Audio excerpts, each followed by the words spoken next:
Ma'am. Yeah, hooray. Yes, I'm here, and Mr. Robb's appeared as well. As you can probably tell from the picture, Mr. Robb's in a different venue to where he was yesterday. He's had some travel difficulties this morning, so he's dialing in from home, and we don't expect that will cause any problems. Oh, well, that's better. Yeah, better to be safe than trying to travel in on these conditions.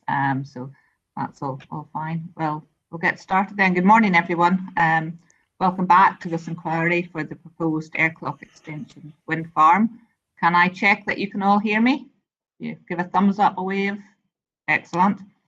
For the purposes of anyone watching, my name is Alison Kirkwood, and I'm one of the reporters appointed by Scottish ministers to hold this inquiry, along with my colleague David Liddle, who will also be involved in today's proceedings. This is day 2 of the inquiry session on hydrology and private water supplies. As with the previous sessions, we'll take regular short breaks throughout the day, a lunch break around 12:30, and we aim to finish about 4 o'clock. Does anyone have any procedural matters they wish to raise before we get started? No, thank you, ma'am. Okay. Then we'll begin with Dr. Connor's evidence. Dr. Connor, this will follow the same sequence as yesterday. So you'll present your evidence in chief, then you'll be cross-examined by Mr. MacLeod. David and I may have some questions for you, and then you'll have the opportunity for re-examination. David and I have read your outline statement and your inquiry report and precognition, so you don't need to cover all the matters raised in these. Your evidence in chief should focus on pertinent points and any matters in Mr. Robb's precognition that you wish to address. On that note, over to you, Dr. Connor. Thank you very much, ma'am. Excuse me. I'm here at this inquiry representing quite a number of very concerned parties with their private water supplies. There won't be time today, unfortunately, to address all of the concerns of all of the private water supply owners. And I'd like to make that clear. I will be looking in more detail at some of those private water supplies, really as an example of some of the omissions and errors that I consider to have been made in the risk assessment and in subsequent information. So I'm here at this inquiry. Ma'am, I'm terribly sorry, and I hesitate to interrupt, but I just wanted to put a marker down that if Dr. Connor has got detailed concerns about the impact of private water supplies, all of that should have been foreshadowed in either the inquiry statement or her precognition. I've got no issue with her addressing points that come up from Mr. Robb's precognition in her examination in chief. But the purpose of the inquiry process is to ensure that all parties have fair notice of the issues that might be raised against them. And if Dr. Connor is going to embark on a detailed examination of private water supply issues that are not in the inquiry statement or her outline statement of case or precognition, I will have to object to that. So I'm sorry to interrupt, Dr. Connor, but I feel it's important to put that marker down at this stage. Well, I will say then that I won't be addressing any of the water supplies that are not in Mr. Robb's evidence in the private water supply risk assessment as listed. I will make reference to one private water supply which was or potentially impacted by evidence that was given on Tuesday. So if I could continue, I'm not being paid to be here, the pleasure of being here, and I'm not here because I was personally affected during the construction period of Whiteley Wind Farm by our water supply. My professional qualifications are not in geohydrology, so I will be relying on specific expertise and geohydrological evidence from the British Geological Survey, from expert opinion, from the appellant's own experts, evidence from borehole logs and published guidance. and also evidence of loss of quality and quantity of private water supplies resulting from other wind farm developments, which I have noted in my submitted documents. I am a radiologist. I have training in critical appraisal, and what that basically means is that I look at research and evidence and appraise basically the evidence that backs that up in terms of whether or not it's publishable as a peer reviewer. And as it's been stated by the reporters, I'm assuming that the content of my inquiry statement, statement of case and recognition are taken as read. As I tried to say at the beginning, I was going to apologise for perhaps the length of this, my evidence, basically because of the number of concerned water supply owners, but I'm not going to address all of them, the issues addressed to all of them.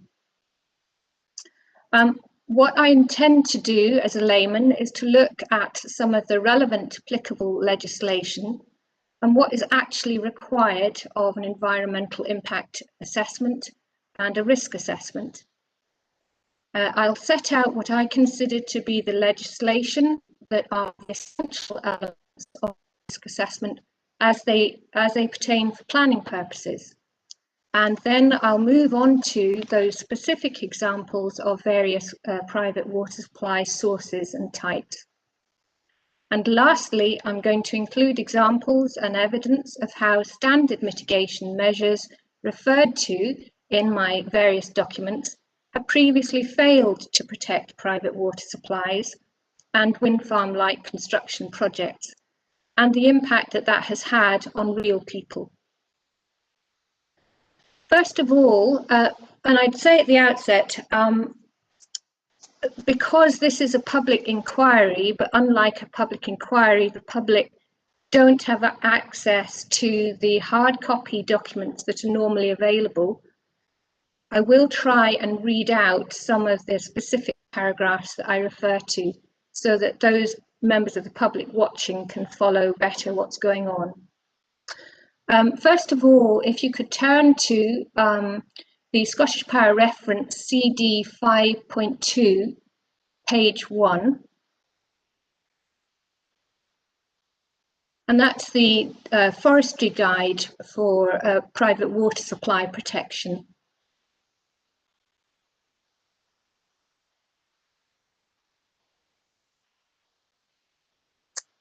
Okay, I'm just going to read through the relevant paragraphs, as I say, for the benefit of those people watching. And what it says on page 1 is reasons to protect private water supply.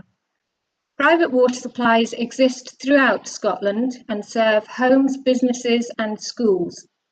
Any treatment that the water receives before it is used, such as settlement, filtration or ultraviolet treatment, is through equipment that can easily be overloaded or damaged, making it vulnerable to disturbance and contamination from forestry operations. It goes on to say, if good practice is not followed, two types of risk can increase: reducing the yield of a water supply and polluting a water supply by cultivation, drainage, road construction and harvesting, causing ground disturbance, which can significantly increase pollution and reduce the effectiveness of treatment. Chemicals, oils and lubricants can also cause pollution. And lastly, it finishes to say it's a legal offence to contaminate a drinking water supply. And that was brought up in evidence yesterday. And I think that's important because it sets the tone. It's a document that's been referenced by the applicants, not by me. And it's fairly easy to understand.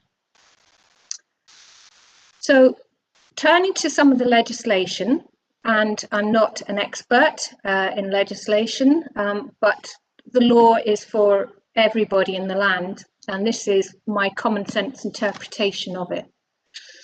So this is an application under the Electricity Works Scotland Act, and in particular, the Electricity Works Scotland Environmental Impact Regulations 17 apply.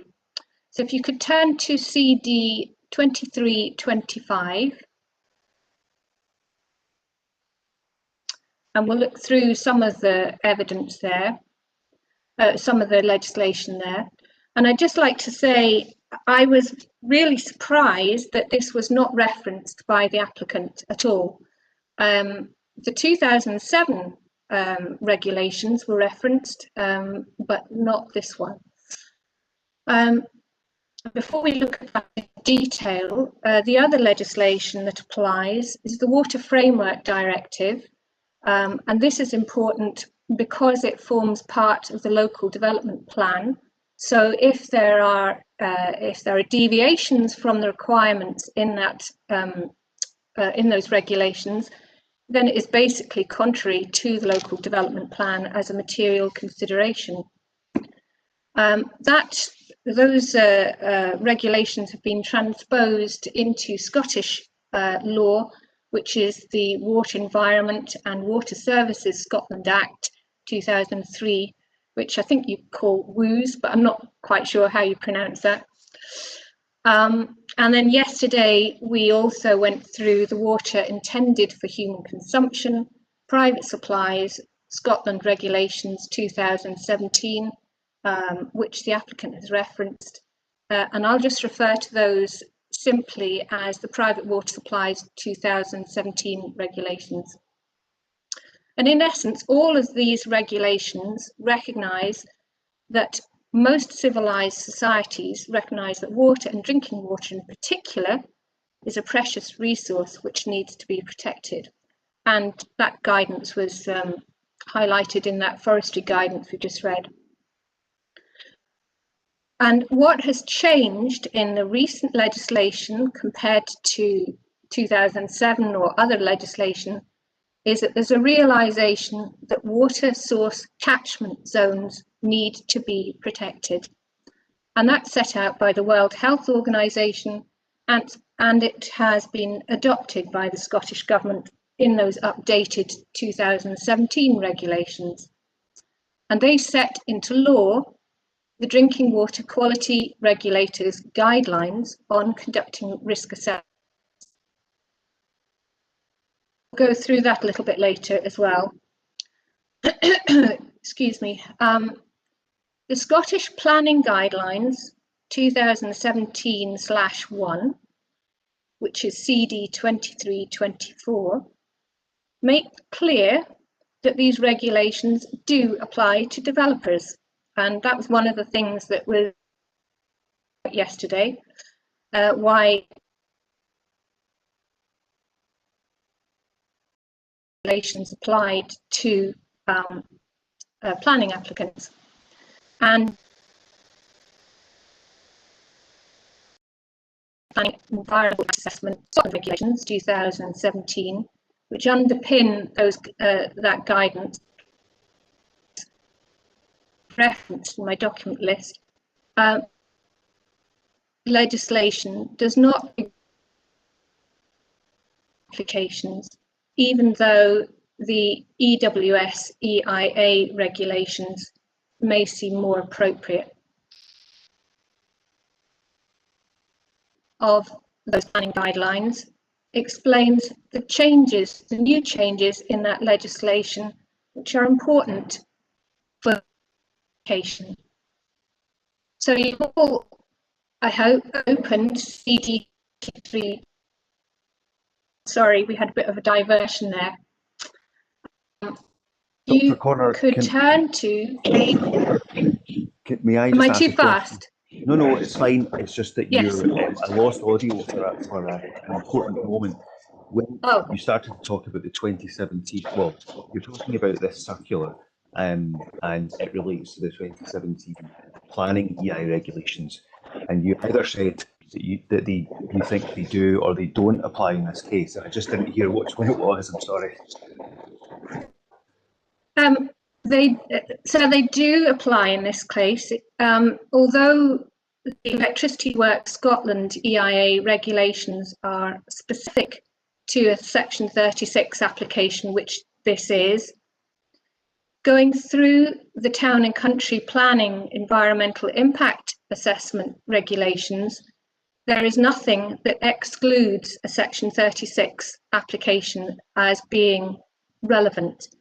So basically, the Scottish Planning Guidelines 2017/1, which is CD 2324, do apply in terms of planning guidance.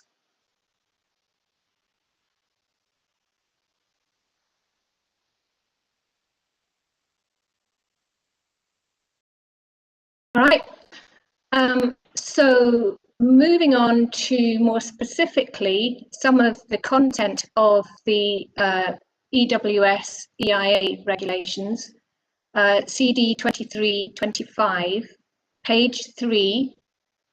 Now, I sometimes get the regulations and the sections mixed up, and I'm not quite sure if I have the terminology right, but it's page 3, number 2, in brackets.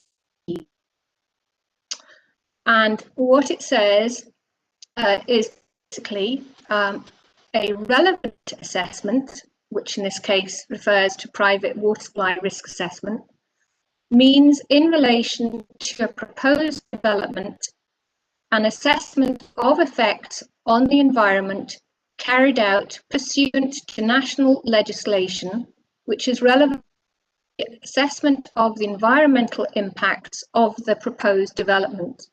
I don't think it could be much clearer, really. And it makes clear that a relevant assessment is required, therefore, to comply with current legislation, not historic.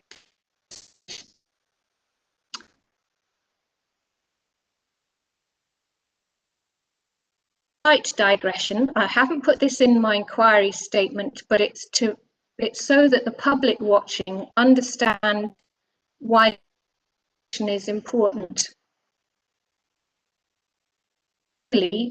What the decisions that are made. So in 1875, legislation was passed banning the use of children as chimney sweeps. And for 200 years before that, children as young as 6 were used to clean chimneys.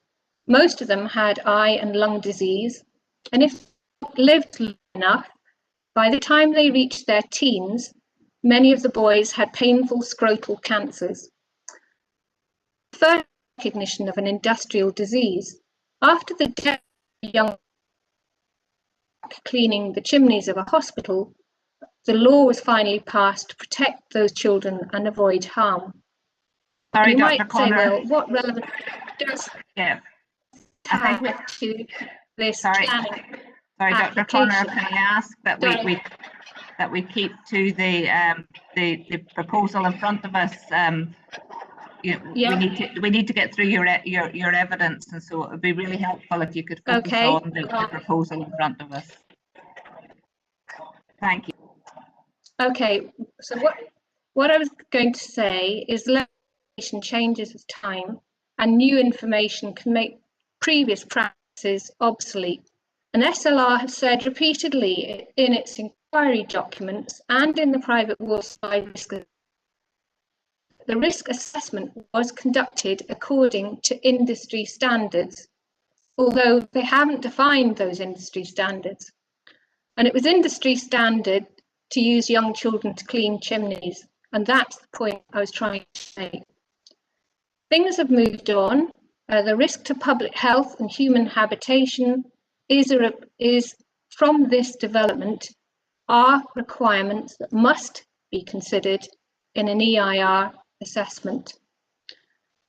SLR in its precognition 4.1, why the content of this private water supply risk assessment is being scrutinised against regulatory and legislative standards and requirements when its previous private assessments were conducted to industry standards and were apparently acceptable to the authorities.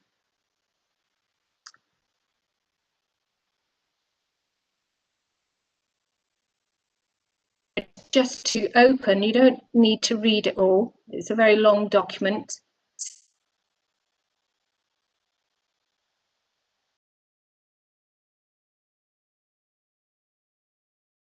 which is a private water supply risk assessment conducted on behalf of applicants. Dr. Connor, your sound's breaking up a bit, and you're going in and out of your video as well. Could we try if we turned off your video, because then I think we would get a better connection with your audio. Okay. Just so we don't miss what you're saying. Tell me. You'll have to tell me then if you want to see me again. Will do. I'll intervene, just so that we can make sure that we get all your oral evidence. Okay, thank you. So what I was trying to say was the need really to conduct a risk assessment according to recognised current standards of legislation and acceptances. So if you go to CD 2327, this is a risk assessment conducted for another wind farm in 2016. So before the private water supply 2017 regulations came into force. And it's basically an example of a risk assessment which has all the elements of a satisfactory assessment.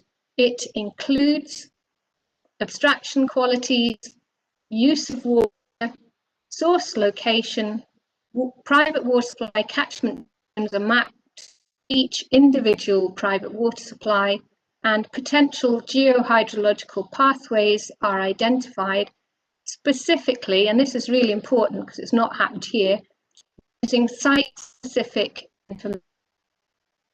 But this was the 6th risk assessment submitted by this particular applicant, and the previous iterations were rejected as not being credible and incomplete by the local authority. This 6th risk assessment was conducted by accredited consultants and finally accepted as sufficient and accepted by a reporter at appeal in 2017. So SLR's argument that in their statement of case that previous risk assessments for other wind farms conducted to their undisclosed industry standards were previously acceptable may be true, but times have moved on, standards have improved, and legislation has moved on. So, going on and a little bit more about some of the detail about private water supplies, they are really important. Approximately 3% of the Scottish population, that's about 200,000 people, rely on a private water supplies. And many of these small private water supplies are not registered with the local authorities. And I don't think it came out very clearly yesterday, but there is at the moment no legislation which requires small private water supplies, domestic use only, to be registered with a local authority. That may change, but that is the situation at the moment. And that's in the 2017 regulations, which Mr. Liddell alluded to yesterday, because if you have a water supply of less than 10 cubic meters or less than 50 people a day, the 2017 regulations don't apply. The Scottish Government recognise, however, that many outbreaks of serious public illness, such as the fatal E. coli 0157 outbreaks, originated from private water supplies originally. And I should add that infection rates in Scotland are much higher than in England for private water supplies. So protecting private water supplies also protects the wider public, not just the consumers of that individual supply. Ms. Loban yesterday referred to the 2006 private water supply regulations, which still, as I understand, protect the type B smaller individual supplies. Amongst other things, the new regulations clarify the responsibility of the landowner, or would be Scottish Power here, as a relevant person. And again, as Ms. Loban said yesterday, in sections 16 and 17 of those regulations, it says, a relevant person must not take any action which allows the quality of water to deteriorate or to introduce any contaminations higher than necessary for use. In other words, treatment of that supply. And that's particularly important given that this application is for permanent planning permission. And the EIA regulations, and I lost a bit here, make clear that it's the corporate body and the individual office for such an offence if it occurs. And that's a big change from previous regulations. It's not just the law which requires to be used by local authorities. And Planning Circular 2017/1 also refers to those changes in the EIA regulations that make it an offence on the corporate body and its officers. So the Electricity Works EIA regulations require that all the information should be before Scottish ministers before determination, and that information must be available to the public before determination to allow meaningful participation, and that's upheld in the Aarhus Convention and in the transposed EIR regulations. So it is not a lawful use of planning conditions, or in fact even inquiry documents, unless the reporters have specifically asked for additional information, to provide environmental information that's missing from the environmental report and which should inform the determination. As I mentioned, the reporters haven't asked for new information in the applicant's inquiry report, so I think that information needs to be looked at as to whether it's new, and hopefully I'll be giving examples in reference to specific water supplies shortly. You could argue, why did the risk assessment need to be updated or amended at all if it was deemed to be sufficient in the first place? SLR has said in its inquiry report that it set out matter 1 and matter 2 as sort of concepts that should be before inquiry. And in particular, matter 1 seeks to understand whether this risk assessment is deficient or whether it's incomplete. And we heard a lot of questions yesterday from Mr. MacLeod trying to establish that. Again, hopefully I'll give specific examples in reference to individual water supplies. So what are the criteria for a sufficient environmental report under the 2017 EIA regulations? If you could go again to CD 2325, section 4, and regulation 4 in brackets 2.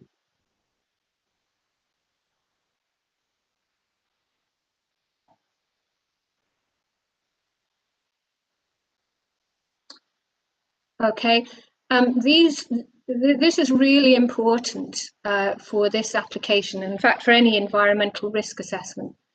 And it says, and I'm going to read it again for the benefit of the public listening, the environmental impact assessment must identify, describe and assess in an appropriate manner in light of the circumstances relating to the proposed development, the direct and indirect significant effects of the proposed development, including where the proposed development will have operational effects, such operational effects on the factors specified in paragraph 3 and the interaction between those factors. And paragraph 3 is quite long, but in particular, paragraph 3 says, or it includes, I should say, in paragraph in brackets A, population and human health, and in C, bracket C, land, soil, water, air and climate, and in brackets D, material assets. And in this case, that refers, I think, to private water supplies and the businesses relying on those private water supplies.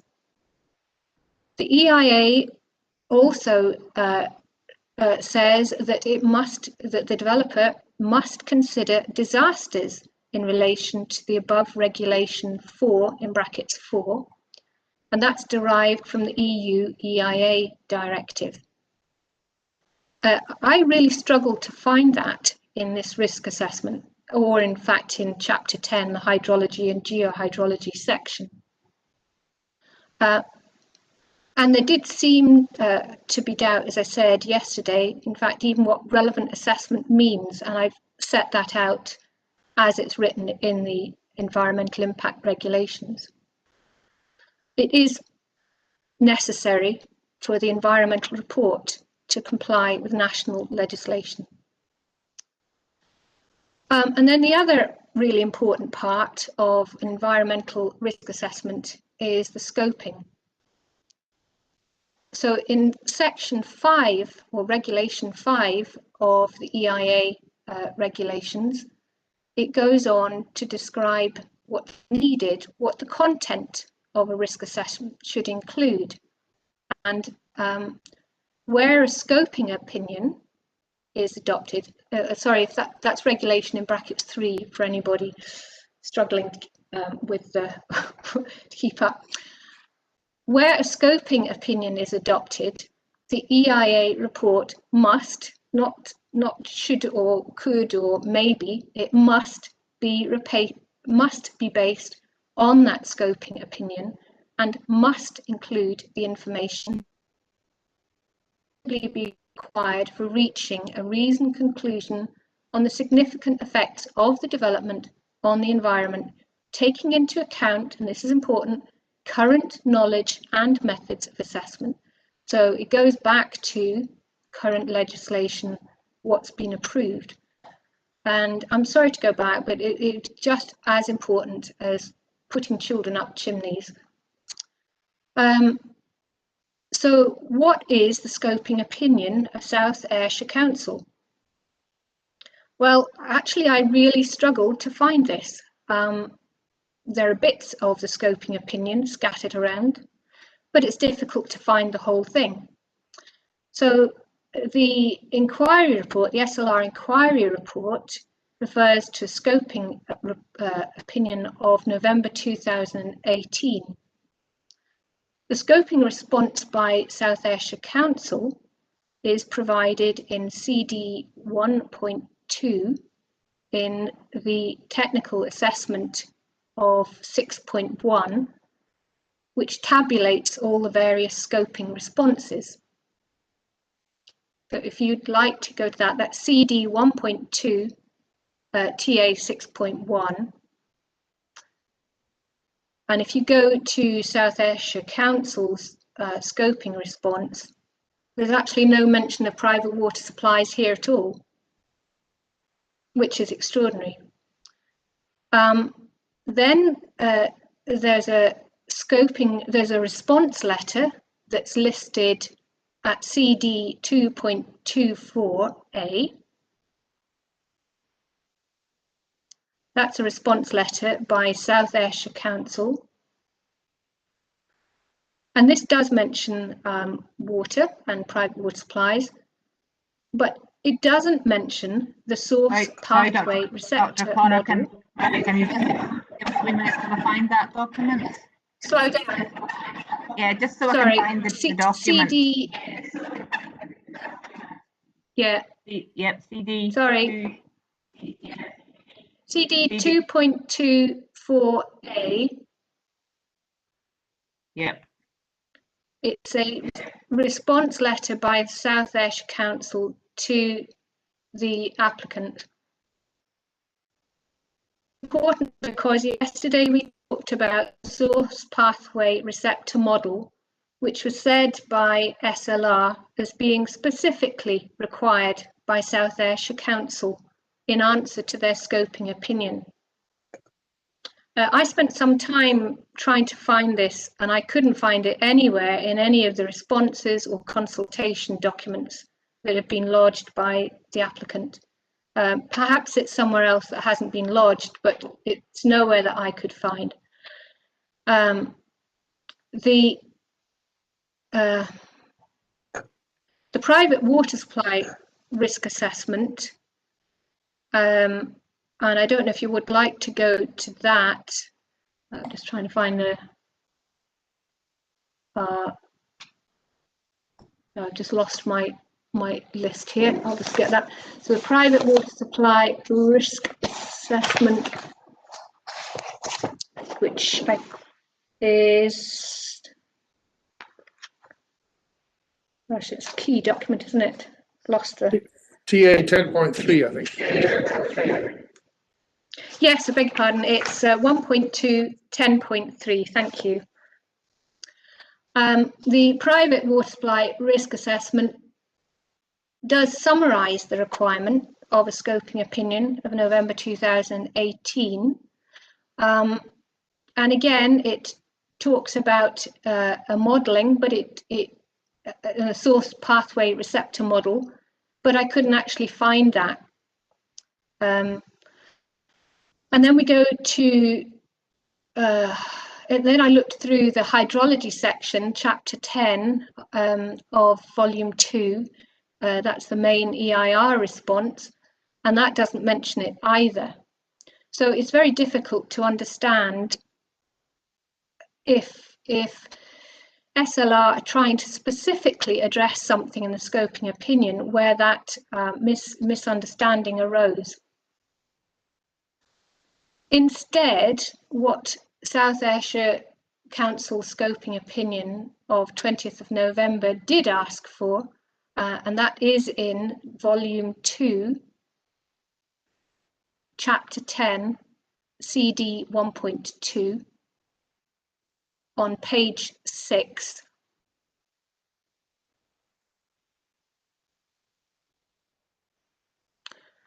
And that scoping opinion said the applicant shall submit to the planning authority a site-specific, and that's important, hydro report which contains a review of the risks to all private water sources and supplies that have the potential to be affected by the development. And it goes on, the report should include an assessment of all private water sources and supplies and focus on the effects of the development on the quality and quantity of water supplied to all private water users, both within and out with the boundary of the proposed site that have the potential to be affected by the development. A conceptual site model, and this is the only kind of reference to anything specific, a conceptual site model should be included as this is key to developing a robust assessment of all risks to all potentially affected private water supplies. Attention should also be given to possible leachate generation at any borrow pit excavations. And as we heard yesterday, Slogan didn't consider that a conceptual site model had been provided.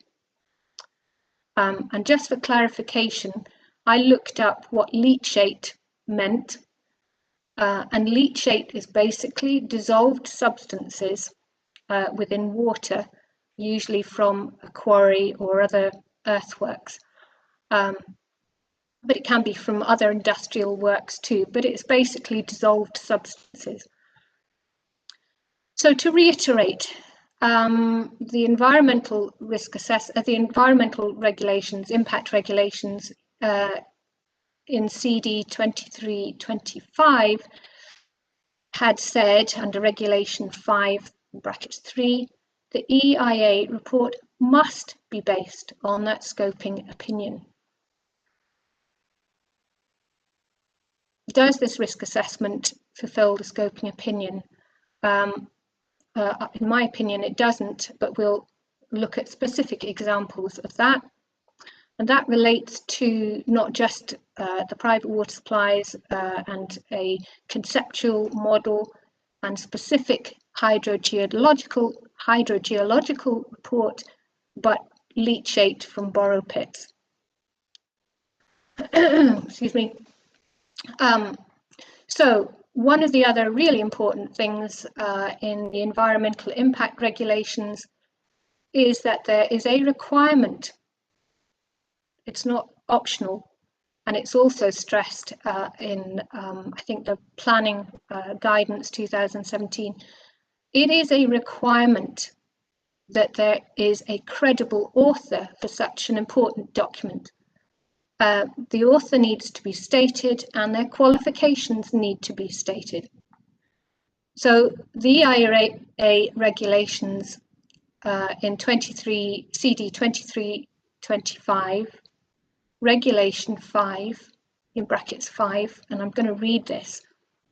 It says, in order to ensure the completeness and quality of the EIA report, the developer must ensure that the EIA report is prepared by competent experts, and the EIA report must be accompanied by a statement from the developer outlining the relevant expertise or qualifications of such experts. It's very clear, looking at the private water supply risk assessment, that there's no author and no stated qualifications. It could have been written by a trainee, I don't know. Mr. Robb of SLR has stated in his inquiry report that he merely oversaw its publication, but he hasn't stated who wrote it and who takes responsibility for writing it. So at the outset, this fails. It is not a credible document. And I'm going to refer again, or just bring in again the MacArthur-Green Snedden Law Risk Assessment, which is CD 2327, before the regulations came in. And if you turn to the front page of that, you can see who has written it. I think it's even signed, it's dated, and the qualifications are stated. So it's not difficult to do. It's not that there's no precedent. This is a basic requirement for a credible document. And it goes back to why I have to say our local authority here refused a private water supply risk assessment that was not credible for that particular development, not this one, obviously. So it seems obvious that the EIA regulations have not been met at the outset. And as far as matter 1 is concerned, set out by Mr. Robb in his inquiry report, which is whether the environmental information presented in the EIAR is deficient and whether it can be used to inform an appropriate determination. I think what is written in that risk assessment is questionable. We don't know who wrote it or what their expertise was. I'm sorry, I'm going on a bit. I want to touch a little bit on the private water supply regulations. Explored in some detail yesterday, so I'm not going to go through it too much. But it is obviously very important. And in the it has been listed by SLR in its list of legislation, but again, in Mr. Robb's inquiry statement, he has questioned why the legislation applies, and he's questioned why the particular risk assessment requires to comply with those regulations when that wasn't specified by South Ayrshire Council or other statutory bodies. And you can see that in CD 1521 in his precognition, paragraph 4.1. I find that quite odd. You know, obviously Mr. Robb is an expert, and I wouldn't have thought it necessary for another authority to spell the relevant legislation out for his area of practice. For the avoidance of doubt, and this was discussed yesterday a little bit, the Private Water Supply 2000 regulations exempt only Scottish Water from those regulations. It doesn't exclude developers. Ms. Rubin agreed with that yesterday. And neither, as it was suggested yesterday, is the enforcement of those regulations solely the preserve of the local authority. Dr. Connor, can I ask a question at this point? Private individual. Yes, sure. We did discuss these yesterday, and from my recollection, Corey Logan, and indeed, I don't think Mr. MacLeod was challenging it, the idea that there were duties in terms of what you're not allowed to do or what would be an offence to do to a private water supply. There are enforcement duties. But in terms of the question, that one of the points it seemed to me that you were making was that the process and methodology of risk assessment set out in those regulations applied to Mr. Robb, or to the risk assessment here, as in the same way that it did to the council. I thought Connie Logan, her response was that it doesn't, that part of the regulations applies to the council in its statutory function. It doesn't apply to other people doing risk assessments for other purposes. So do you? I just want to cut short of this. If it's not a statement of contention, do you accept that point, that the risk assessment part of the regulations don't apply here? No, I don't accept that. I haven't got that particular bit up in front of me, but in paragraph, I think it's from memory. I think it is regulation 10, 4, and then first in brackets 1, where it says local authority, but we'll maybe look at that a bit later. But in brackets number 4, it goes on to describe risk assessments, and it does not mention the local authority. So, you know, the section where it mentioned local authority was specific in brackets to number 1, not to number 4. I think that's quite important, quite an important point. I think what the regulations mean is that as far as for large and commercial or public use private water supplies, there is a requirement on local authorities to do a risk assessment by January 2022. That doesn't apply to a developer, but the risk assessment and the methodology of a risk assessment under the Drinking Water Quality Regulator guidelines still applies under paragraph 4 of that bit of the Act. That's my interpretation. Okay, that's fine. Does that answer your question? Yeah, it does. I anticipate it's something that Mr. MacLeod will want to talk to you about or ask you about later. Can I ask just at this point, how long, as we said at the start, that the purpose of this part of the proceedings is just to pick out new evidence which has been put to you since your inquiry report and your recognition.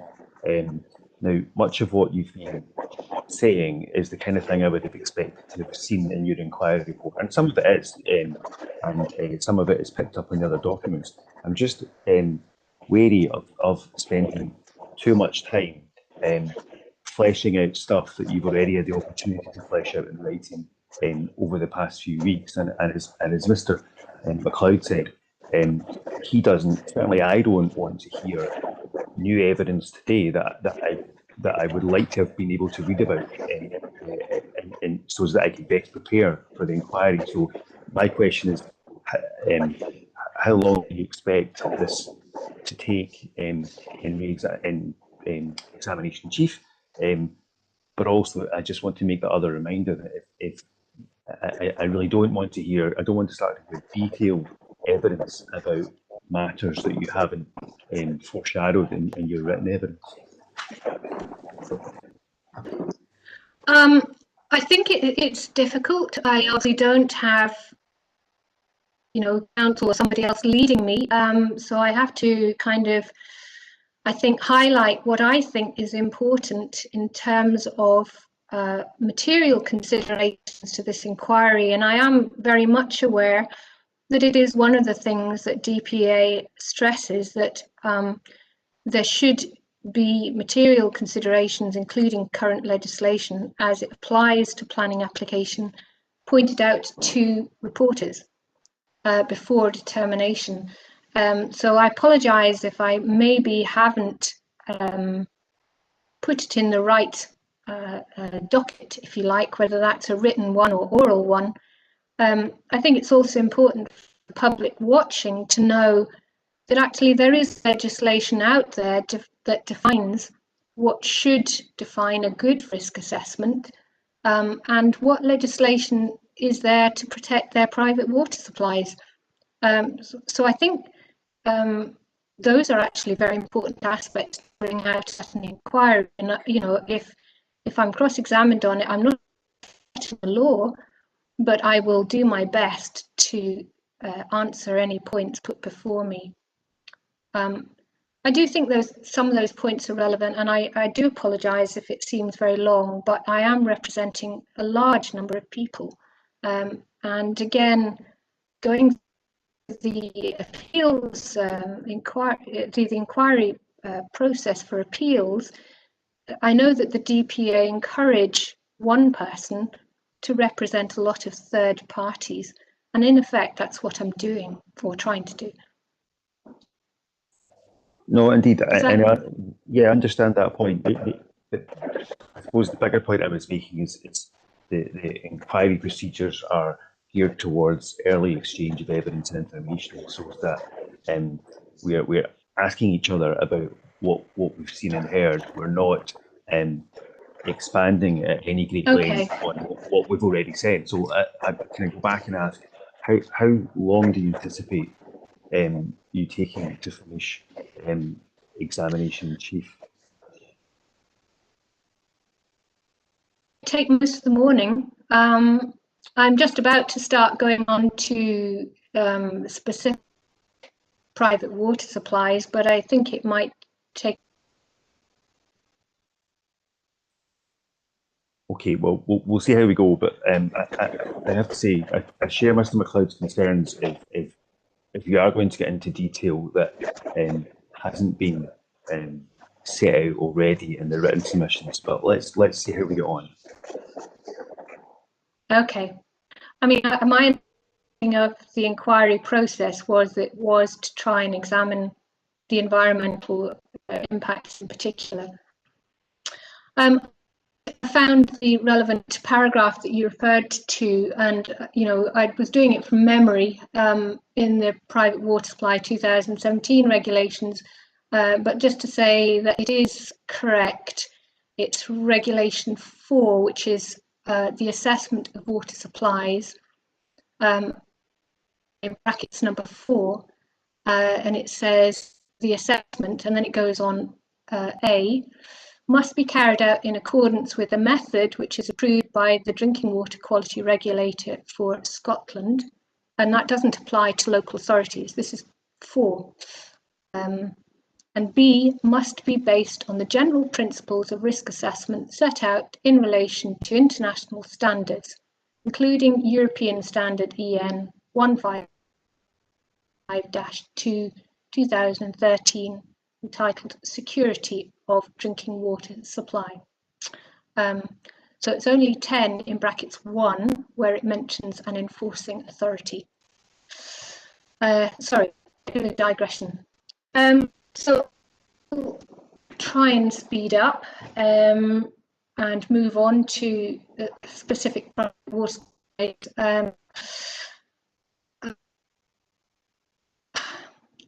I'm trying to cut out a few things, but actually there are some I wanted to mention. One of the supplies is that monitoring has been included, it is actually a requirement under the EIA regulations, but it's important to stress that monitoring of any type is not mitigation of any description. What's you happen to be Scottish Water and you're monitoring the quality of water before it gets distributed into distribution pipes. So monitoring is there simply to tell you how successful your mitigation measures in protecting the source and various has actually been. I wanted to talk about how the risk assessment was done, because I think that's really important. It was touched on yesterday. And in particular, the questionnaire and the site visits. So the private water supply risk assessment used a combination of searches to South Ayrshire Council, SEPA. It used previous historic wind farm EIAs, but none of those were subject to the current 2017 regulations. And I'm going to read rather than refer you to the various bits of the chapter 10 and the private water supply risk assessment to speed things up, but I am reading directly. So chapter 10, the hydrology section, CD 1.2, volume 2, says the scope of the private water supply survey was also informed by data received from SAC and a review of the EIAs of neighbouring developments, along with OS mapping, aerial photography as detailed within Technical Appendix 10.3, Private Water Supply Risk Assessment. To complete the private water supply risk assessment, properties which may have or have recorded a private water supply downstream of the site were visited, and where possible, the source of the water supply was verified and confirmed. Where this was not, and this is important, where it was not possible, a questionnaire was left with the occupiers of the property and they were asked to provide details of their water supply. This has ensured a thorough assessment of private water supplies has been completed. The private water supply risk assessment, TA 10.3, basically says the same thing. It says additional properties were identified following extensive site-specific field investigations that involved visiting properties, inquiring about their water use and source, and mapping water abstraction locations. CD 15.3, which is the statement of case by Mr. Robb, says, to inform the assessment of potential impacts, the source of private water supplies were confirmed by site investigation, and as detailed in section 3.2.2 above, potential impacts to individual private water supplies were assessed. This included delineating the source of the abstractions and the water catchments to these water sources, speaking with residents and assessing each water source individually. And the inquiry except that it goes on and it says, where access was permitted, SLR surveyors took photographs of the private water supply sources and surrounding ground. And it provides that questionnaire that was apparently given to all the properties that they weren't able to visit personally at Appendix 02 in the inquiry report, which is CD 15.15. SLR recorded only in their private water supply risk assessment, which is TA 10.3, SLR recorded only 7 questionnaire returns. And frankly, even that number is more than the reality. In other words, instead of only 1 private water supply remembering a questionnaire recorded by, remembering a questionnaire from SLR, the third parties recorded only 1 private water supply owner who remembered a questionnaire. And more than 30 should have been returned, even allowing for unoccupied properties. And that's really important because that questionnaire that has been submitted in Appendix 02 does appear to conform to most of the drinking water quality regulators' requirements in terms of needing to understand abstraction volumes and use of water supplies. The reality is in the private water supply risk assessment and in the environmental report, there is no detail whatsoever on abstraction volume for any private water supply. The inquiry report does give use of water for some properties, but that's only after other inquiry documents by the council or by third parties. And the reason that abstraction volumes are so important is not just because that is a requirement of the Water Framework Directive, which is obviously part of the local development plan, but also because, as we heard yesterday, and I tried to explain earlier today, it determines whether or not the Private Water Supply 2017 regulations apply. And that then determines private supplies are subject to the requirement of the drinking water quality regulators' technical guidance on risk assessment. So right at the outset, there is a fundamental problem here that the risk assessment can't even categorize the water supplies as being, as the legislation being applicable to individual water supplies or not. So that's a real problem. The other thing is that the scoping opinion required quantity to be taken into consideration, and that hasn't been addressed. And I can't see how you could possibly protect the yield of a private water supply if you have no idea how much it had to start with or what the demands were to start with. So that I think there are real problems in what has been presented. It isn't known whether any arrangements were made to visit any of the private water supply with the owners, and that's a requirement under the Drinking Water Quality Regulators guidance in its technical section number 4. That's CD 2317. I don't expect you to go to that.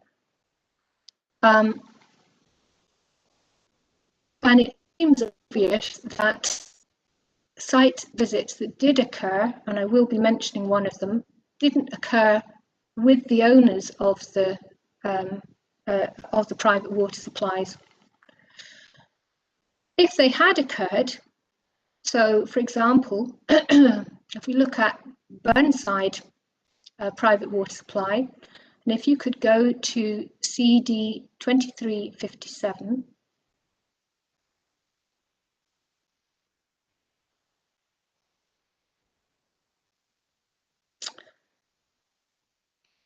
this is a bit of an update, really, submitted late, but it provides photographs. And I did allude to the fact that apparently SLR did take photographs of private water supply sources, but actually no photographs have been provided in any document of any private water supply source. And that's in contrast to photographs of peat, of water courses and various other things, but there are none at all of private water supplies. So Burnside is one of the properties that is deemed to be at risk. It's recorded in the risk assessment as having had a questionnaire, and it's recorded as having a surface water abstraction north of the property. Surface water abstractions are, I think, common sense really, recognised to be most vulnerable to problems in terms of yield because of differing rainfall, as we heard yesterday, and also because pollutants wash into them really easily. The reality is that Burnside had no questionnaire, and no visit. I spoke to the owners. They've lived there permanently. And they're completely compos mentis. It's not that they would have forgotten. The photographs show that Burnside actually has a well, very well protected, in a little hut, which is to the northwest of the property. And you can see that in the photographs.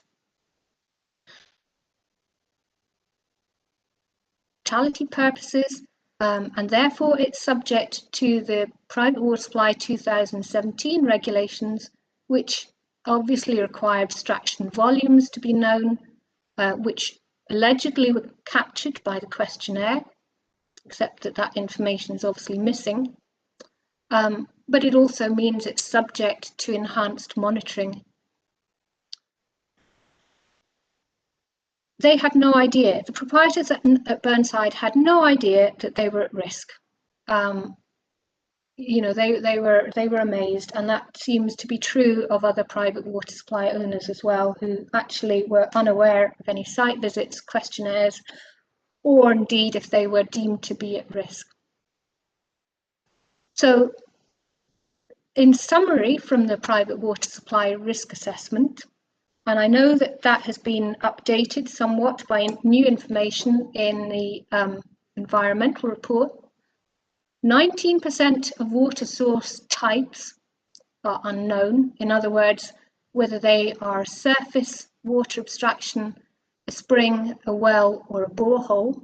And I think the photograph from Burnside is a pretty good example of, you know, that is not coming from a stream. And 52% of water source locations are unknown or approximate in the risk assessment, which is extraordinary if they actually had site visits. I think the problem has been that the evidence underpinning the risk assessment has been based on historic other wind farm environmental impact assessments, including Arecleoch wind farm, which failed or was refused partly because of private water supply concerns. So it seems to me probably not entirely sensible to use information from environmental impact or from a planning application and an appeal, which was refused.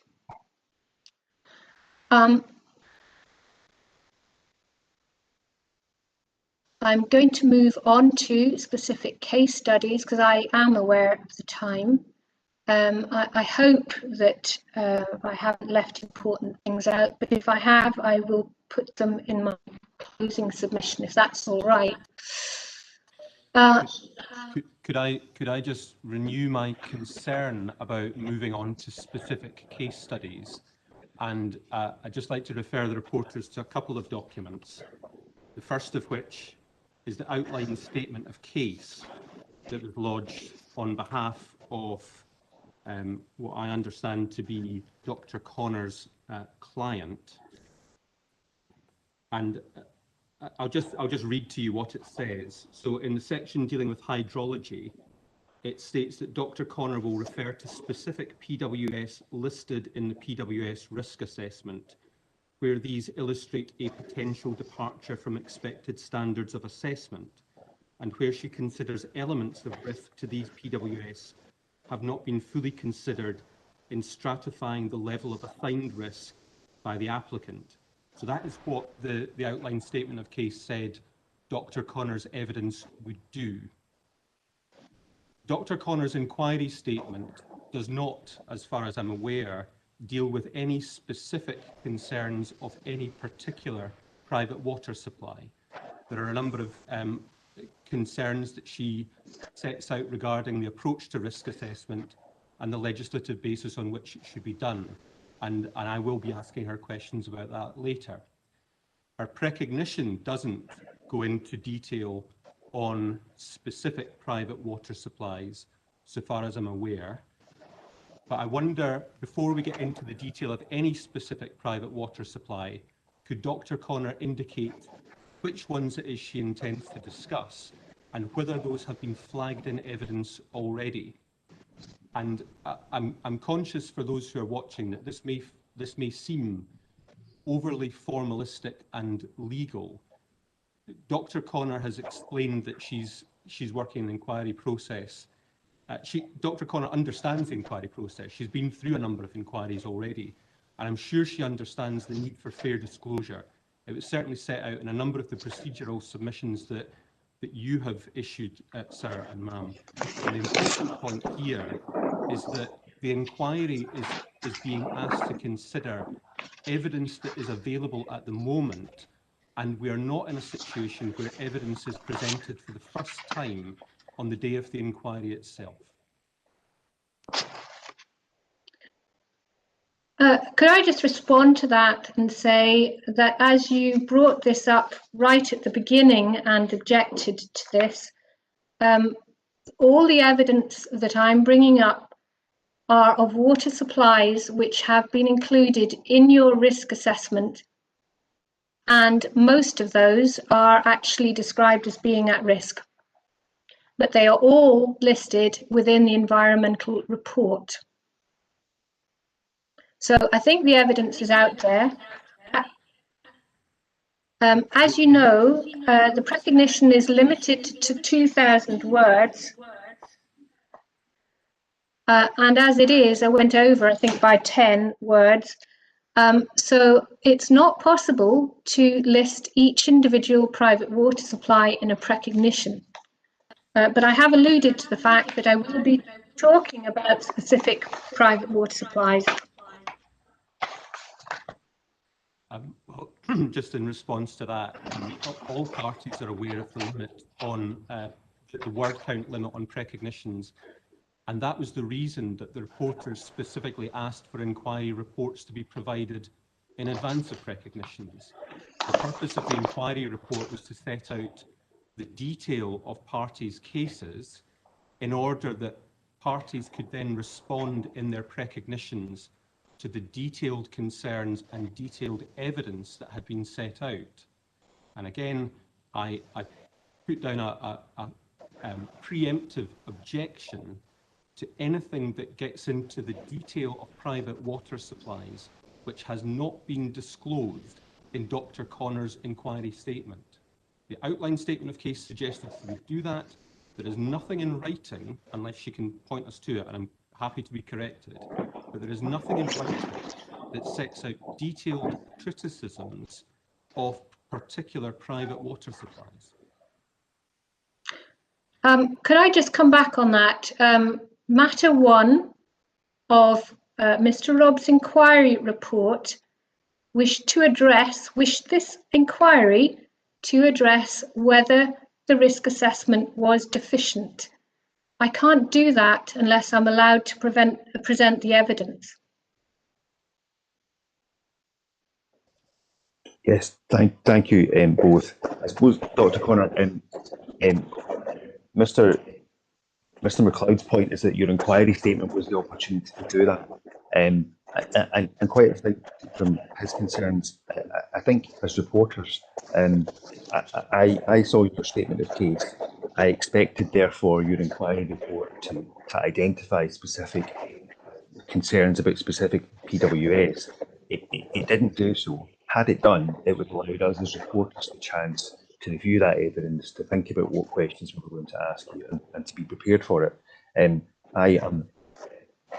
going to allow us to proceed, but I think we will stop if what I start to hear from you for the first time is detailed evidence about particular aspects in relation to particular private water supplies, which you haven't put before us already. It's just too late to do that. But with that caveat, let's proceed for the moment. Okay, thank you very much, sir.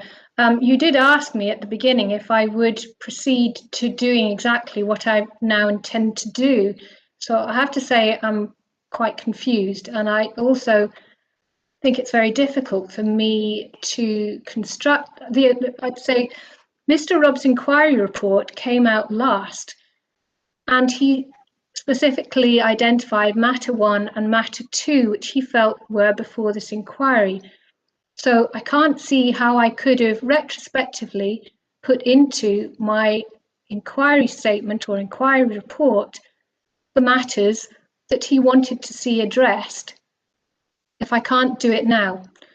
And, you know, I think it's important environmental information, and that's what this inquiry is supposed to do. So, well, yes, okay. with no more ado. Yes, I mean, I just want to respond to that briefly. You said in your outline statement of case, which was before Mr. Robb's inquiry report was available, that you had concerns about particular PWS. So you had already identified that you had concerns or that you were going to address them, and then you didn't do it in your inquiry statement, or indeed in your precognition, which came after Mr. Robb's inquiry report. That's my difficulty with being asked to consider detailed site-specific evidence now at the very end of the process. And I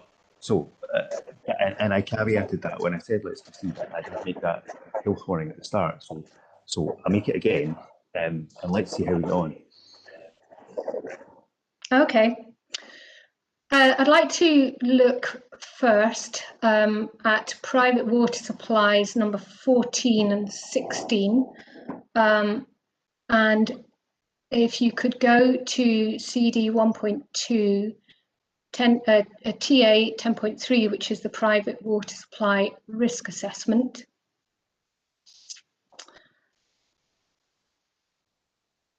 And okay, if you could also have... If you just give us a moment to find that, sorry, what one was that? I beg your pardon. That's the private water supply risk assessment. So it is in the basic document CD 1.2, TA 10.3.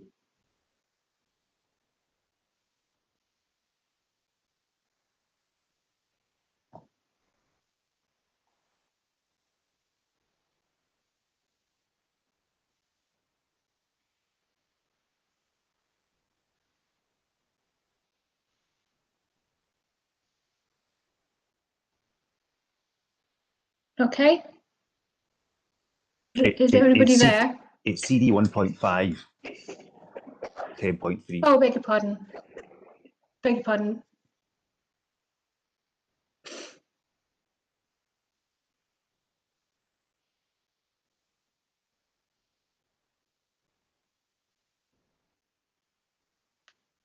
Can I continue? I can't see anybody, so I'm a bit blind and not quite deaf. Please continue, thank you.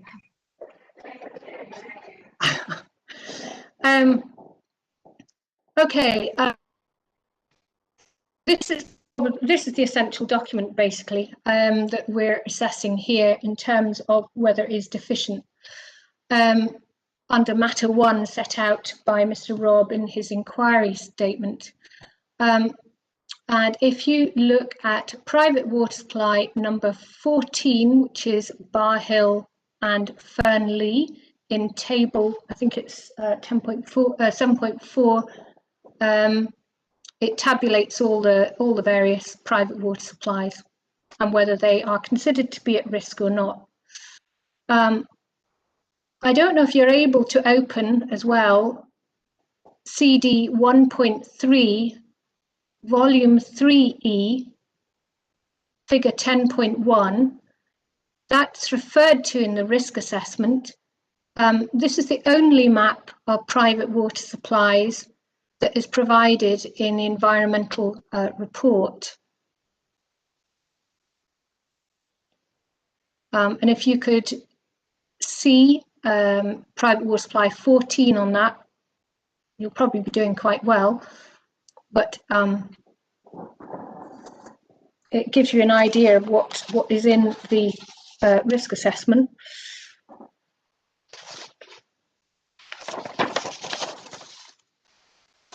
I've got that, thanks. Okay.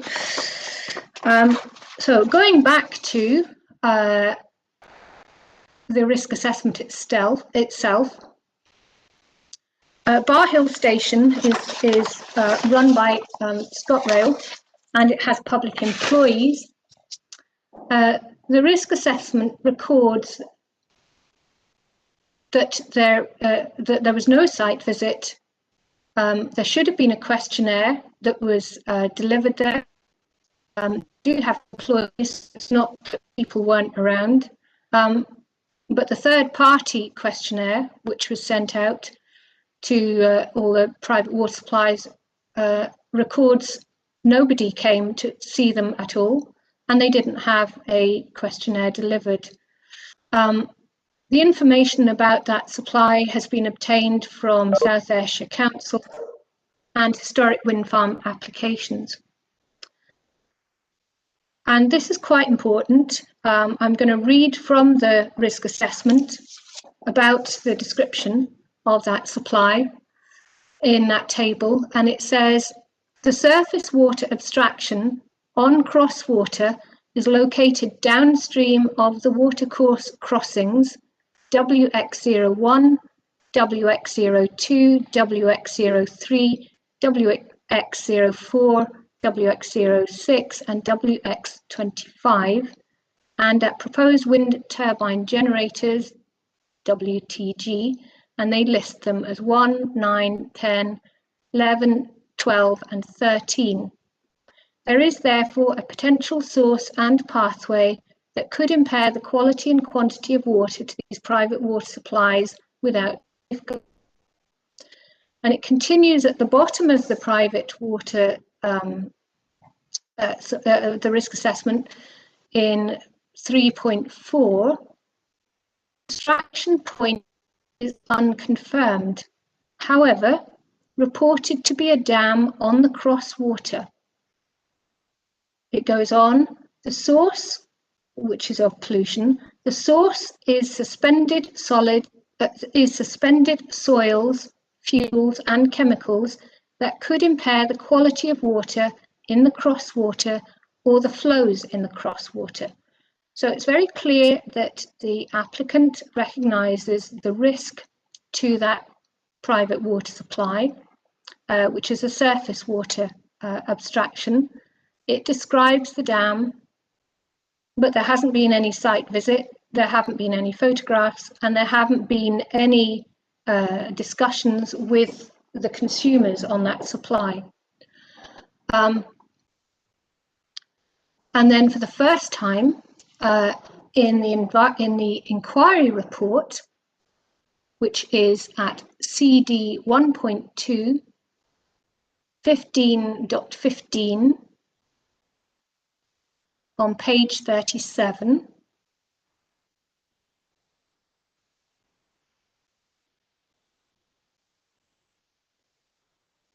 Are you all there? Because I can't hear. Really sorry. That's okay, you're doing fine. No, I'm just getting out. What did you say? 15 point. It's 15.15. It's the inquiry statement by Mr. Robb on page 37.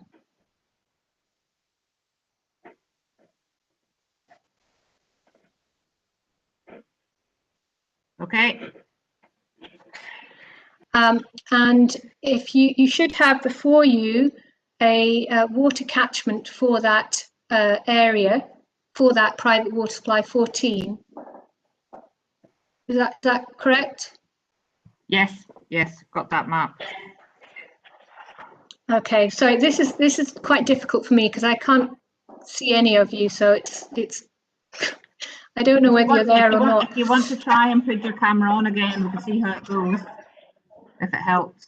I don't mind. I just need a few audible cues, really. That's okay. That's all. I'll keep trying to do that. So I've got the map in front. All right. Okay, thank you. So the water catchment area is now mapped for private water supply 14 for the first time. And I think this makes it obvious that more than 50% of the major construction infrastructure and new roads and new water crossings are in this one surface water catchment. Now, the description by Mr. Robb is that the description in the private water supply risk assessment set out what was in the catchment, so that should have been obvious. But actually that's incorrect. So what the map shows is that we've got 3 borrow pits, 7 turbine foundations, and they're 38 metres in diameter each if you go through the other technical assessment documents. They will be approximately 5 metres deep, and again that's going through the technical documents, and I can refer them if you want. So 3 borrow pits, 7 38-metre turbine foundations, about 5 metres deep, crane hard standings, 2 new water crossings, 3 upgraded water crossings, in addition to all the new or upgraded, and you can see that in the light green, which are the new access track, and the dark green, which are the upgraded access tracks, and a permanent substation with toilet facilities, but there are no submitted plans for either water abstraction or sewage disposal anywhere that I can find in the environmental reports. Such important construction elements as the 3 borrow pits, which will have blasting, the new road constructions and the new water course crossings and the substations is completely omitted from the risk assessment, private water supply risk assessment description. So I think this is an illustration of why a source catchment map is so important. And that didn't happen until the inquiry report. And that's not happened for all the private water supply private water supplies. It just makes it obvious. And that was what was done for the Snedden Law risk assessment. And I just found it very difficult and to understand why it wasn't done here. Unbelievably, in the inquiry report, but not in the risk assessment, private water supply 16, which is Cairn Lee, has now been added to private water supply 14 in terms of coming from the same abstraction point, which is on the boundary of the wind farm from the surface water. And there's no explanation given in the inquiry report as to why there was this erroneous categorisation for private water supply 16, which is now at risk. The risk assessment for private water supply 16 states simply that for private water supply 16, there is an unconfirmed source type, which is fairly amazing if you don't even know what it is, and unconfirmed location. It is described as the source is probably 200 metres west of the property. I mean, you know, it beggars belief. I mean, you know, 200 metres west where? Despite that, it goes on, the risk assessment goes on to say, this private water supply source is not considered to be in hydraulic connection to the proposed development. As such, there is no receptor or pathway. This private water supply is not considered further. So that's what it says in the risk assessment. And then in the inquiry report, as I say, it's added in with private water supply 14. There was no site visit, no questionnaire, there's no mention of abstraction volume, no mention of what it's used for. I mean, I don't really know what more to say in terms of the information is not there in the risk assessment. It goes on for this particular water supply as being a possible dam abstraction on the crosswater, and that's been described by South Ayrshire Council as well.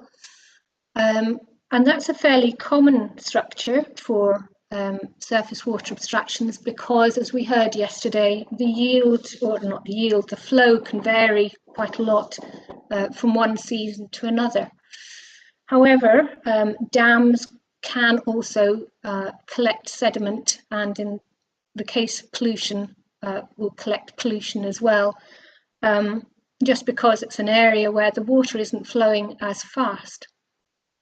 So that in itself makes it perhaps more vulnerable to pollution. We don't know anything about the infrastructure or treatment of this water supply, which obviously serves the public as well as workers. So it is a high risk supply. And what are the additional source risks which haven't really been considered for this water catchment? Well, the map that's provided in the inquiry report, which you've got on page 37, shows that turbine 10 is less, and I mentioned this in my precognition, turbine 10 is less than 250 metres from two of the tributaries of the Crosswater. And in fact, there is basically, I think, almost no tributary of the Crosswater which will not have a construction element, fairly nearby. And in particular, I think one of the borrow pits is also pretty close to a tributary as well, although I don't know the exact distance. So it says that basically in the inquiry report that these effects will be mitigated such that there won't be any effect. Pretty confident statement. And the mitigation is referred to as in chapter 10, which is the general hydrology section. And we'll look at that in a moment, but it also goes on to, I think, mention the overall site design as mitigating effects. I just think you don't need to have geohydrological qualifications, but just to have a basic common sense to think, why would you set up 3 borrow pits, 2 new water crossings, a substation with toilet facilities, various other things into a water catchment area and consider that good site design? I think that really has to be questioned. But moving specifically to some of the mitigation which is referred to, CD 1.2, Volume 2, Chapter 10. Please tell me when you're there. Just getting it now. Sorry, can you repeat the number, please, Dr. Connor? Yeah, it's it's CD 1.2, and it is Volume 2, Chapter 10, and it's 10.4. Oh, sorry. Yeah, go ahead. 10.4. Okay, it's 10.4.1.1.1.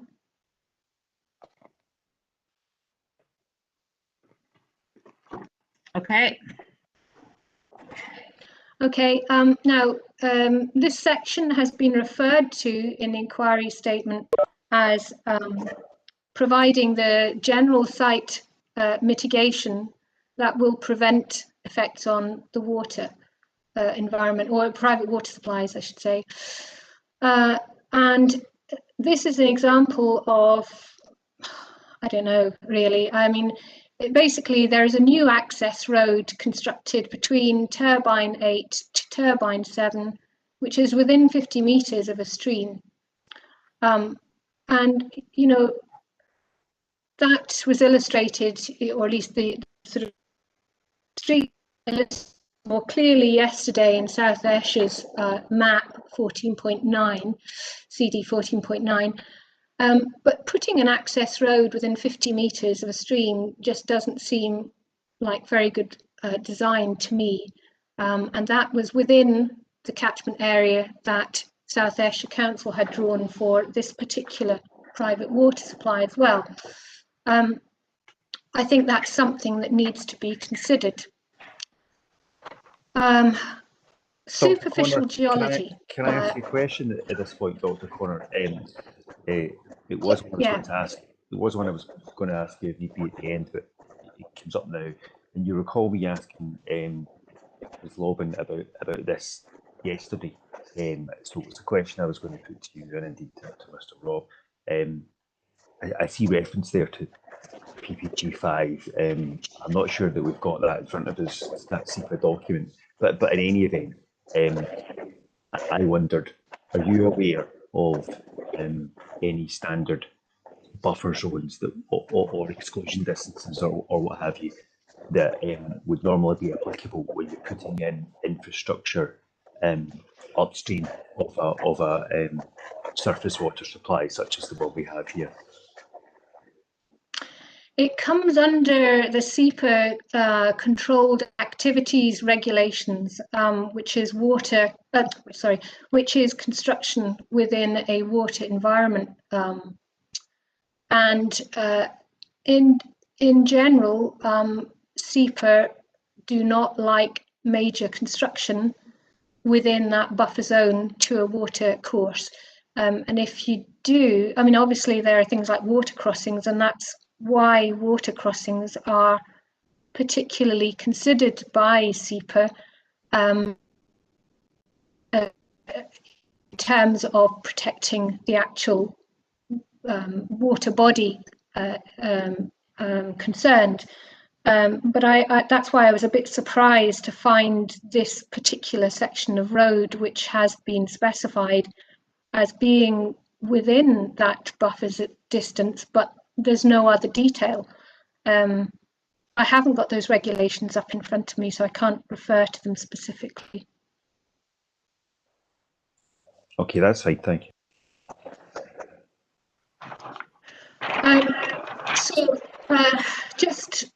I'm still on private water supply 14/16 and looking at the additional source catchment zone risks. So we talked about the turbine placement.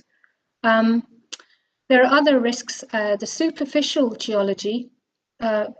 Again, you know, if I had known about this, I would have put it perhaps in my inquiry statement, but I didn't.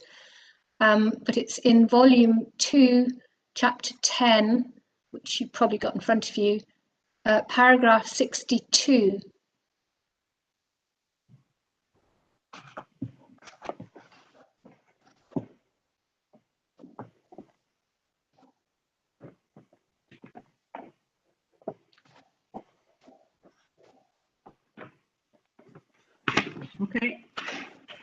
Okay. Now, this is perhaps something that Mr. Rob needs to address because he is suitably qualified. But so it gives him kind of forewarning, really, I guess. What it says is that there are rare units of peaty glade podzols existing within the application boundary, most notably at the water crossing of Crosswater WX01, which obviously just up from the abstraction point of private water supply 14. Now, I hadn't a clue what podzols are, so I had to look it up.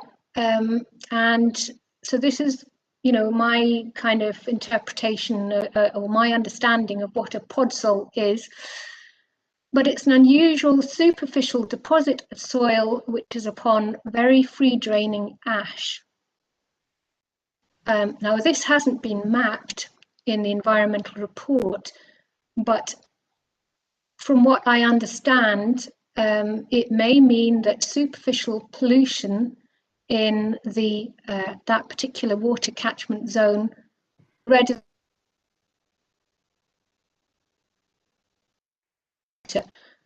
so I don't know, I'm raising it as a question because I think it needs perhaps a little explanation, but it seems to me that it is an additional risk.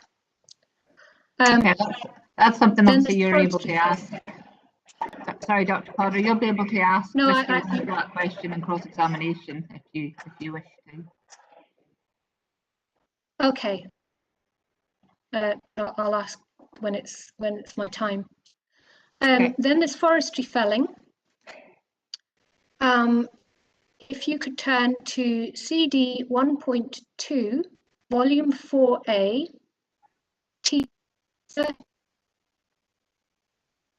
and that technical report, part 1.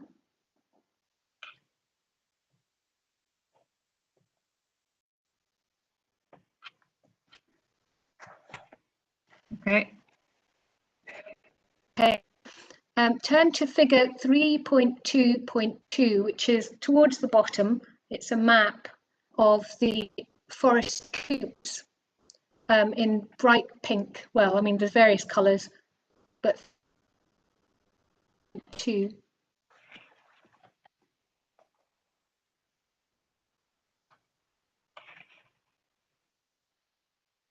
Okay. Okay, that sets out the age of the forest that's already there, and when it's likely to, and it says in the text when that's likely to be felled. You look to the area just above private water supply 14 abstraction, which is bright pink. The headwaters, the cross for cross water. You'll see that there is a very large section of forest which is 40 to 50 years old. From what I understand reading through that, that is due to get felled in the next couple of years. Same document, table 3.2.7.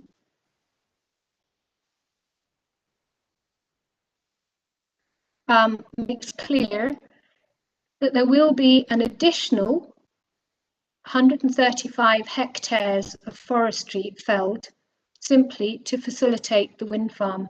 So this is over and above what is due to get felled anyway. And if you look at the development plan for the wind farm, that felling will take place in the first 5 months of wind farm construction and development at the same time as a lot of the other major earthworks as well. So all that is happening all at the same time, much of it in that same catchment area. And this is a very high rainfall area. The hydrology chapter records more than 2 meters of rainfall recorded in 2017. 2 meters is a lot, it's even worse than us. And that combined with massive deforestation and excavation and construction in that one surface water catchment area must be a major risk. And that hasn't been mentioned in the risk assessment at all for that private water supply. And then lastly, the borrow pits. Borrow pits 5 and 6 are within that catchment area. And the borrow pit technical assessment, which is TA 10.5, says, borrow pits a little bit later on as well, but they are all on fractured rock. They have little or no overburden or soil. And in total, those 3 borrow pits will have a predicted extraction of about 80,000 cubic meters of stone. All the borrow pits will have blasting, and there it is stated that there will be a rock crushing machine in the base of the borrow pit. Say that's in CD 1.2 technical assessment 10.5. And I just think, that's refueling, crushing, blasting, all in the borrow pits, and it impacts basically on what the council wanted answered in their scoping opinion, which was to address leachate from the borrow pits. But in particular, for this particular surface water supply, all of that is a significant additional risk. And looking at the drinking water quality regulator assessment guidelines, which do apply here because this is for public use, and for staff use, that puts this automatically into a high risk category. Doesn't matter what else you do, this is a high risk. So I'm sorry, but I disagree with the risk assessment, which is that this is low risk.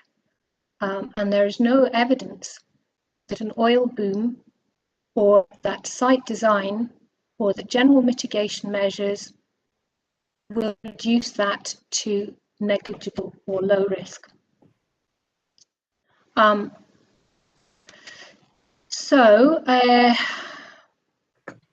I said, the only specific mitigation for this particular group of 3 water supplies is an oil boom, and disaster mitigation is a few bottles of water at the site office. And as I mentioned before, the EIA regulations specifically require disaster management to be addressed, and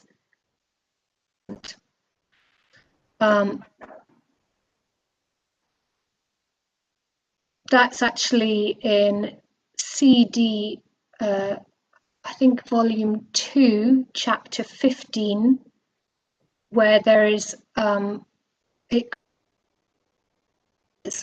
but there's a paragraph in there about disaster management, and actually private water supplies aren't mentioned. So I don't know what else to say about that, really. Okay. Dr. Connor, is this a good time to take a break? Obviously, it's now 10 to 12. Yes, I think it's a good 2 hours. Yeah, good time to take a break. Okay. Could we resume at we'll resume at midday? How much more information have you got to give? I have to say most of the kind of that private water supply 1416 is probably the most detailed, so I can run through. I wanted to talk about basically the different types of source that are described, if you like, in the regulations, but also in the risk assessment. So I can tell you which ones I was going to do, because I know that Mr. McLeod is upset that I haven't told him, although they're all in the risk assessment. So I was going to look at, I've done more or less done 14 and 16. I was going to talk about private water supply 07, which is a spring supply. Dock Royal, and White Cairn, which are groundwater borehole supplies. And I was going to include in that a little bit about the borrow pits. I was going to briefly mention, I'll try and make it really brief, the White Cairn borehole, which is private water supply 17. And then basically, which was a well, and then I was going to finish off with Arnamine, which is at the site junction, and which we talked about a little bit yesterday. So I hope that helps. If it does. Yeah, it certainly helps, but again, I think we'd have to reiterate the concerns that these weren't raised. I think Arnamine has been raised in your references previous to today, but certainly the other sources that we wouldn't have been expecting to hear detailed evidence on these at this stage. Well, it's really things that were raised in the inquiry report. So, for example, Dock Royal has a borehole log that's been lodged by Mr. Robb in his inquiry report. So I'm answering to that. And what other ones? Private water supply 07 is obviously in the private water supply risk assessment. I mean, you know, it's very, I don't know quite how to address this, because putting it into the precognition, I can't, because I'm limited by the space that's allowed for it. But it, you know, it is basically addressing. It's addressing aspects of the inquiry report which are compliance, for example, with SEPA's LUPG 31, things like that. But I can't do it unless I can use the evidence.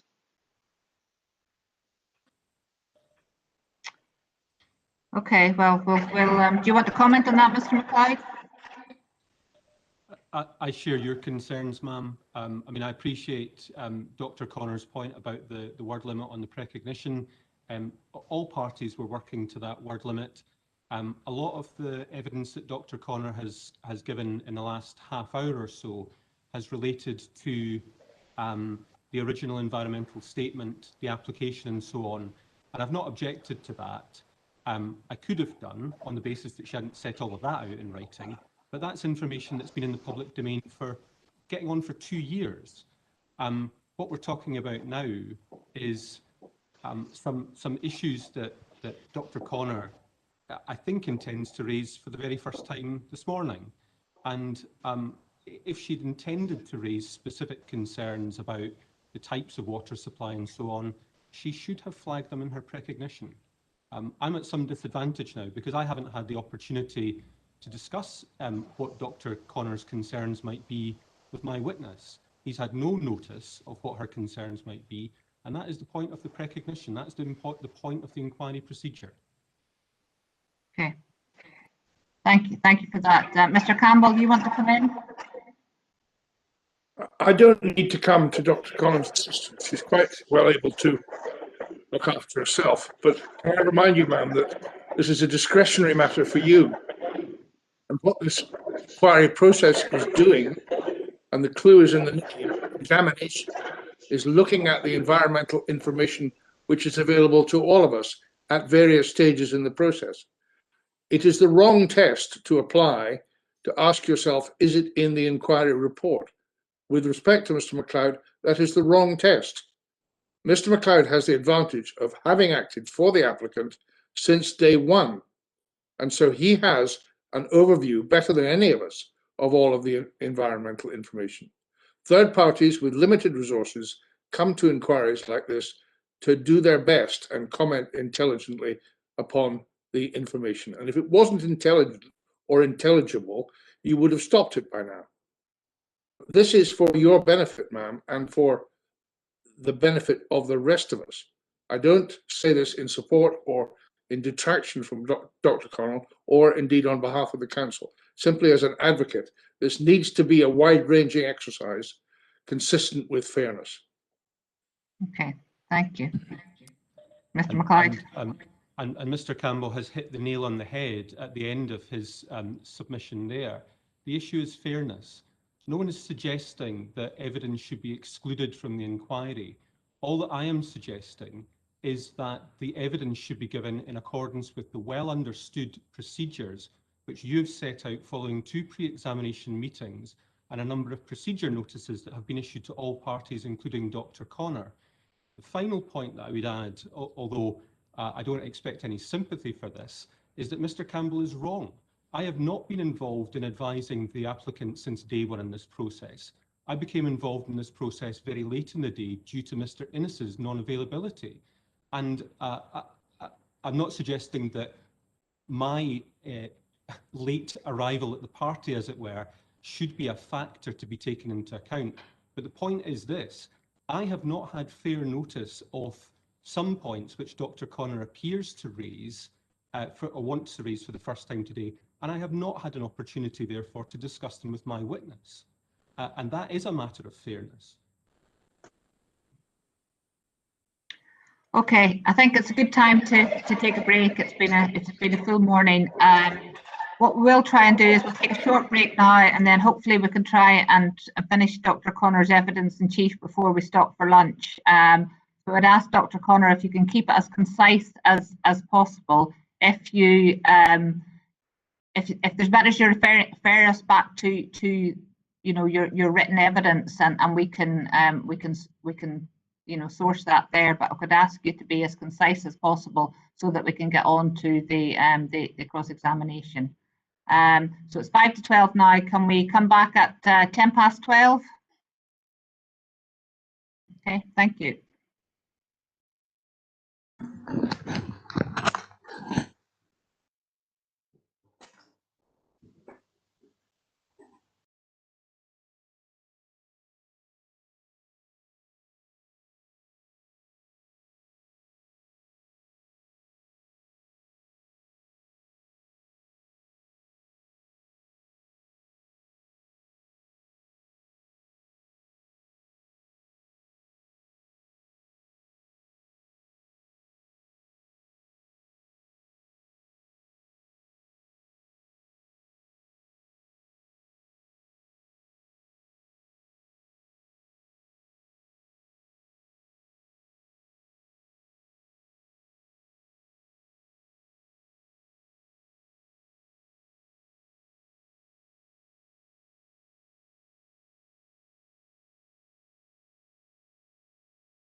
Okay, I think that's us all back. Just before we start again, David and I have had a chat over the break. Dr. Connor, obviously from your evidence, we understand your concerns about the risk assessment. You obviously went into a lot of detail in relation to private water supply 14 to illustrate these. We don't feel it's necessary to look at the other private water supplies you mentioned in such detail at this stage. And perhaps we could suggest that you ask Mr. Robb about the information provided on these private water supplies in cross-examination, referring to his inquiry report and the risk assessment. What does want to come in on that? I'm not sure that that's really fair to my preparation and to the owners of the private water supplies, and addressing, in fact, what was set out by Mr. Robb in his inquiry report, matters 1 and 2. I can't see how I can present the case fairly if I can't produce the evidence that addresses his concerns. And that bothers me, but I will try and make it as brief as possible. And if there are sections that I miss out, which there will be, I will try and ask Mr. Robb in cross-examination. That seems a reasonable compromise. Okay, well, if we'll proceed on that basis. Mr. McLeod, are you there? I am. Right. Ma'am. Did you hear that question? I did. I heard the exchange. So I think I agree with the point that you've made, and let's just see how we get on. Okay, over to you, Dr. Connor. I'll turn the video off again, just so that you don't lose the sound. Yeah, certainly the sound's very clear without the video, so thank you. Okay. Okay, so I think we've done 14 and 15 pretty much, 16 to death. I wanted to talk briefly about mitigation because it applies generally. I appreciate that the reporters have to not only consider what risks are set out by a risk assessment and by the applicant, but in fact whether the mitigation that they propose is effective, and at the end of the day what the overall risk is to those private water supplies. So I think it is important to understand whether the mitigation measures actually work. So first of all, if you could turn to CD 2352.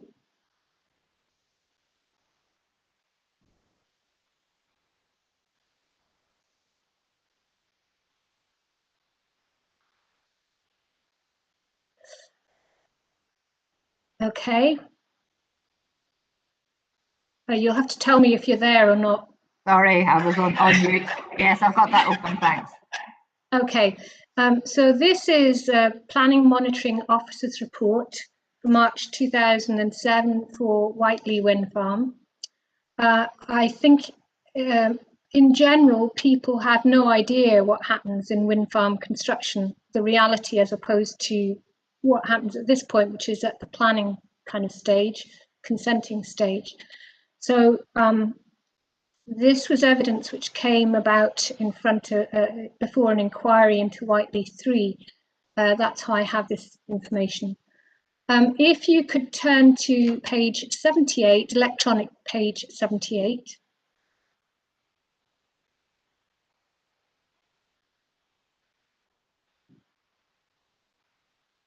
And again, just tell me when you're there. Okay, yes, got that. Yeah. Okay. Sorry, Dr. Connor, I've only got a paper copy. I wonder, there should be page numbers at the bottom, I think. Would you be able to just let me know? It'd be page A something. It's page A3/1. Thank you. Okay, now the first thing I'd like to say is that Scottish Power Renewables actually had a dedicated construction mitigation team for Whiteley Wind Farm, which was obviously a big development. But they had a team that did nothing else but sort out mitigation problems. They were very diligent, and a lot of the mitigation was very thorough and worked very well. So what I'm showing you are photographs of things that were highlighted by the planning monitoring officer as mitigation that hadn't worked. So I'm not saying for a minute that everything failed. The photographs that you can see before you on page 78 show a turbine foundation which was temporarily flooded. I don't know the reasons for it, but it obviously shouldn't have happened. More importantly, you can see slurry on a track, and in fact you can see it in two photographs really. And bear in mind that this is particularly important for that water catchment for 14, private water supply 14. That is a fairly normal state of events when you have high rainfall and a lot of construction vehicles. And that was mentioned yesterday by Ms. Logan as well, with the council. And then if you look at the right-hand page, which is page A3/2, the bottom photograph actually shows the repair of a peat slide. And I'm not suggesting that a peat slide will happen here. There's actually a lot less peat on this site than there was at Whiteley. But it's just to say that these weren't predicted and these kind of things happen.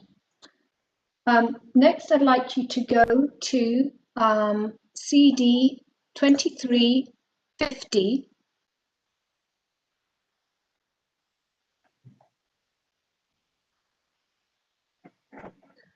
Okay. Okay. And these are photographs, and it's because I'm not getting it at Scottish Power. You know, this is what happens.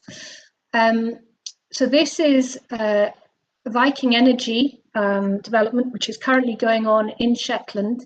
It's SSE's development, and the photographs show basically the effect of high rainfall with completely overwhelmed silt barriers escaping the mitigation measures. So what I'm trying to provide here is evidence that, particularly with climate change and high rainfall events, it is really, really difficult to provide 100% mitigation against environmental problems. So, do we have evidence of unavoidable problems and disasters? And I'd like you to turn to CD 2346.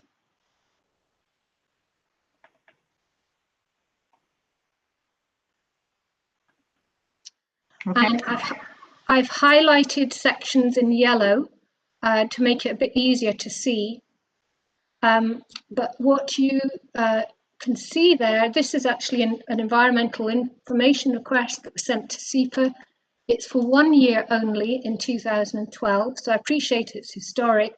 But again, it's an illustration of the fact wherever you get humans, there will be accidents, spills, and this, as I say, is 1 year's recorded events only to SEPA, and it records some fairly major oil spills. In fact, for the Clyde wind farm, it records private water supplies that were involved, that had problems, and it includes siltation events.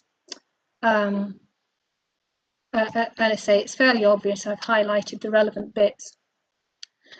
Similar sort of problems, perhaps not as dramatic, happened at Whiteley, and I put those on CD 2347. Mostly those were related to siltation events. I don't think we need to look at them. I'm aware of the time. Okay, thanks. But I've noted the reference. Okay. I think it's important to look at actual monitoring that happened involving private water supplies and how wind farm construction affected that it affected them in terms of results. And again, if you turn to 2351, CD 2351,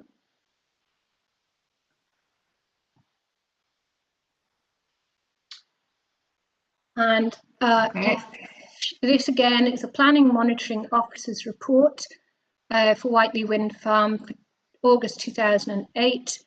It's on page 82, electronic, and the document page is A4/3. Sorry, what was the electronic page number again? Electronic page 82. It's a difficult document because it's kind of quite wide. So you also need to look at the document page, which is A4/3 at the bottom. Okay, yeah. I've highlighted some sections to make it a bit easier. See that, thanks. Yeah, and this is basically the planning monitoring officer, not me, making a commentary on effects on private water supplies, one of them being my own, which is Arecleoch, but very high coliforms, and you can argue that whichever way you like, but I want you to look particularly at what it says for low overmure, and that's the second column, about halfway down on that page. And it goes on to say that low overmure has increased in baseline. In fact, it's more than, I think, ended up being more than 4 times. Increased conductivity in that borehole. Low overmure is a borehole supply. It goes on to say for low overmure that there is increased sediment, increased turbidity and siltation in that borehole, and that it was felt to be due to, I think, borrow pit P. It's somewhere. So the planning monitoring officer felt that the problems in that borehole were related to borrow pit activity. Okay, so these are the actual test results, and they're not my opinion. We haven't got the time to go through these documents in detail, but the planning monitoring officer did have a running commentary on private water supplies in both of those documents. And then if you could go to CD 2326.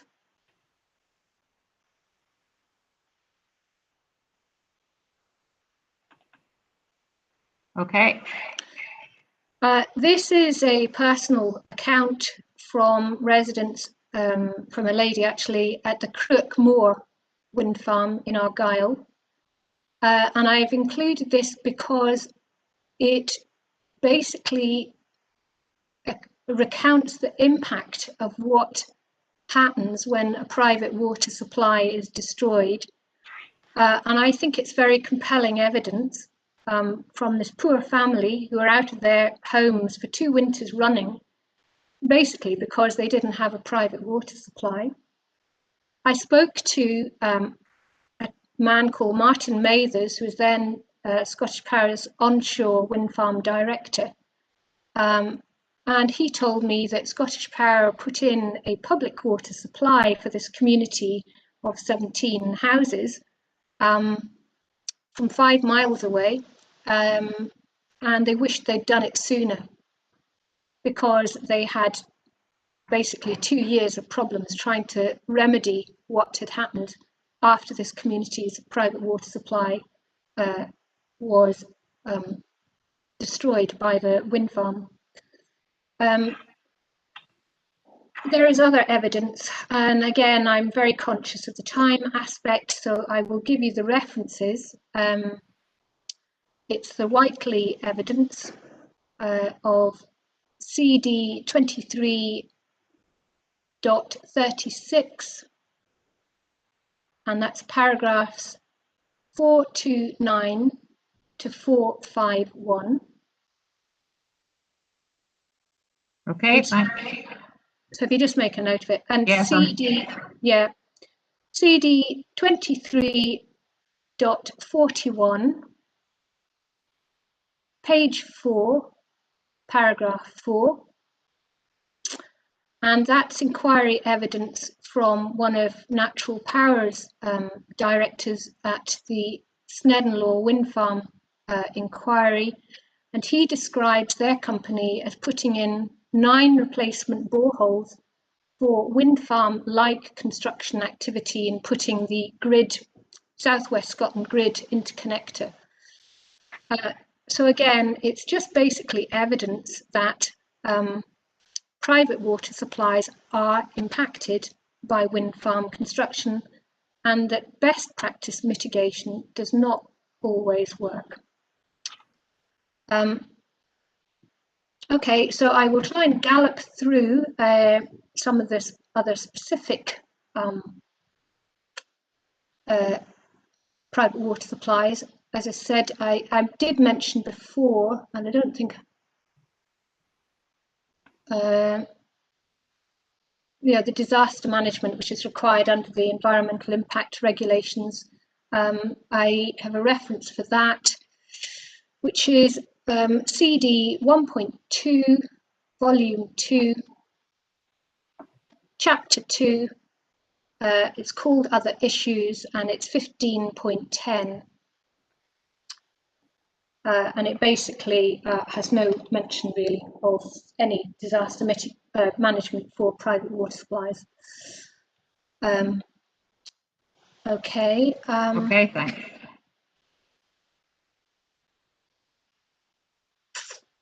Right. Briefly, private water supply 07. If you could turn, please, to CD 23.32.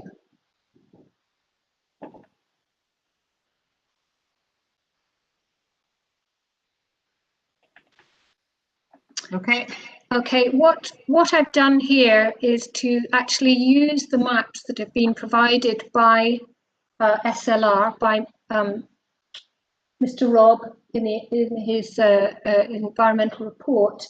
So these are derived from figure 10.1, but I have put the names against the private water supplies, and you'll see different coloured boxes around each of the private water supplies. Basically, let's go back to the legend, which is at the top.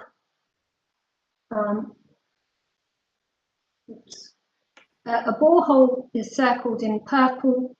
Blue is a well or a spring surface water supply. Orange is an unknown or unconfirmed source according to the risk assessment. And red is also an unknown risk. If you could then turn to the bottom map, which is map, I can't see a number on it, but it's the bottom map in that group. That's fine. Yeah. I've printed off paper copies of these maps because we were going to ask you about them, so that's fine. Okay. If you could find private water supply number 7, which is slightly to the left on that bottom map. That Knocky Coed source, is that it? Yeah, sorry, in the middle. It's Yeah. Knocky Coed Cottage and Craigants. Got that. Okay, so this is in the risk assessment, as it points out, 600 metres north of the existing access track. It's also 750 metres to Borrowpit 2. The information for this water supply comes from the failed Altacanic wind farm application. And none of the 3 properties remembers filling in a questionnaire or having a site visit.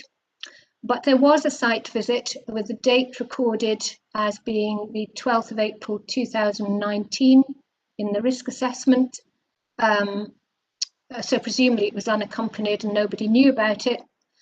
But what it says in that risk assessment is that it was actually a holding tank that they have recorded as a proxy for the source of the water. So they don't know the catchment for this holding tank, but the catchment area runs up gradient to the access track. And as I said, it's only 700 meters, 750 odd meters to Borough Pit 2, and which is also up gradient from the catchment area. The reason I put this in is that this actually is contrary to SEPA's LUPG 31 guidelines, which requires all the sources to be mapped. So does the council. In fact, so do the risk assessment regulations as well. So effectively, we have a holding tank as a proxy for the water source, and it's only recorded as a pipe that runs towards the access road in the risk assessment. So I think that's all I'll say about that, because I know you want me to crack on. Okay, thank you. Got that.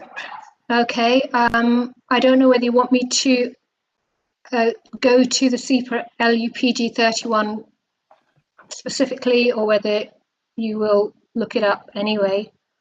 No, you could go to that, because I think otherwise we would have asked you a question on that. So if we want to get that up, that's fine. Okay, so SEPA LUPG is 5.1. CD 5.1, page 3.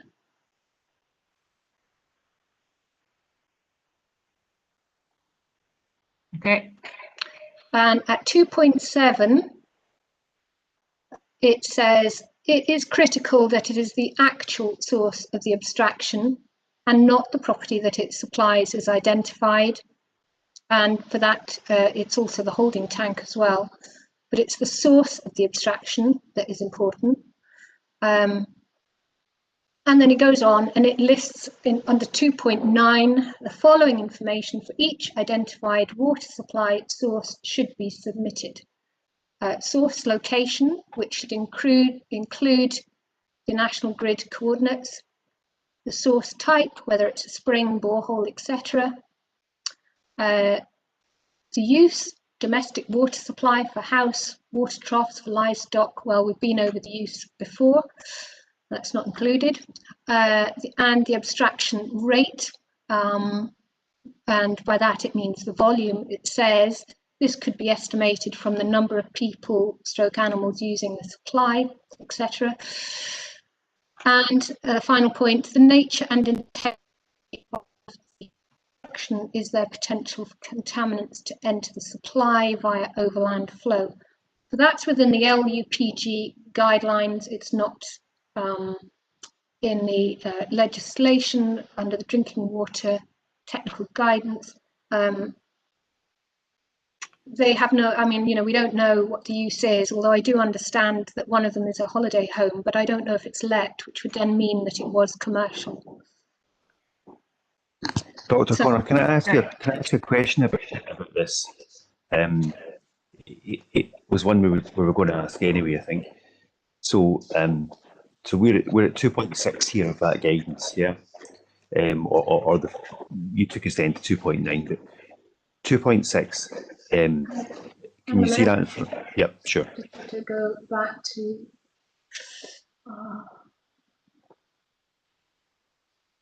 There's me having to find them now. Sorry, so it's CD 5.1, the document you were just at, the SEPA land use guidance. Oh, sorry.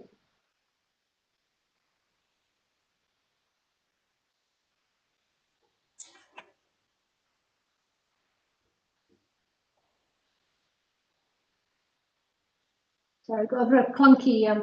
I've got it now.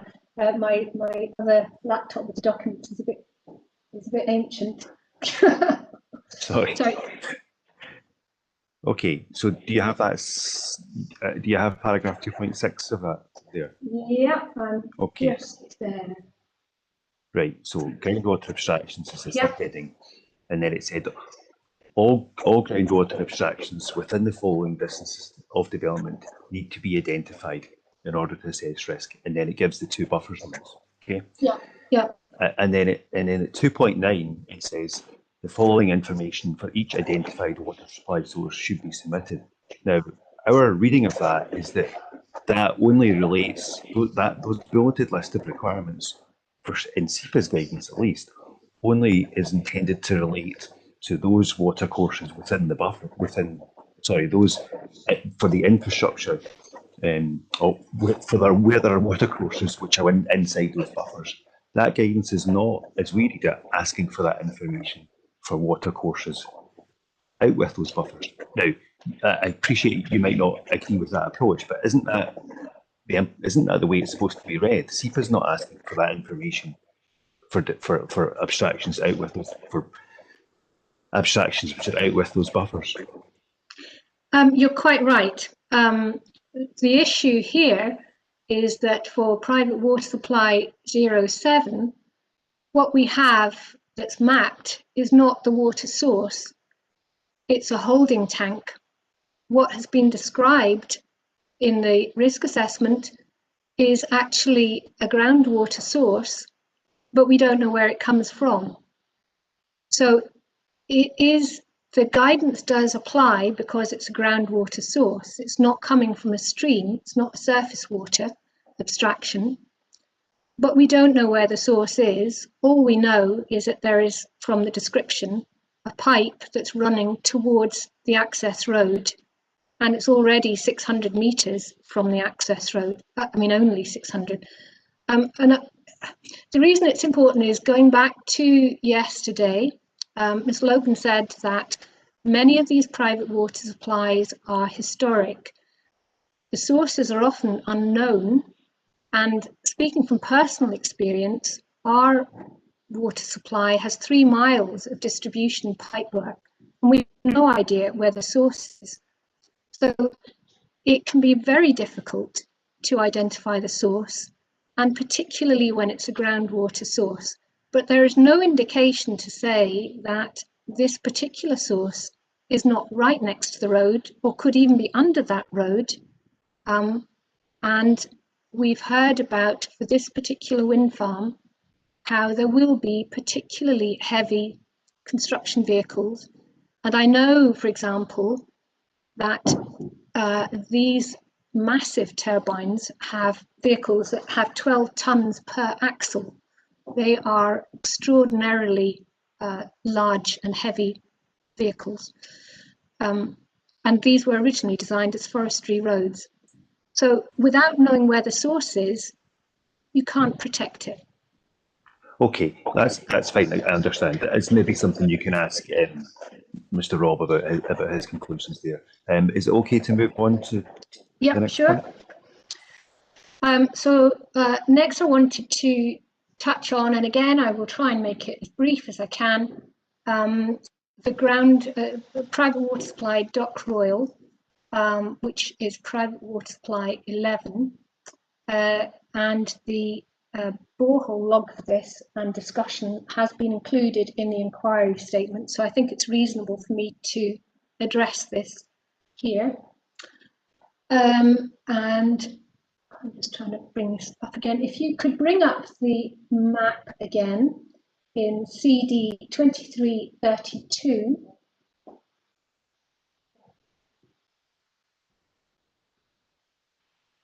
Okay, got that. Okay, and you should be able to see private water supply 11 towards the middle on the left-hand side. It's got a purple box around it. Yeah, got that. That's the borehole. It's obviously difficult for me to put that in exactly the right place on the map with the writing. So it's basically underlying the markers that were put there by SLR. So just I'm not going to go through legislation again, but basically the same legislation applies regardless of what kind of water source it is. The need to define abstraction volumes and so on. And I was a little bit confused and a bit puzzled at the interpretation, or the statement, I should say, in the inquiry report that there will not be an effect on the groundwater for this wind farm, particularly given the evidence that I've already shown you at Whiteley and effects on boreholes. I wanted to say that groundwater is very difficult for most people to understand because you can't see it. You can't see where it travels, and you can't see the volumes of flow. Most of this site is covered by peat and shallow soils, but it's absent in places, as Mr. Robb has said in his inquiry statement in paragraph 5.8. And it's also absent where most of the borrow pits and the turbines are sited. There tends to be a bit more clay towards the valley bottoms, and that's confirmed in the borehole logs, which third parties have submitted. I'm sure you don't need to see that right now, but I can give you the reference number if you want. ED 2331. Okay, that's And, helpful. yeah, I think the borehole logs are hugely, like the evidence from Whiteley, it is actual evidence of what is under your feet. The underlying site bedrock, as we've heard in the inquiry statement, is largely impermeable. It's what they call Silurian and Ordovician grey-whack, which is very hard sedimentary rock. And I'm going to talk a little bit, because I'm not a geohydrologist, about the BGS document, also referred to by SLR, and quoted, in fact, by the inquiry report. And if you could please go to the inquiry report, which is 1.2 CD 15.15. Okay. And in paragraph 5.13, Yeah. there is a description of the groundwater from BGS as fracture flow, which is largely taken from the BGS Scottish Aquifers document, which we'll look at in a minute, but it's important to realise that it has been quoted from. It says basically that the groundwater is mixed within the top 50 metres. Just a second. Just getting the right page here. And then if you could go to CD 2338.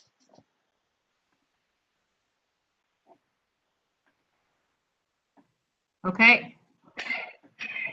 And let's bring that up as well. If you could go to figure 13, and I'll give you a page number for that in a minute.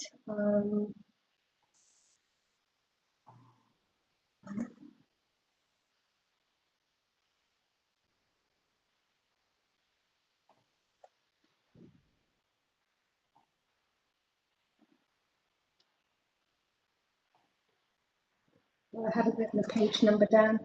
Let's get that for you. I think it's page, where is it? It's page Yeah, 48 on the PDF. Page 56 of the paper copy. Okay, got it. That's fine. That's fine. This is actually a really important diagram, quite difficult to understand, perhaps. I think everybody, well, I'm certainly in agreement with Mr. Robb that basically all the groundwater flow on this site within this largely impermeable rock is therefore confined to the fractures and the weathered zones, the broken zones of rock. And I say I'm not a geohydrologist, I'm just going to kind of explain the concept from a lay point of view. This is a bit like having a pavement. And if you pour water onto a pavement, it basically runs off except into the cracks. So the flow from the pavement is concentrated within the fractures, within the broken zones and the joints between the pavements. And that's quite an important, I think, understanding. If you look at that diagram, figure 13, let me get it up myself.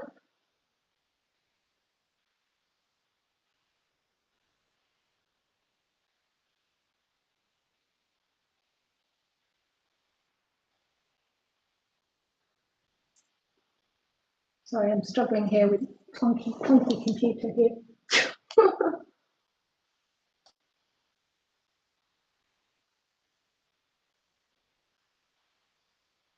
Okay, that's fine. What you can see is basically a diagram from the BGS, which is actually a very good diagram of the underlying rock on this site. There aren't, in fact, the big peaks and mountains that you can see there. It's actually fairly flat. It slopes very gently towards the Dusk, River Dusk, and that we've shown in the various sections that we provided, which are copied from the BGS maps.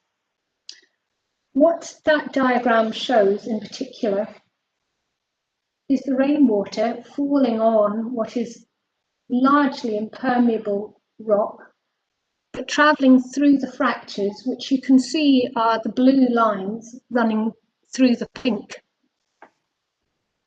And the blue, they emerge downstream as springs in some cases.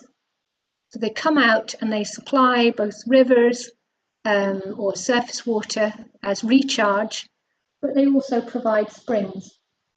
That's the sort of more superficial part. And you'll see on the right-hand part of that diagram, there's actually a kind of rough scale which says the whole thing is about depth. So Dock Royal borehole goes down to 58 meters. So it's in the sort of top third of that diagram. It will rely on fracture flow like everything else, well, not everything else, but all the other boreholes on the site. And that's partly because of the way that a borehole is designed. Now, the borehole log that's been put in the inquiry statement actually has a very good record of that particular borehole. It has an area, if you imagine a borehole is like a drinking straw, this particular one goes down to 58 meters, but between 49 meters and about 55 meters, there's basically a slotted zone, which are holes in that drinking straw, which allows water from a broken weathered zone of rock that's deep down to percolate into the borehole. Now, the important thing about Dock Royal borehole, and it's been mentioned in the inquiry report, is that it's artesian, which means that it comes up to the surface under its own steam. It's water that's under pressure. Now, to do that, there's really only two ways that you can have a borehole that does that. You need to have basically a head of water to be able to produce the pressure, and that relies on, obviously, height. And the highest point where there's likely to be a fracture at that kind of depth is actually in the wind farm construction area. So Shield Hill is the highest point. and that's 230 metres. Now, Mr. Robb has said that he feels that the adjacent Nokshin elevation should provide protection for that, or that's where the water comes from for this borehole. That's just not high enough. It won't have enough hydraulic pressure to get there. There are other rare reasons that you get an artesian well. I'm not a geologist, but I have looked it up and I've read the BGS document, and you get what are called confined aquifers. I don't want to go into detail about it. I don't personally think it's relevant, but if Mr. Robb feels it is, I'm sure he'll bring that in. It's not a type of underground well which is found, according to BGS, in this environment.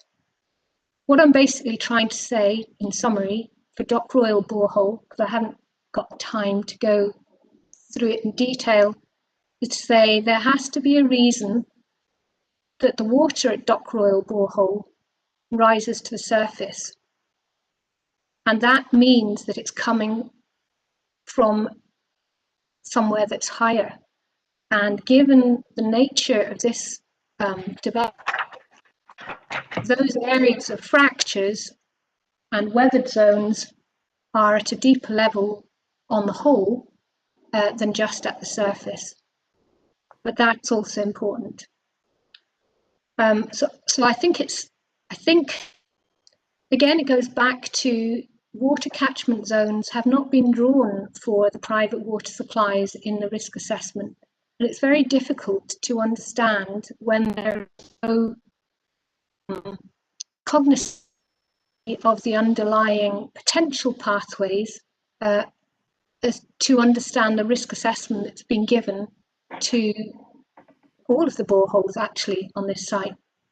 I don't know if that makes sense. I hope it does.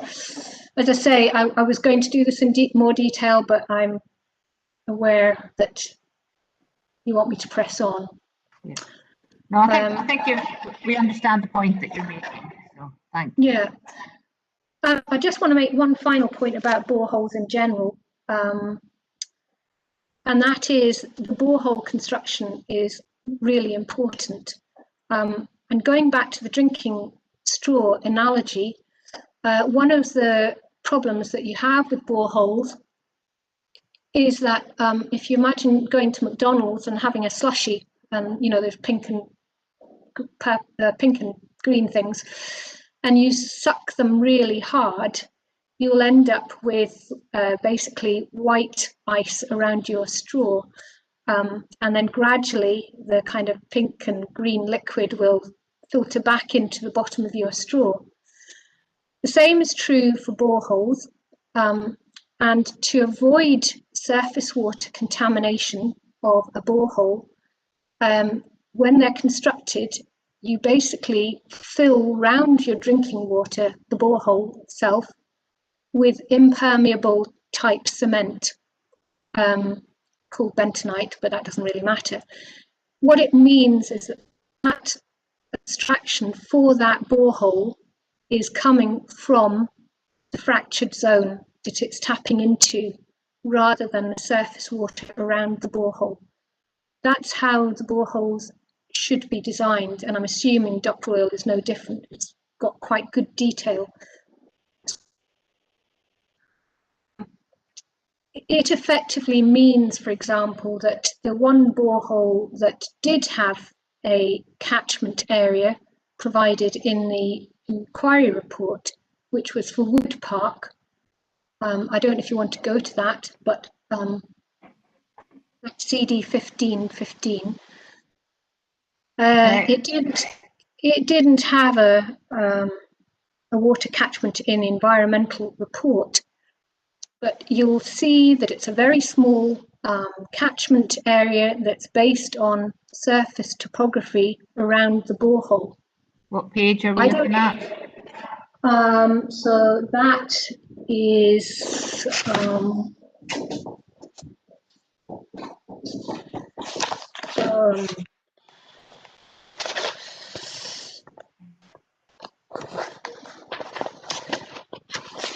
So is it the Wood Park Farm cross section? It's the map and the cross sections. Yeah, I'm just trying to get the right page. There's a small surface. There's a small yellow area next to the borehole. Yeah, okay, so it's the last page. It is GRIR6. Yeah, got that. Okay, so we don't have it for Dock Royal, but using the same analogy, and unfortunately that borehole at Wood Park goes down to 55 metres, so not dissimilar from Dock Royal. So assuming that the borehole construction is relatively similar, it will be trying to abstract clean water from flow deep in the rock rather than surface water. Again, I don't agree with the catchment area that's been drawn for that borehole. I can't speak for Dock Royal because there isn't one drawn at all, but I think it goes back to the council scoping request, which was, in essence, the site-specific geohydrology has not been clearly identified. And I think that's, there's one particular thing I want to highlight here, and that is Scottish Power actually did 3 boreholes, which for some reason they haven't referenced, but they can be seen. I'm out of order here, so I've been rushing.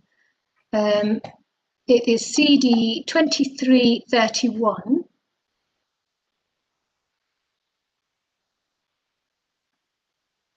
Okay. These are boreholes that were conducted by Scottish Power a few years ago.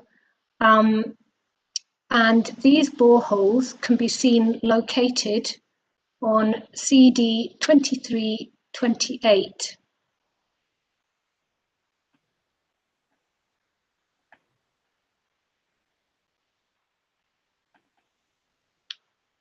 Okay.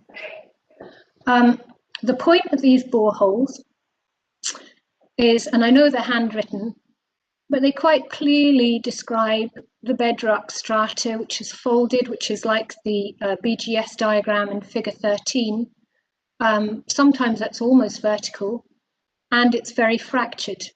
And really the same is seen in all of the boreholes of this fractured rock. This is an area, and I was going to go into it in detail, but I can't because we've run out of time.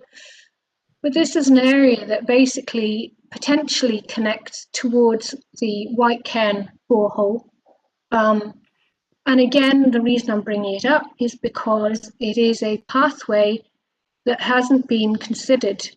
You know, I'm not a geologist or a geohydrologist, but these are things which I think, even if they were discussed and dismissed, they should have been put into a risk assessment.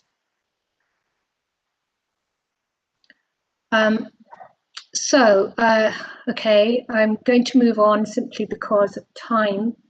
I wanted to mention a little bit about the borrow pits, if I can.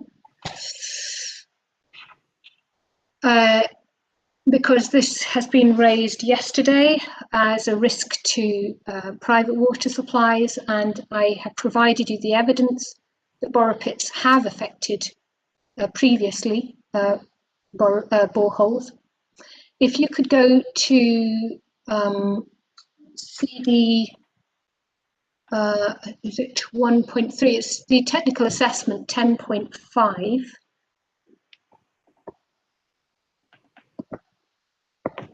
I'm trying to bring mine up now on a different.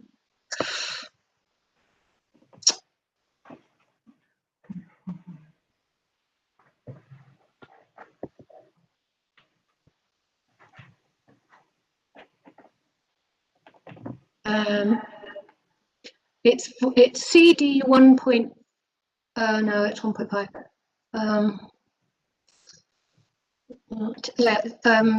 CD 1.5, volume 4B. Yeah. And it 10.5. Yeah, which that's is Boropit. the Boropits. Yeah. And if you could look, I'm trying to bring it up myself now. If you could look at the photographs of all the Boropits on that. Sorry, I'm trying to find it myself now.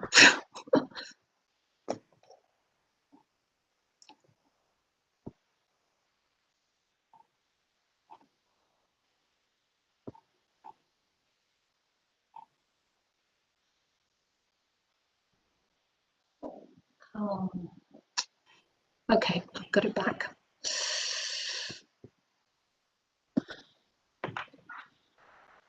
So there's photographs on electronic page 8 and all of the Boropits actually, page 11,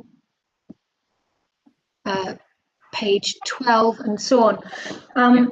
They're taken at different times of the year and I don't know exactly when they were taken, but one of the things that Mr. Robb said is that he doesn't consider that there's a risk from the Boropit because basically they didn't need dewatering. This is the inquiry statement. He has said in the inquiry statement, which is paragraph 517, the low permeability of the peat and glacial till does not readily allow water movement in these units, and as a result, excavations into the peat and till do not result in significant inflows of water or dewatering. I think that's a misleading statement because you don't have overlying soil and peat on top of the Boropits. And it says that in the description of each Boropit. Basically, there's on the whole less than half a metre above the rock.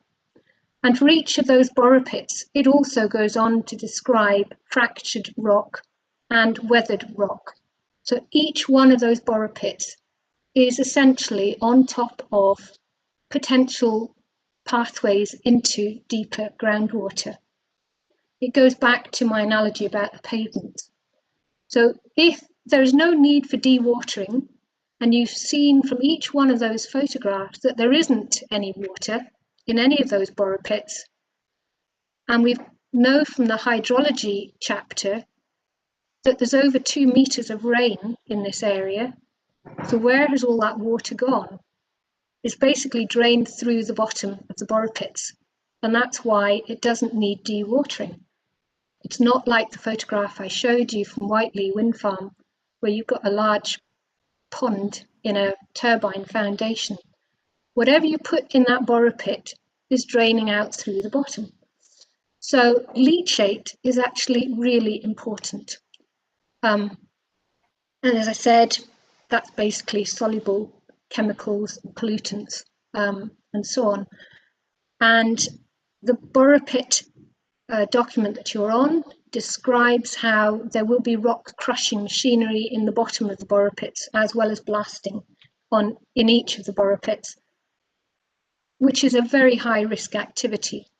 So although the pathways haven't been described in detail for this wind farm site, I do think that there is sufficient evidence that these Boropits are actually communicating directly with, as is described, broken and fractured rock, and that there must be potential for those contaminants to get into groundwater, particularly for those boreholes which may be at a distance.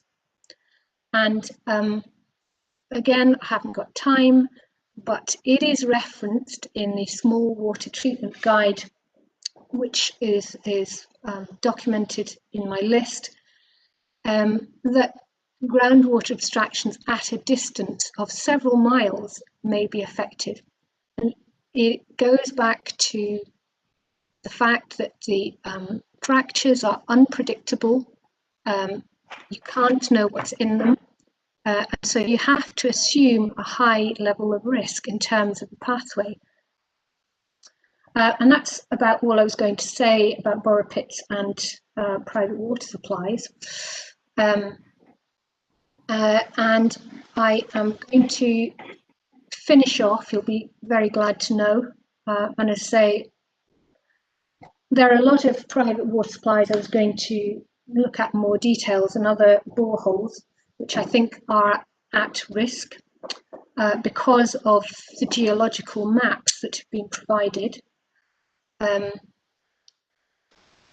But if you don't mind, I will ask Mr. Rob in cross-examination, and I will put something in my closing submission if I'm allowed. Is that okay? It may be helpful, ma'am, if I indicate whether I think it's okay first, and you can then give a ruling on that. Okay, thanks. Firstly, a closing submission is about summarising the evidence that the inquiry has heard. It is not about introducing new evidence of impact on private water supplies or anything else for that matter.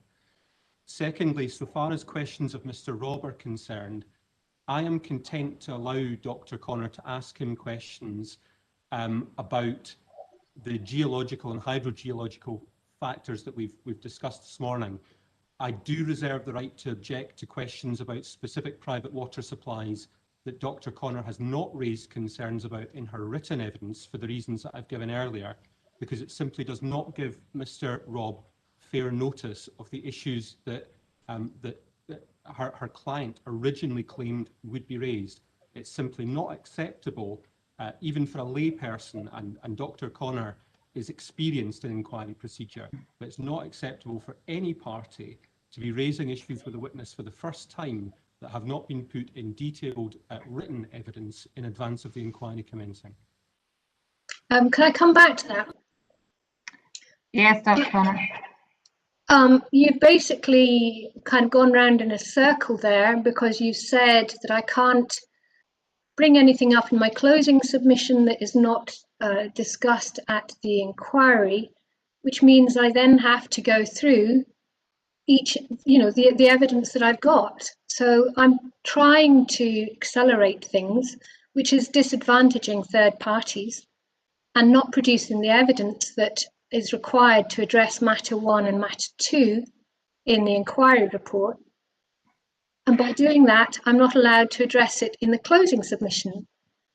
But the evidence that I'm not allowed to discuss is actually what has been presented in the risk assessment, in the environmental report, which is what this inquiry is about.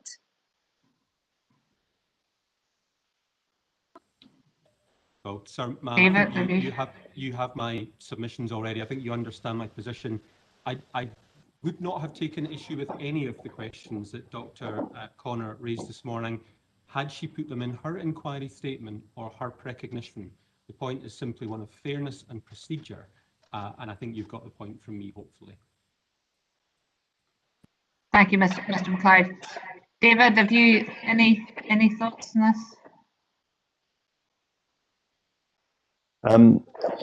Yeah, I think on closing submissions, yes, that's about summarising what we've all talked about and what you take from it, rather than going any further than that, and that's established approach. On your questions, Dr. Connor, I think yes, we would have expected all of the scope of your evidence to be narrated either in your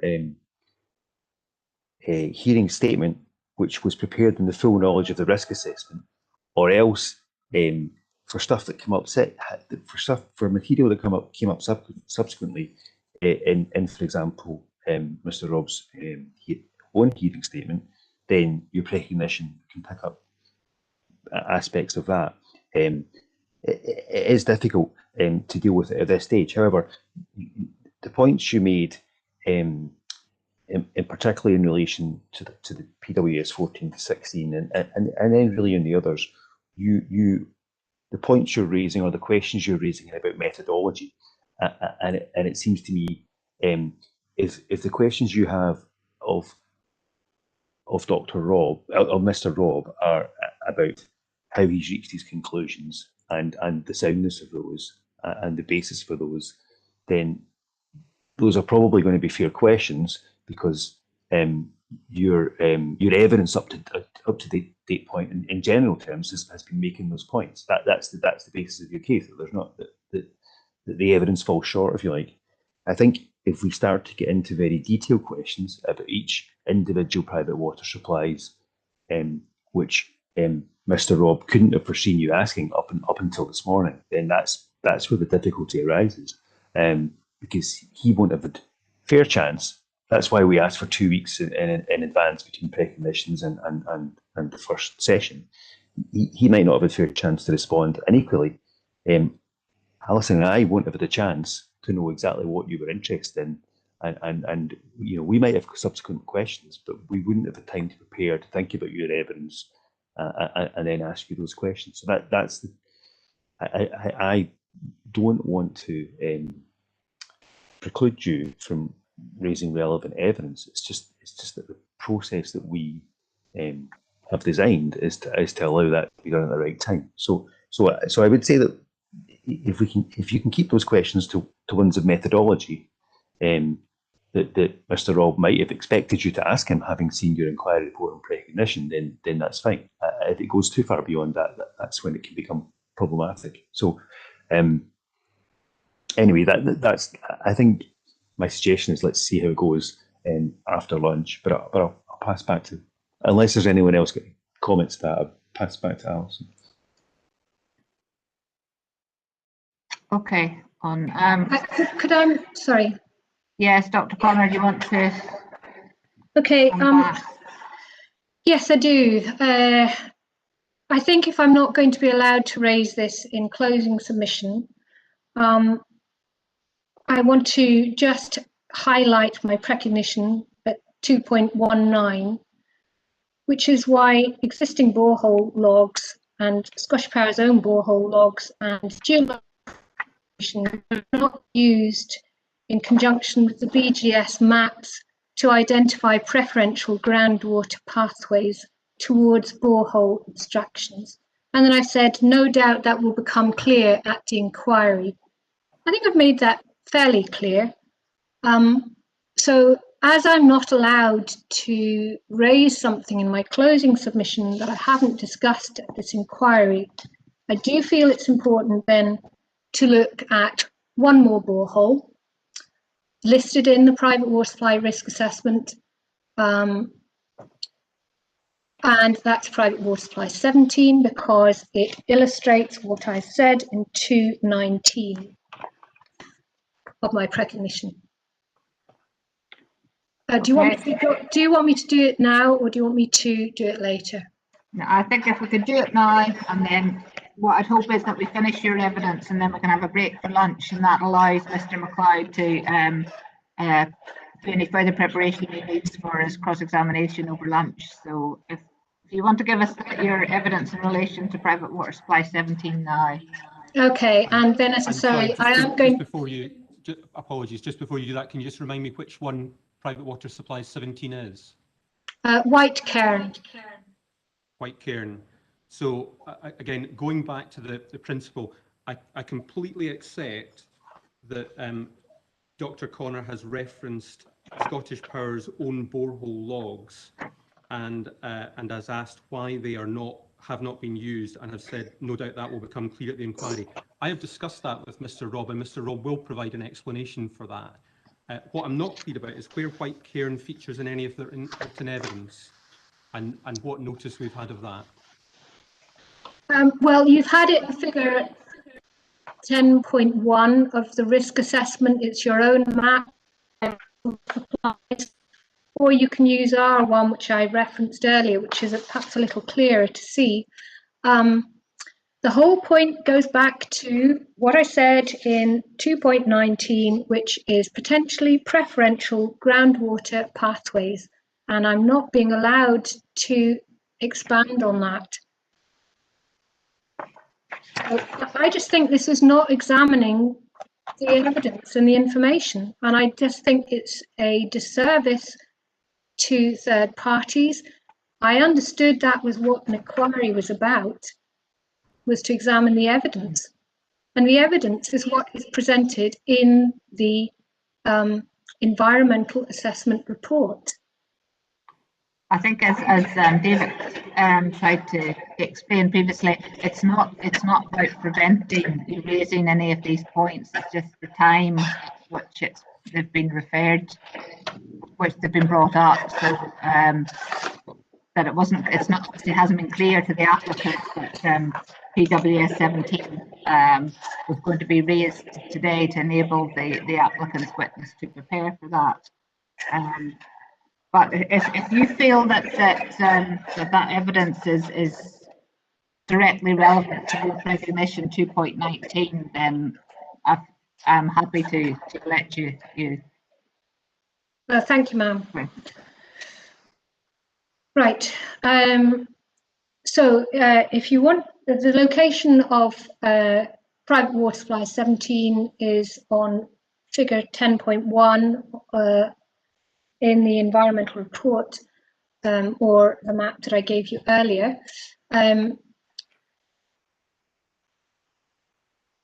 private water supply risk assessment records the location of White Cairn borehole as unconfirmed, but it also goes on then to say that there is no pathway to the private water supply from the proposed development, and it is not considered further. The third-party private water supply owner confirmed that there was no questionnaire and no visit from SLR to his water supply. If you could turn to CD 2339.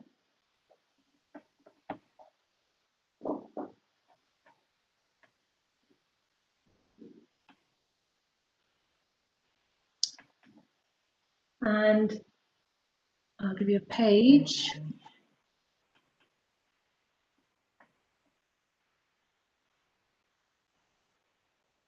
Okay, I've got the document if you're able to come into it. Okay. If you turn to electronic page 7. Okay, got that. You'll see that White Cairn borehole is located top left. Yeah. This map is taken from British Geological Survey Carrick Sheet 8W, which is also referenced by SLR in Chapter 10, Hydrology. There is also a solid geology map referenced by SLR as figure 10.4 in the list of figures, which is CD 23 figure 8. And the reason I'm bringing this particular borehole up is because what you will see is a series of kind of hatched lines that are running from southwest to northeast. And they've got the letters GDF next to them. And that's basically an intrusion of what's called a Gladnock formation. It's a type of rock. Now, there aren't labelled fracture faults in any significance there, but Scottish Power's boreholes, which you have seen previously, are actually just at the bottom of those three double tracks. So just below where I've marked private water supply 14, just at the bottom there, yeah, see that. is where the Scottish Power boreholes are located. So we have evidence then of fractured rock. We have those intrusions that are heading towards White Cairn borehole. And we know from the BGS map 13 that this is a very folded area of rock And with these intrusions of a different rock type, there are likely to be disruptions to the underlying bedrock. I'm not a geohydrologist, but like anybody who can read a road map, I would look at that and say, this looks to me to be a risk to that borehole and actually the others that are in that region. And despite that, it's not considered to be at risk. However, one of the notable things is that in the inquiry report, and if you could turn to the inquiry report on page 19. Okay. Table 7.2.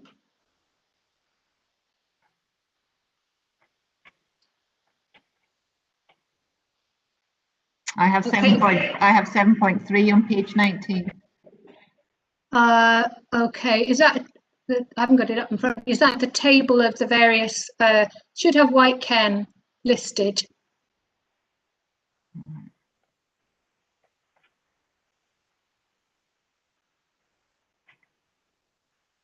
No, it's Wood Park Farm. Is it the actual risk assessment, maybe? In the inquiry report, hang on a minute.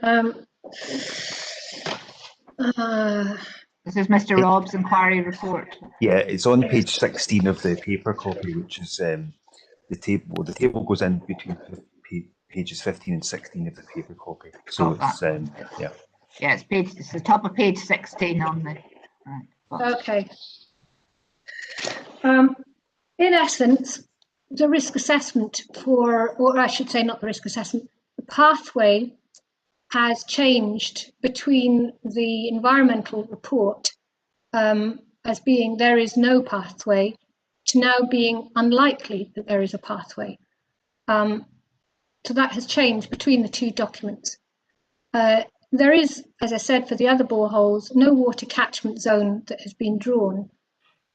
And once again, you know, as a layperson looking at this map, looking at the legend provided by the BGS, and trying to understand whether there is a potential for groundwater to flow to these boreholes, I don't think that has been addressed. I'm not convinced by the argument that there is definitively no pathway. So I'm trying very hard to rush through this, but I am using basically the evidence which has been put before this inquiry, not new evidence. I will finish off with Arnamine, because there was a lot of talk about that yesterday and the risks involved to that particular borehole. So if you could turn please to CD 2356.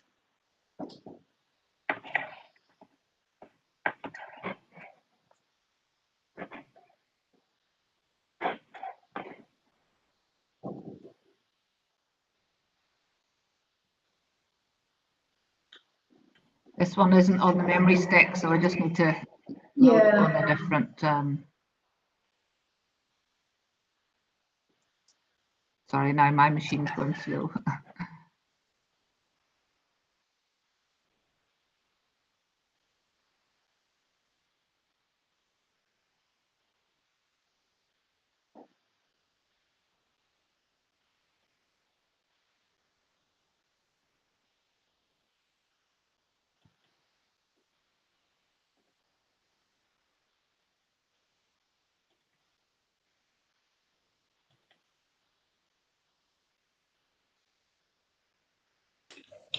There we go.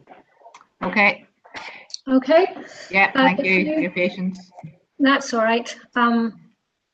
If you go to the first photograph labeled figure 1, which is page 1. Yeah.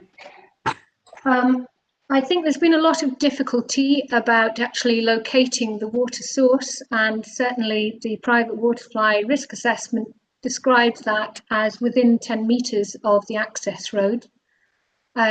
and it's obviously much further at 65 metres.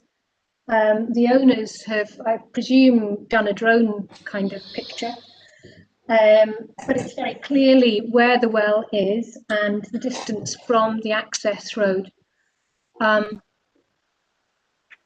The water supply risk assessment goes on to say the well is approximately 10 metres west from the existing track, within wind-blown trees, leaving the well, which has concealed the well.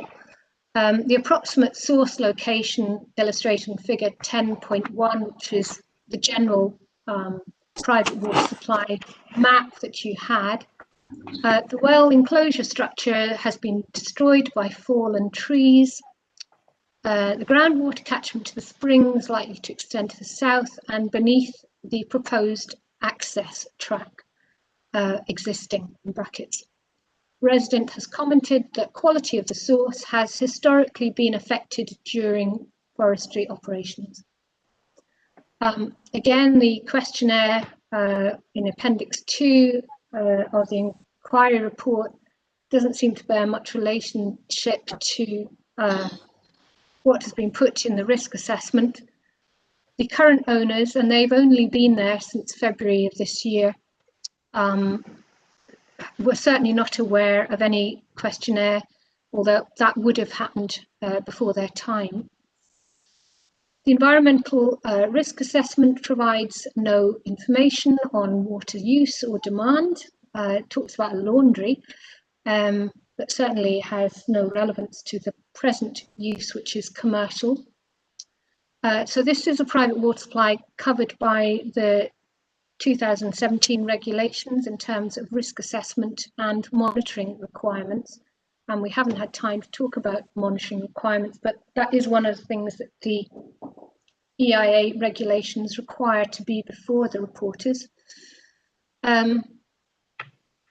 The inquiry report mapped the water catchment for the first time, as with some of the other and it's drawn as extending to the south, encompassing the access road over quite a long distance.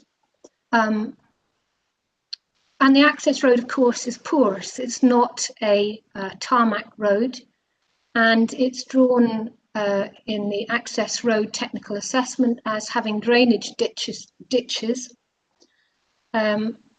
Just as with private water supply 14, presumably the ditches drain under gravity to the nearest watercourse. And in this case, these owners have a well, which, as Ms. Lobban described yesterday, relies on superficial groundwater. So any contaminants falling on the access road may get into that water supply.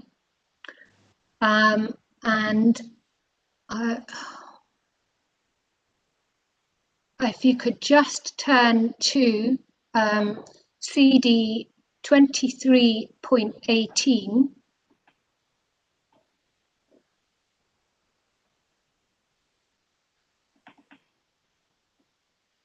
Okay, open. This is the Drinking Water Quality Regulators Technical Guidance number 5, which is part of the legislated risk assessment requirements. If you could go to page 20.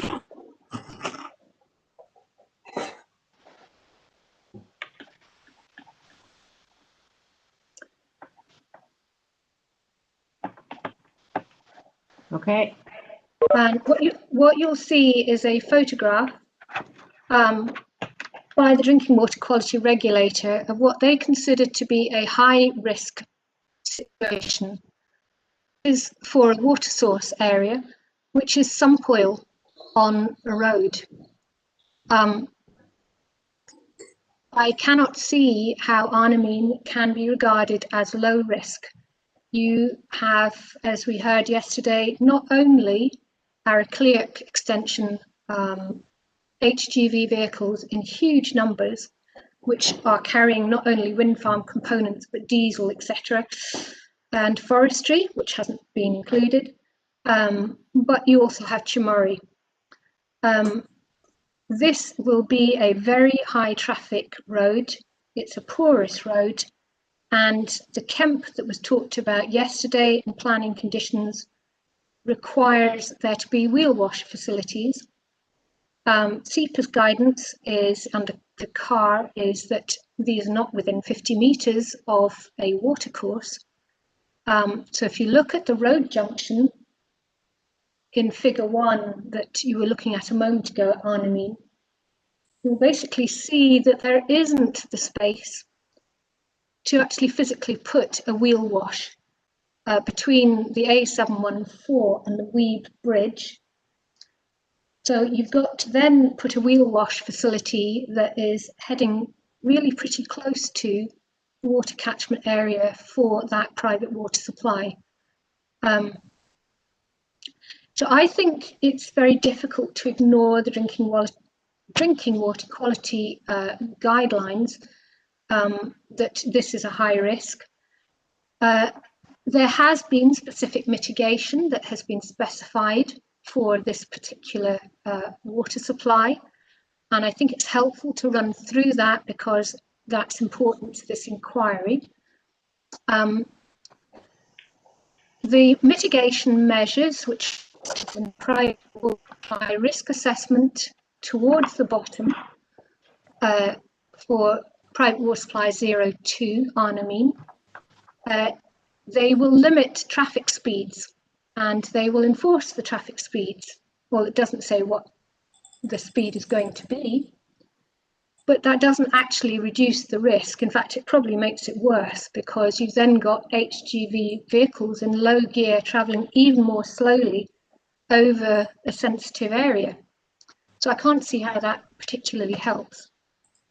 It then says there'll be no refueling or maintenance on the road. Well, that's excluded everywhere in the wind farm, so I can't see that that is actually specific. And anyway, to do that would block the main access road. So frankly, I think that would be nonsensical, really.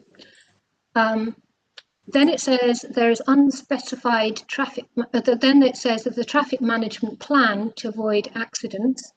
Well, it doesn't actually say what that is, but I would hope that whatever it is applied across the site. And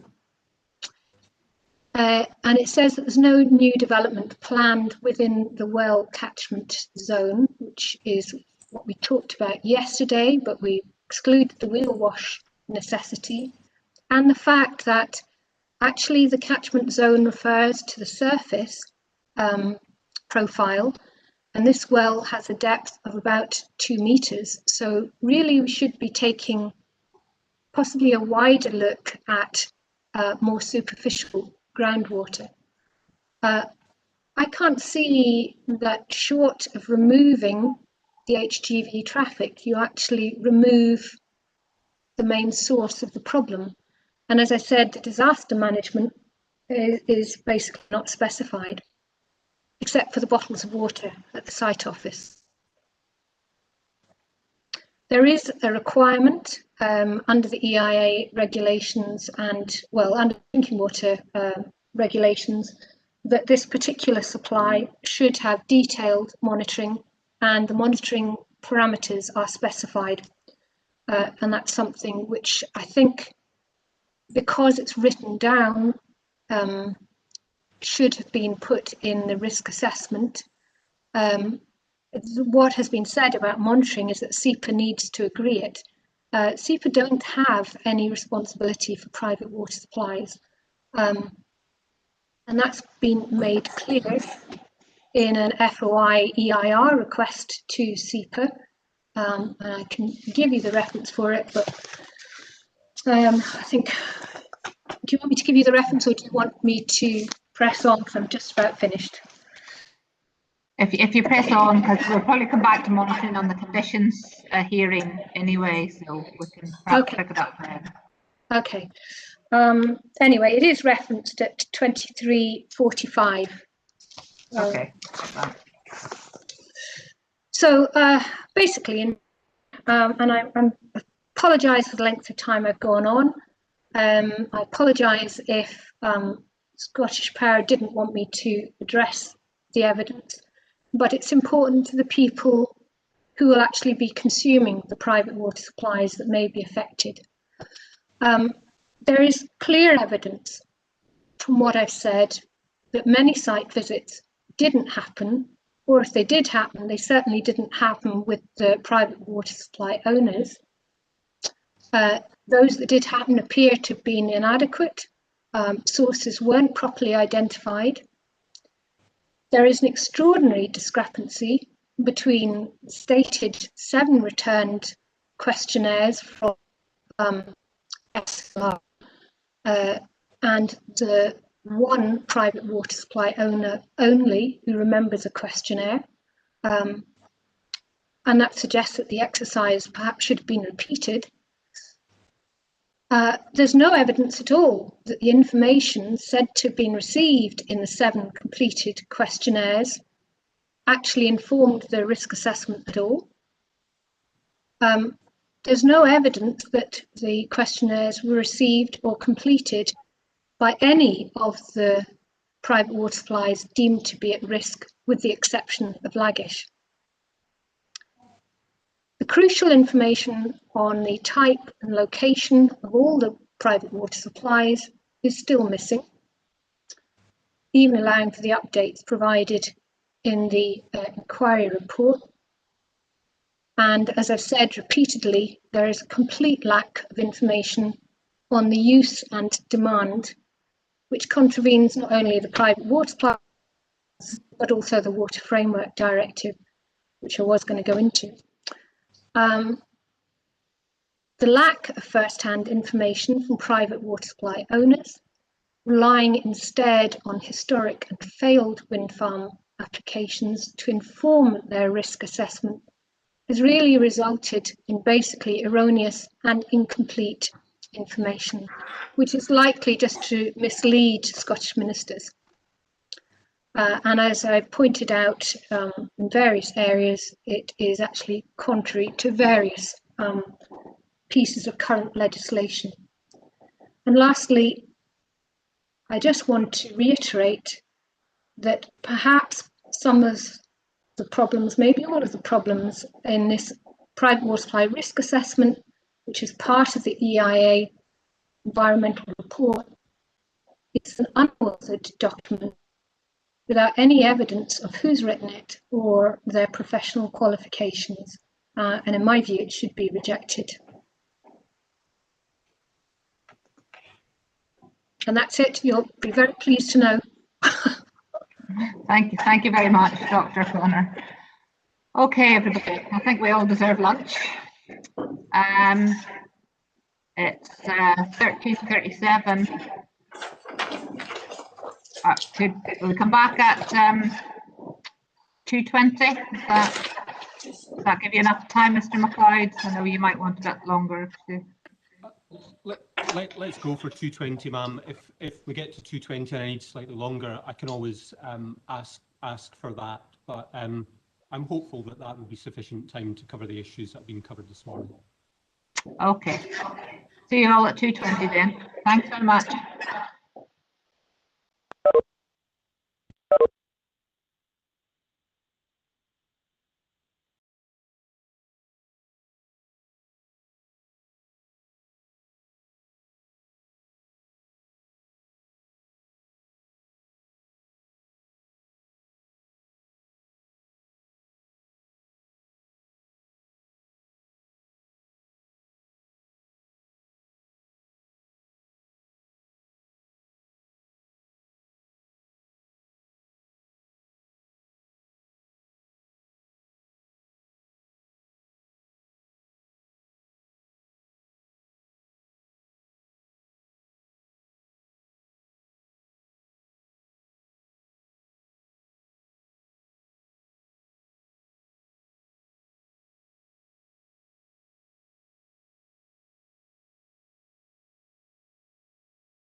Afternoon, everybody.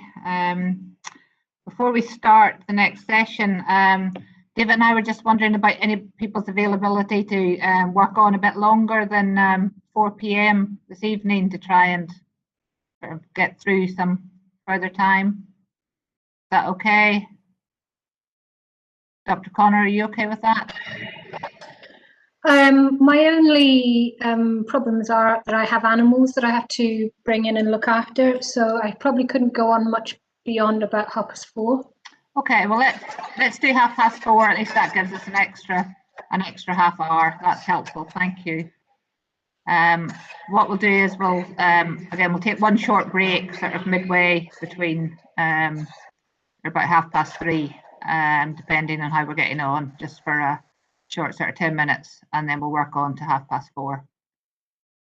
Okay, so it's now time for the cross-examination of Dr. Connor by Mr. McLeod. Thank you, Anne.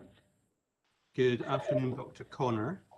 Could we start, please, by having a look at your inquiry statement, which is document CD 23.42. Oops. Small problem here.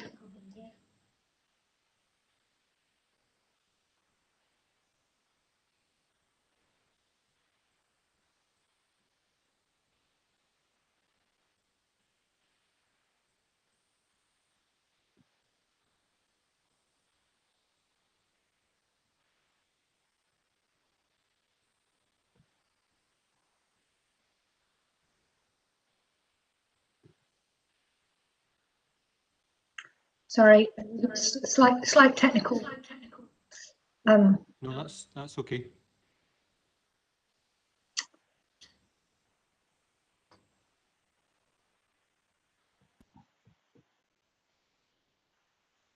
Okay, I think we're back on track. Yeah, okay. Great. Okay. So I wanted to start by asking you to look at paragraph 7 and the last sentence of that. And you say you've had no previous involvement with Arecleoch Wind Farm or the extension, and you have no conflict of interest. Now, in the previous paragraph, you've indicated that you're a member of Scotland Against Spin. And as I understand it, that's an organisation that seeks to resist any further wind farm development with a view to effecting policy change. Is that your understanding of its objectives? No, I don't think it's all further wind farms. I think it's a forum basically for people who may, well, on the whole, may be affected by wind farms to express their views.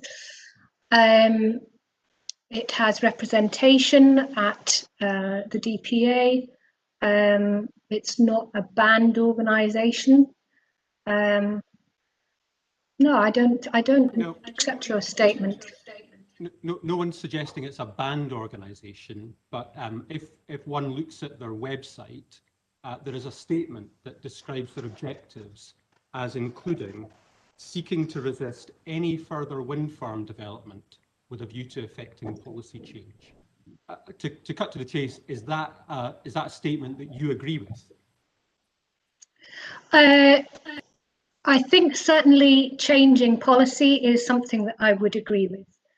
I'm not sure that every wind farm is a bad idea. I do believe climate change is happening, and I think we have to be real. So from a personal point of view, yes, I think we need to address policy because I personally think it's wrong. Every wind farm, no. So you're not opposed to every wind farm? No, I'm not. Okay, that's good to hear. You're instructed by Ms. Crossway and a number of residents, and I just wanted to understand the basis of your instruction and how you came to be instructed. Did you volunteer your services? No, I was approached. And you were approached on the basis of your previous opposition to the Whiteley Wind Farm 3 and Snedden's law, presumably. In part, and in part because I knew some of the people involved. Okay. And what were you actually instructed to do? Was it to assist with objecting, or was it with a view to reviewing documents before you decided what approach to take? I'm not a professional person. I'm not a solicitor. I don't need to be instructed in a formal sense. But the appeals inquiry regulations make it clear that third parties can ask anybody to act for them, whether they are professionally qualified or others. So I don't need to take a defined remit. They basically asked me for help. We may be at slightly cross purposes on that. I'm not suggesting that there's anything wrong with you being involved in this inquiry. It's really just the basis on which you became involved. Did you become involved to help support an objection, or did you advise them that you would review the documentation in order to identify issues, for example? Once I had looked at the kind of outline private water supply risk assessment, I saw how many private water supplies were potentially involved, and I realised just how many gaps there were in that risk assessment. I felt that they needed some help, and because they're third parties and they're not like Scottish Power, who are the biggest renewable, or biggest legal outfit, if you like, supporting renewable company, we don't have the resources. So from that point of view, I felt that I should offer to help because there were so many people that were potentially involved. And because I knew from a personal point of view, frankly, how awful it is when your private water supply is ruined. Yes, so we'll come to your personal experience shortly. But in terms of your involvement in this project, did you attempt to engage with SLR, Mr. Robb in particular, on what you saw as being the deficiencies in the private water supplies risk assessment at any time before the inquiry commenced? I didn't know that was an option open to me. That's a fair answer. That's a fair answer. Okay, you mentioned in your inquiry statement that you're aware of your duties to the examination process, and those duties would presumably include giving full and complete evidence. I understand it as being honest, and I have to do that anyway because I'm registered with the GMC. So I have a duty not just to this inquiry, but to the General Medical Council. What's the other part? Sorry, I've forgotten. I think you possibly answered the question. My question was, it would include giving full and complete evidence to the inquiry. I would like to give complete evidence to this inquiry, but I am being stymied. Well, with respect, Dr. Connor, you're not being stymied at all. You were given extensive latitude this morning in your examination in chief, and you're aware of the inquiry rules that apply in this case, having participated in a number of inquiries before, haven't you? I looked up the inquiry rules last night as they apply to this particular application, and I have a number of concerns. But one of the things that is required both under the EIR regulations is that my evidence in terms of giving environmental information is as important as anybody else's, whether that's the council or Mr. Robb. So I really have a right actually for that evidence to be put before the inquiry so that it can be examined. And I have no problem with it being cross-examined, but I do have an issue that I wasn't able to put it forward. Well, no doubt you can raise that in due course in your closing submission if you feel you need to. But to be clear, you were permitted to lodge an outline statement of case, a series of documents which you have done, an inquiry statement, and a precognition. You've not been precluded from doing any of those things, have you? I haven't, but my precognition is written after receiving the inquiry report from Mr. Robb, which is substantially different from the inquiry report in the private water supply risk assessment. So I could not have had the opportunity to answer the issues. I don't want to get bogged down in the procedural debate we've had already this morning. I prefer to try and focus on the evidence to try and make some progress. But when I asked about full and complete evidence, I wasn't talking about the specifics of the Arecleoch proposal. I was talking about your experience at Whiteley, and I was curious as to why you lodged a significant amount of evidence related to Whiteley, but not the inquiry report itself, where the reporters had reached conclusions on the evidence you'd presented. What was the reason for that?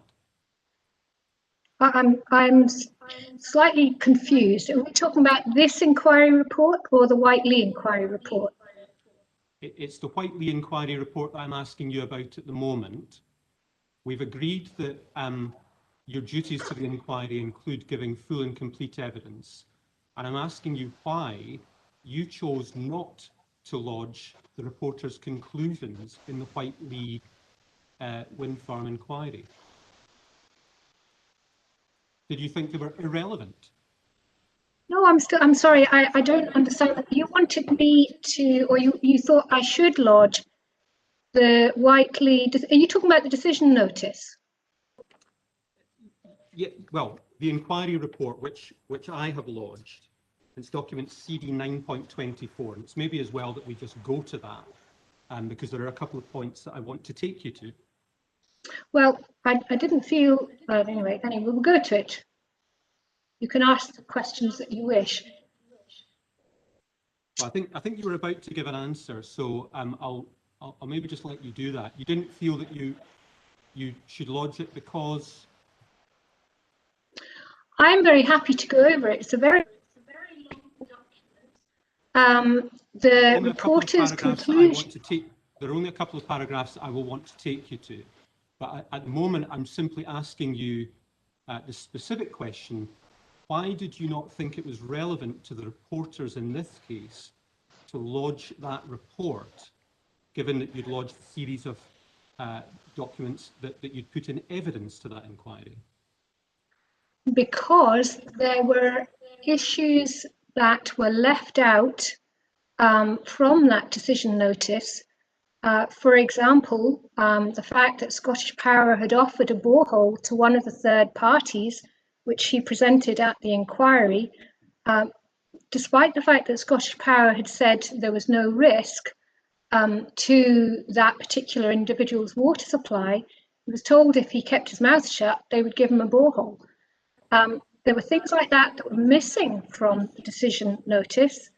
There were other things like a collapsed water pipe, which was apparently the reason that 3 of the 4 properties lost their water supply, but somehow the pipe reinstated itself so that water started coming back.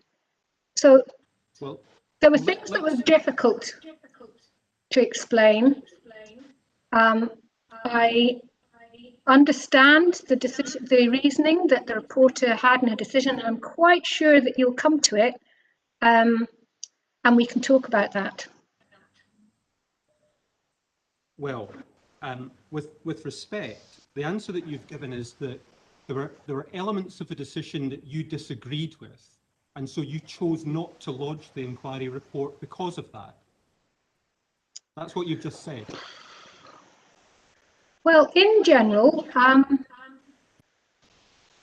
that's part of it. I think if you're asking me why I didn't lodge it because the reporter basically criticised me, I'm quite sure that's the next thing you're going to go to, and I'm happy to answer those criticisms.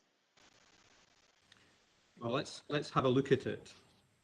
So it's CD 9.24, and probably the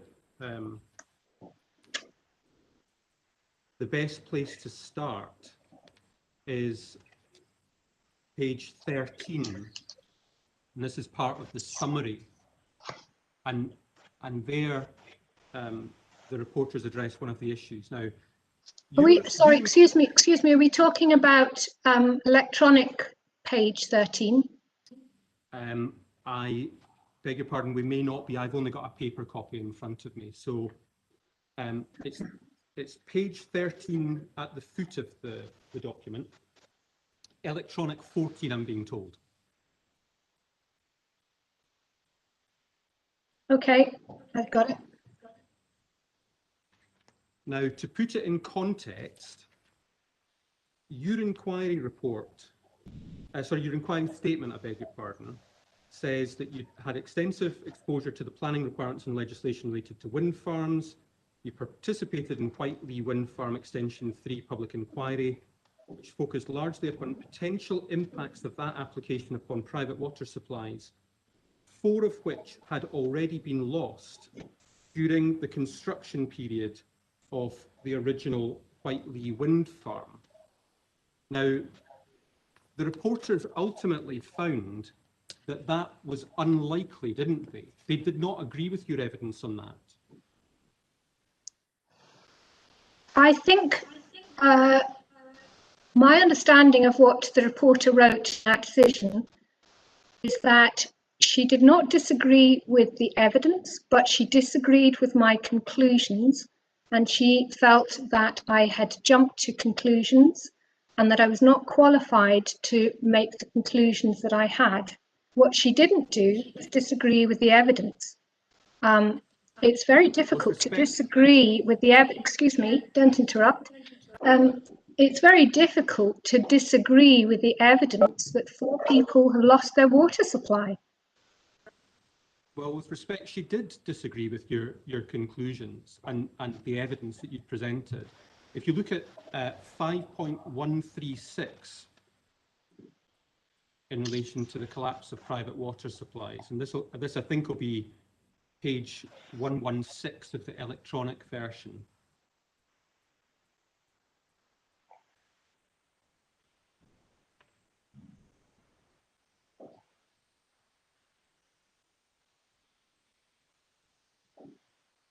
Do you have that document? I'm just getting there. Sure. Sorry, which paragraph was that? It's the very foot of paragraph 5.136. Yeah. And what the reporter says is, on the balance of probabilities, we prefer the explanation that these supply failures, those are the ones that you've talked about in your inquiry statement, that these supply failures arose from a collapse in the old water supply network, rather than the proposition that particulates from the Whiteley wind farm site, more than 2 kilometres away, would have affected the groundwater at these particular supplies.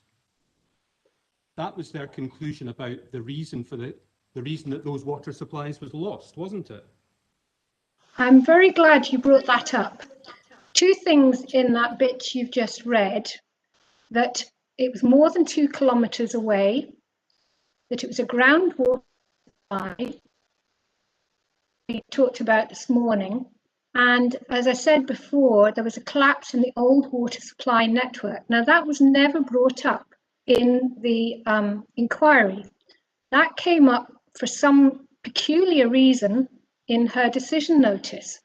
I was totally puzzled, and it doesn't explain 3 suppliers on that network actually got his water back, although it was very polluted. If it was a collapsed pipe, you would expect that pipe to have stayed collapsed, not to have reinstated itself. Whereas if it had been sediment, you might have expected water pressure perhaps to slightly clear it. So what that does in terms of this wind farm inquiry, which is basically what we're here for, is it illustrates the risk to groundwater supplies at some distance from any built elements. Well, what it illustrates, Dr. Connor, is that you believe that there is a risk, and you continue to believe that there was a risk from Whiteley Wind Farm, despite the fact that independent reporters have found that not to be the case. Do you accept that? Could you turn to paragraph 5.43? And the point's a simple one. No. It answers the question. So 5.43. Yes. That's right. Yeah. And it says. Now, sorry, just to put this in context, 5.43 is under a heading other objectors. So as I understand it, this would be a summary of your evidence. Is that correct? I thought 5 was also including your evidence. Sorry, I missed that. Well, not you personally, Scottish Power. No, I missed the point. I wasn't quite clear what you were saying there. Sorry. Well, what it says in 5.43 is, as regards the application, as opposed to the past history of phases of Whiteley Wind Farm now completed, the applicant's position, which I take it to be Scottish Power's, was that the groundwater flows and catchment areas which may have been affected by the construction and operation of Whiteley Wind Farm 3 had been identified and taken into consideration, just as their equivalents had been for previous phases. There had always been an acknowledgement of the risk of contamination of the water environment from construction, and to a lesser degree from the operation of the turbines. So it seems to me that there is an acknowledgement that it's going to, that it happened, that maybe they didn't do it as well as they could have done, but that in Whiteley 3, they were confident that they had addressed the issues. So I'm not quite sure what you're getting at. Well, the point I'm getting at, and I'm sorry, I don't want this to degenerate into a rerun of the Whiteley 3 inquiry, but the point I'm getting at is you have stated to this inquiry that a number of water supplies were lost during the construction period of the original Whiteley Wind Farm. Let me put the point to you a slightly different way. Is that statement, or do you I'll rephrase that. Is that statement intended to convey to the reporters that Whiteley Wind Farm was responsible for the loss of those private water supplies? Is that why you phrased it that way? I have been very careful never to directly attribute causation. It happened during the construction process, and it happened to 4 groundwater supplies, 3 of which were on one catchment and 1 which was in a completely different catchment area of surrounding Whiteley Wind Farm. Yes, and but numerous, and in the same 12-month period. But numerous things would have happened anywhere in Scotland during that construction period. You have set out in paragraph 4 of your inquiry statement that 4 private water supplies were lost during the construction period of the original Whiteley Wind Farm. The reason you did that is because you wanted to convey to the reporters that there was a risk from wind farm construction and that there had been a problem at Whiteley of the nature you described. That's the reason you phrased it that way, isn't it? Correct. And that is not what the independent reporters found, isn't it? That's her opinion, but it doesn't, as I say, there was evidence that she brought up which was never raised at the inquiry or in written documents. Well, I'm content then that we leave it on the basis that your statement is intended to convey something that an independent reporter has found not to be the case, and that you chose not to put those findings in front of this inquiry? I don't think that's relevant. I can choose to put before this inquiry whatever I choose in terms of what supports my case. And frankly, I have a huge document list, and I know that you put that document in. I think that's entirely fair. I haven't objected to that. I know you've objected to a lot of my things, but I don't have an issue with it. And I'm very happy to talk about Whiteley all afternoon, but that's not what we're here for. No, we certainly won't be doing that.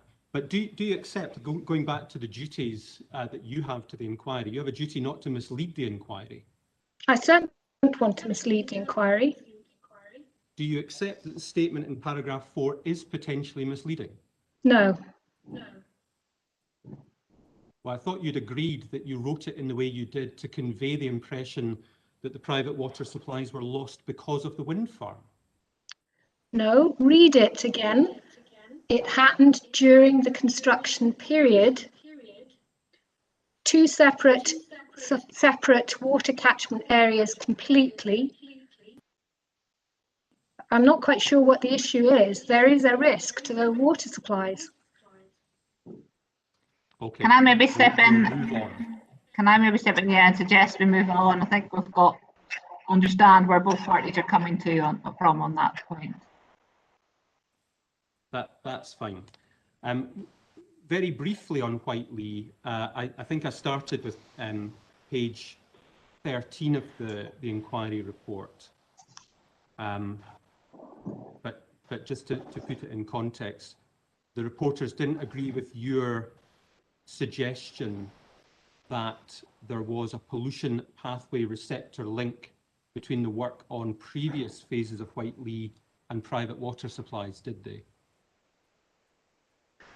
I would just like to say that I was criticised for not being professionally qualified. At Whiteley, I had, fortunately, the evidence from both Dr. O'Doherty, who wrote the British Geological Survey document that I referred to earlier. I had Dr. Steve Carroll, who's a practicing professional geohydrologist, and I had Professor Diane, who's a toxicologist, who helped me with the pollutants that were found in the groundwater at Whiteley. So although I was criticised because I wrote the documents, they were not actually, if you like, opinions that I had formed myself. I think the specific criticism was related to your lack of hydrogeology and hydrology experience, as I understand it, rather than the evidence that was presented. That's why I had the help from Dr. Steve Carroll, PhD, in geohydrology, specialising in the west of Scotland hydrology patterns, to help me, because I'm not a geohydrologist. Okay, let's move away from Whiteley and come back to some other issues that are relevant to this inquiry. And go back to your inquiry statement, please, and to paragraph 39.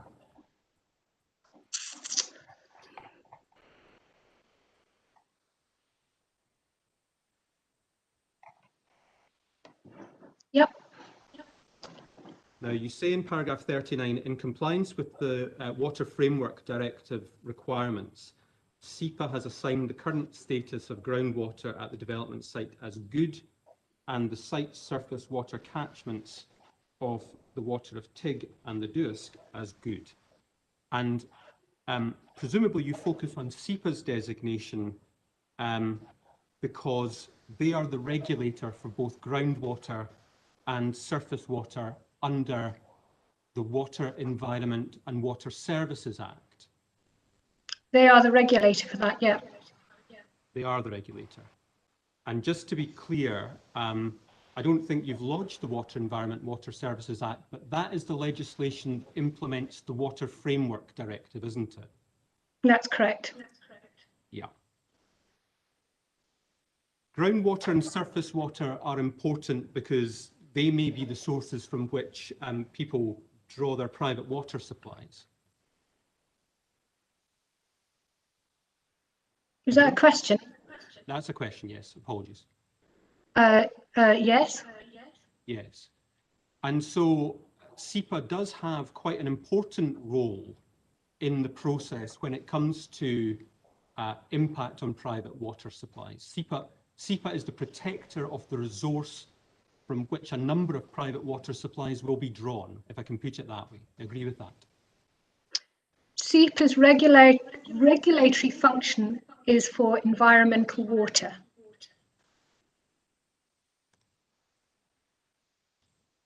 That's not an answer to the question.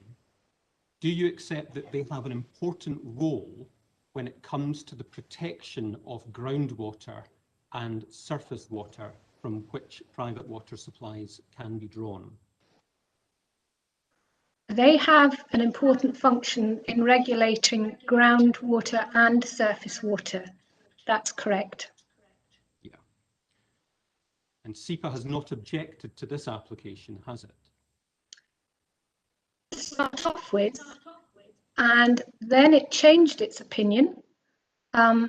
And I'm not sure that it's actually aware of some of the activities that are now, well, that were described actually, which I alluded to earlier in volume 10, 10.4.1.1.1, which is basically activities within, next to a water body.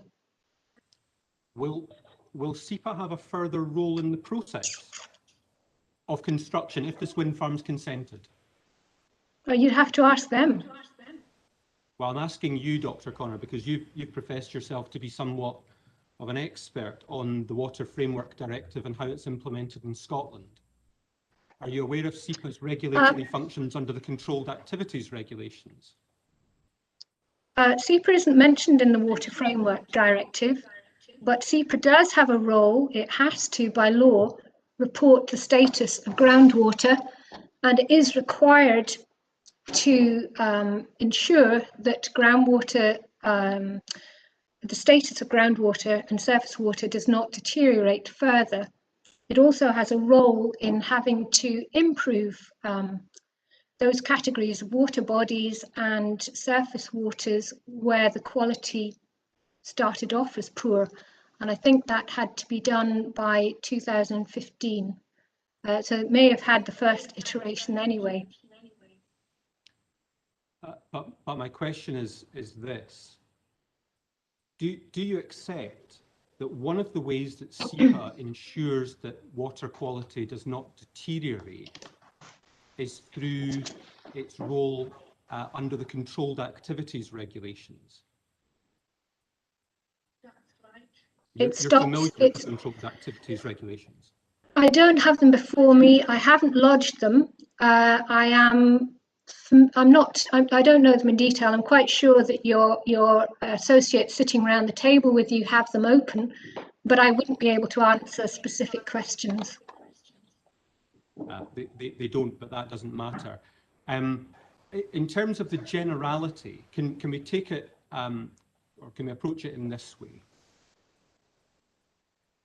The Controlled Activities Regulations kick in when any works might take place in the vicinity of a water body, an inland water body. Now you're telling me, I'm sure you're right. I'm simply asking, is that your understanding? I wouldn't be able to say whether there were other areas that it also applied to, but that at least is part of my understanding. That's fine. So in terms of the specifics of this development, when it comes to construction of the wind farm, if Scottish ministers grant consent under the Electricity Act, a site licence will be required from SEPA under the Controlled Activities Regulations. Would you agree with that? Are you aware of that? I'm aware of that. Yeah. And SEPA will not grant a site licence if they are concerned that the activities could result in a diminution in water quality in the resources that they protect, would they? Well, that is an area of confusion for me, because if you have planning consent for a road that is within the 50-metre buffer zone, and that consent has been granted, then I'm not quite sure if SEPA can then overturn it. I don't have experience in that. Well, that's very fair, and I'll not ask you any further questions on that. Just for your reference, that can be a matter of submission in your closing submission if you choose to, because it's a matter of law and it's not dependent on evidence being given or taken at the inquiry. So you can expect to see something from me in my closing submission, and I would not take objection with you putting something in your closing submission about that if that's what you choose to do. Thank you. It's very kind of you. Free legal advice for you. I wanted to touch on your concerns about the EIA report, and your inquiry statement from paragraphs 40 to 43 set out a number of concerns which come back to the Water Framework Directive, and I think in essence you say because an assessment has not been done in accordance with the Water Framework Directive, the EIA report is inadequate. Is that your position, or part of your position? I think I need to be specific there. The Water Framework Directive gives specific, it focuses specifically in some parts of it on controlled waters. Controlled waters are those that are used for drinking water abstraction. And that depends on the amount of water that is used. So one of the important things, and I was going to talk about it today earlier, but I unfortunately didn't have time, is the definition of a water body, which is set out in the Water Framework Directive.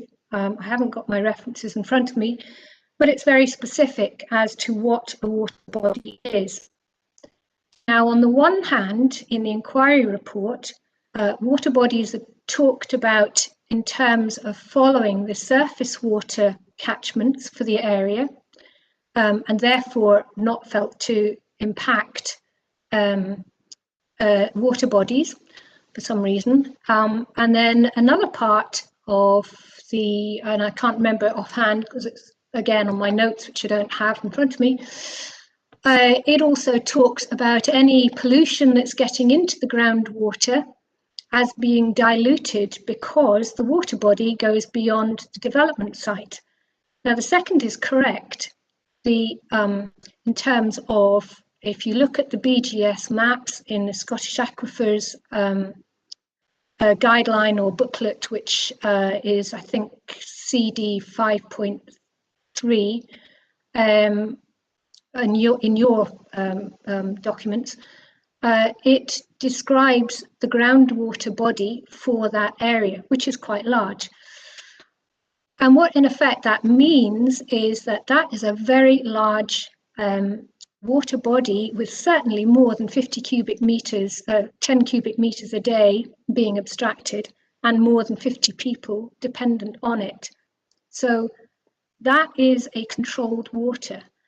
And that comes under part of the Water Framework Directive to recognise and to map protected groundwater, drinking water protected areas. And that was one of SEPA's requirements under the Water Framework Directive as an environment agency. So the groundwater water body, as defined by British Geological Survey, and meeting the requirements of the Water Framework Directive, is actually quite large. Yes. So coming back to your inquiry statement, 41 says special measures are required in the Water Framework Directive for the protection and monitoring of water bodies where abstraction volumes from a water body are greater than 10 cubic meters per day or where they serve more than 50 persons. this is a requirement of the WFD that's transposed into the Water Environment Water Services Scotland Act 2003. And then you move on and say, this private water supply risk assessment does not provide either the abstraction volumes or the number of people or numbers of livestock which are dependent at any one PWS or any designated water body. And what I'm trying to understand is, do you say that that's a requirement of the private water supply risk assessment that comes directly from the Water Framework Directive? Is that an obligation on the applicant? The applicant is obliged to conform with the Water Framework Directive as part of, not least because it's law, but because it's part of the local development plan. So contravening the Water Framework Directive is a material consideration for this inquiry and this application. As far as the abstraction volumes are concerned, it is your duty to basically the fact that these are controlled waters for your development site. So you have to know, I find the whole question puzzling because you've got a questionnaire which apparently gives you that information, but you haven't actually used it.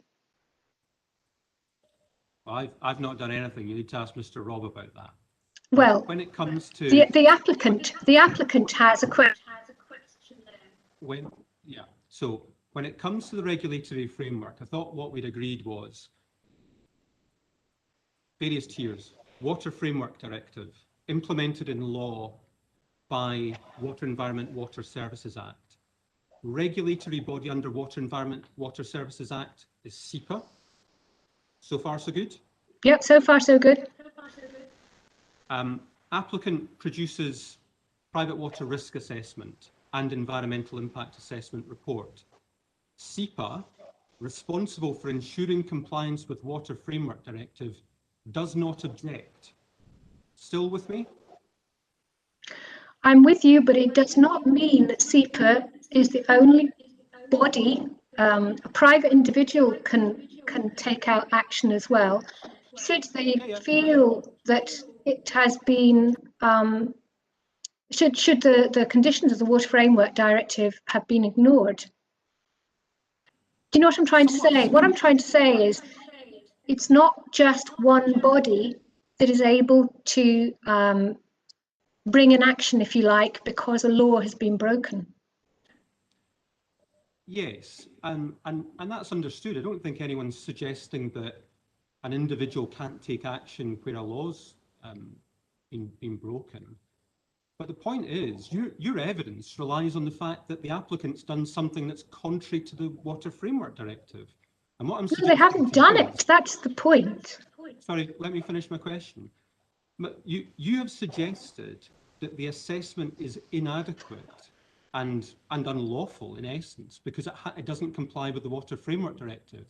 And what I'm suggesting to you is that's a very unusual conclusion given that the regulator responsible for ensuring compliance with the Water Framework Directive takes no issue with the risk assessment work that's been done. Well, that may be your view, but actually it's not correct. If you read the requirements of the Water Framework Directive in terms of defining the risk to controlled waters, it requires the volume of abstraction to be identified. That hasn't happened. Well, with respect, it does not. It says special measures are required. Sorry, special measures are specified in the Water Framework Directive for protection and monitoring of water bodies where certain criteria are met. That's a duty on the state. It's not a duty on an applicant in terms of an application under the Electricity Act. The applicant does his assessment. The regulator looks at the assessment and says whether they think it's adequate or not for them to discharge their duties. Do you accept that? I don't accept that they're the only person that can invoke the Water Framework Directive. That's not my question. No, but that's the reality. I think the reporters will probably have the point by now. You've also mentioned and sorry, forgive me, there is a mention in your inquiry statement to the town and country planning legislation. And could you tell me where I'm going? Yes, certainly. Yeah, beg your pardon. So go back to paragraph 34 of your inquiry statement. And what you say is, such is the importance of water and drinking water supplies in particular, that Scottish ministers are required, underlined, when making a determination under the 1997 Act, section 40, subsection 4, to consider the effects of this development on the water environment in accordance with the EU directives and specifically the Water Environment Water Services Scotland Act 2003, which, as you say, largely transposes the Water Framework Directive. So it's your understanding, it's your evidence to this inquiry that because the assessment has not been done in accordance with your interpretation of the directive, that it's deficient. My interpretation. No, that the point of 34 is to say that the reporters have that responsibility. They have a responsibility to undertake an assessment in accordance with the Water Framework Directive. Yeah, so what I've said in that paragraph is that it is the responsibility of the reporters to do that. Well, let's have a look at section 40, please, which is in document CD 23.16.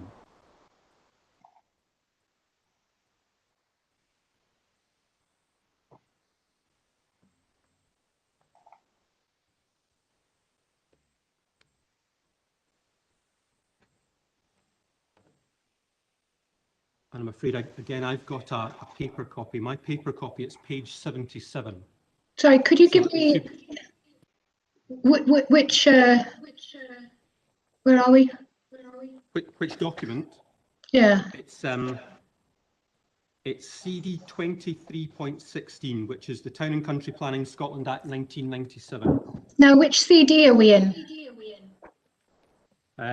CD 23.16. Oh, okay. No.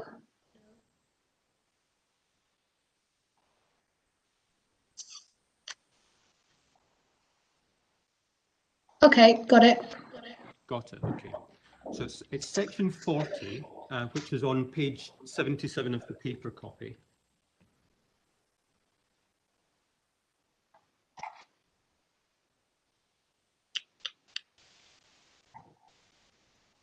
Yep.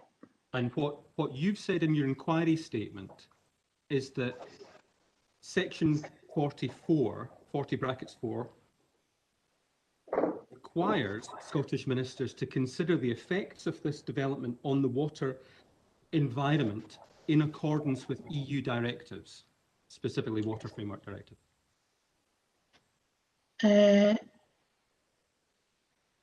It says in 5, in subsection bracket 4, water environment has the same meaning as in section 3 brackets 2 of the Water Environment and Water Services Scotland Act 2003.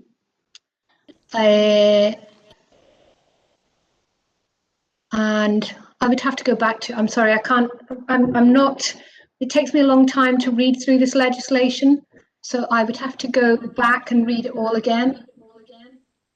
Well, it's just the one subsection, so take as long as you need, but let me read it to you and I'll put an interpretation of it to you and see whether you'll agree with it. It says, without prejudice to subsection 1, before planning permission is granted by a planning authority in respect of anything which is development by virtue of section 26.6, and that bit you can kind of disregard, it's the next sentence that's the critical bit. It says, the authority, in this case Scottish ministers, must consider the effect of the proposed development on the water environment. Water environment, as you say, is then defined by reference to the 2003 Act. But section 44, and this is my question to you. Are you Section saying 40, is 44 the same as 4.4? I mean 4.4 in brackets. yeah. Section 40, subsection 4, let's just make sure that you've got it in front of you. It's the paragraph that ends, the authority must consider the effect of the proposed development on the water environment. You've got that. And the one that begins without prejudice to subsection 1. Yeah. Okay. Yeah. So it's just the last sentence and a half. The authority must consider the effect of the proposed development on the water environment. It does not say there that the authority must consider the effect on the water environment in accordance with the Water Environment Water Services Act or Water Framework Directive. What it says is that water environment has the same meaning as the 2003 Act. It's a different point, isn't it? Well, I'm not a solicitor. I would say the common sense interpretation, and I am a layman in that respect, is that if it says it has the same meaning as the Water Environment Water Services Act 2003, which transposes the Water Framework Directive, then that would be my interpretation. Yeah. I'm entirely, I mean, I accept that if I'm wrong in law, that's you're more qualified than I am. That's fine. I'm simply giving you the opportunity to reconsider your position, because although you're not a solicitor, you've set out quite a number of legal arguments why you say the EIA report is legally deficient. And I think, in fairness to the reporters, they need to hear evidence on this and need to understand whether your position is correct or not. If that is a question. So I suppose that was a statement, to be fair. Let me put it to you one more time. Do you accept that the correct meaning of subsection 4 is that an assessment must be done on the effect of the development on the water environment as defined by a piece of legislation, not that it must be done, the assessment must be done in a particular way? I'm not sure I quite understand it. It is basically an assessment that has to comply with the regulations that are set out there. That's my understanding. Okay, well, we'll put that as a matter of submission then, but I'll leave it on that basis.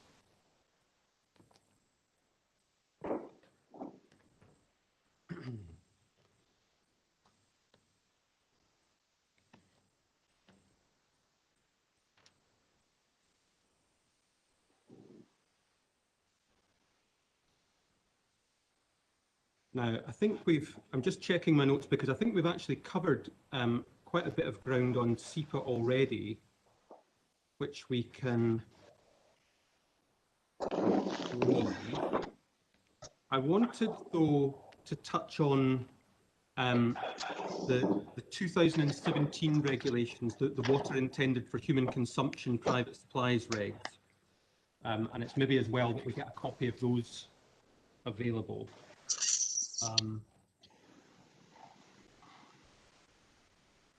I'll give you the document reference in just one second.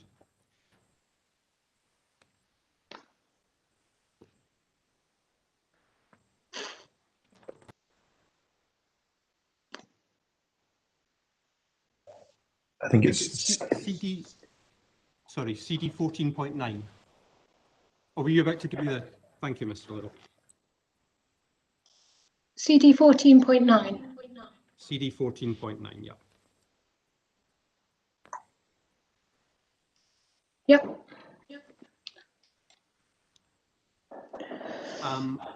Now, we've covered some of this with Ms. Logan already yesterday, but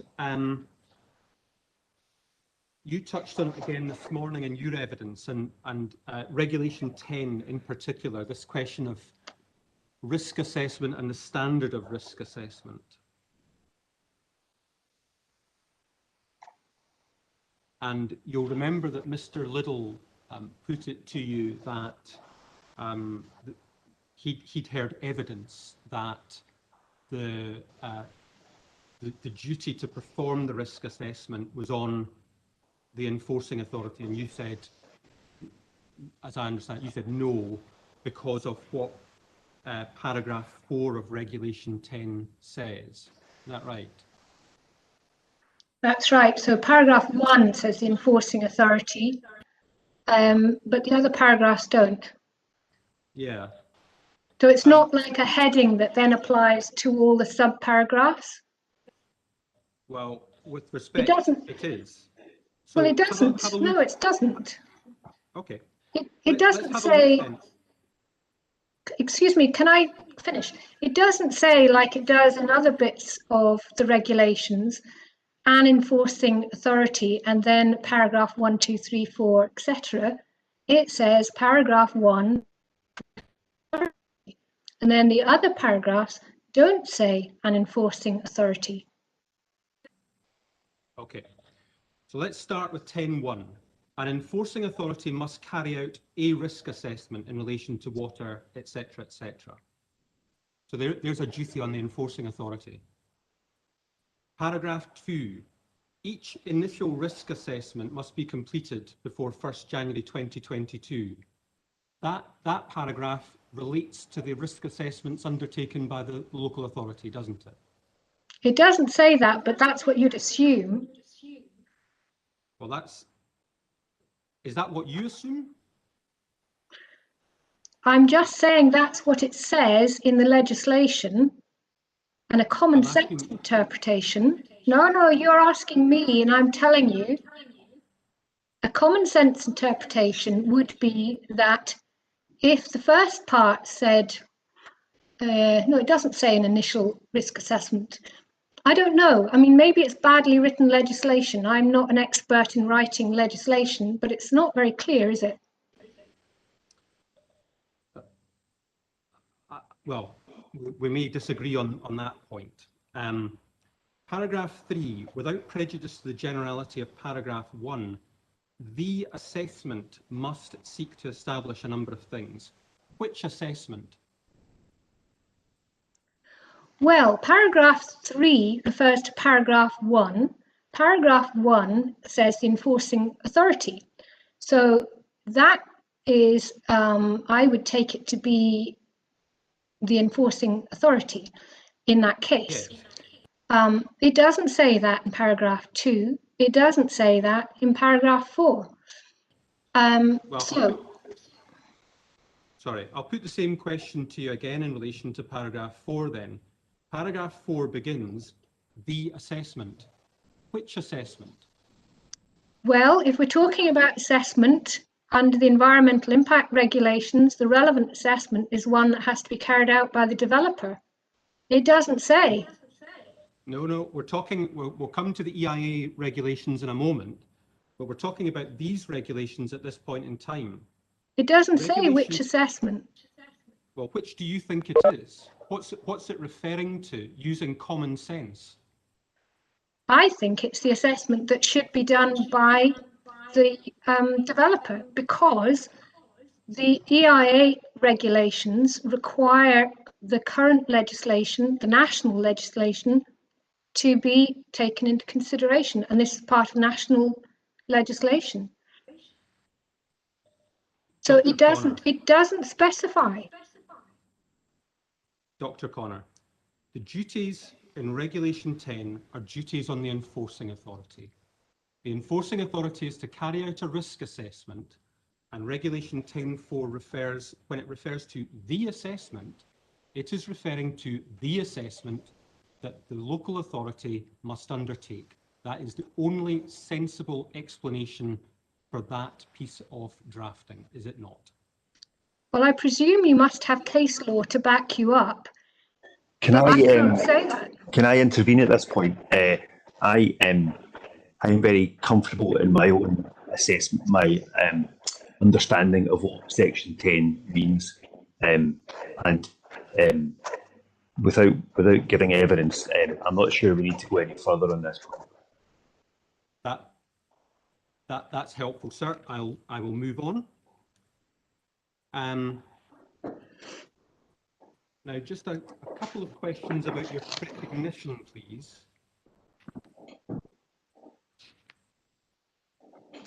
And I should say, I'm going to ask Mr. Robb a number of questions about your recognition. Please don't take it that because I'm not asking you questions about your recognition directly that I agree with everything. Mr. Robb will set out his position on your evidence, and you'll then have an opportunity to question him about it. It's paragraph 2.21.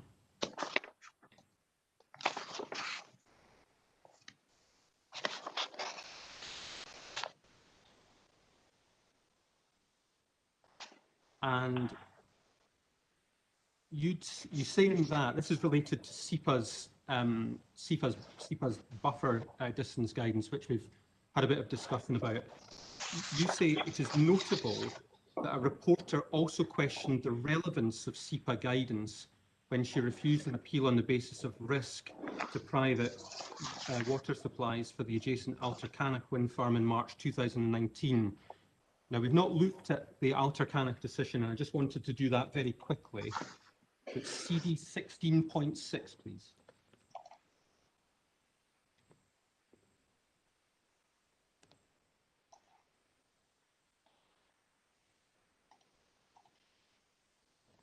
Could you give me a date, please?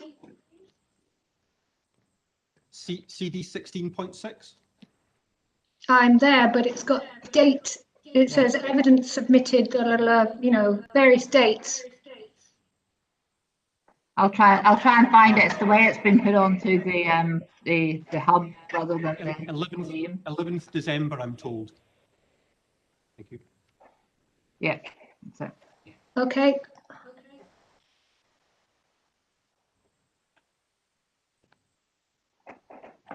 And this shouldn't take too long.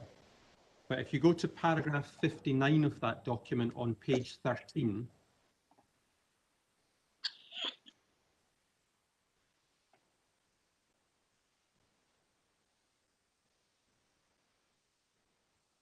do you have that? Yeah. So you say it's notable that a reporter questioned the relevance of SEPA guidance. Just look about halfway down. What the reporter actually says is, it appears to me that the appellant relies too heavily on the requirements of the SEPA guidance. Not that it's irrelevant. She didn't question the relevance of it. She just said that the applicant in that case had placed too much reliance on that alone. I think that's acceptable. I agree with that. It's probably my wording in the precognition. Yes, I think so. And she says, and you then go on to say, when she refused an appeal on the basis of risk to PWS, and you've underlined that, so you presumably placed some importance on the fact that she refused it on the basis of risk to PWS. The fact of the matter is she did not dismiss it on that basis. You'll see at the end of paragraph 59 that the reporter said, were I not dismissing the appeal on other grounds, I would have sought further evidence on these matters, perhaps through the hearing session requested by the appellant. So the reporter refused it on other grounds, not private water supplies, and would have asked for more information if the application was in the balance, as it were. I think you have to read the whole thing. So she said things like, I consider the emergency action plan would be too reactive, given that the potentially affected properties do not have access to alternative supplies, such as connection to the mains. She was clearly concerned about the risk, otherwise she wouldn't have brought that up. And you're quite right, she would have otherwise asked for more information. You know, in this case, and I brought it up because it is relevant here. There is new evidence that's been presented in the inquiry report. There isn't a requirement. If the reporters ask for that information for an inquiry, then there isn't need to have public notification. If the reporters don't specifically ask for that information, which is what happened here, then there is a need to notify new information, and that hasn't happened. Well, you've anticipated where I was going pretty much next. If you could have a look, please, at the Electricity Works Environmental Impact Assessment Scotland Regs 2017. These are the ones that you don't have as complying with. I beg your pardon?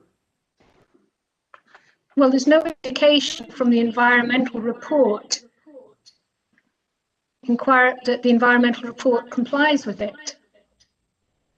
And is that on the basis of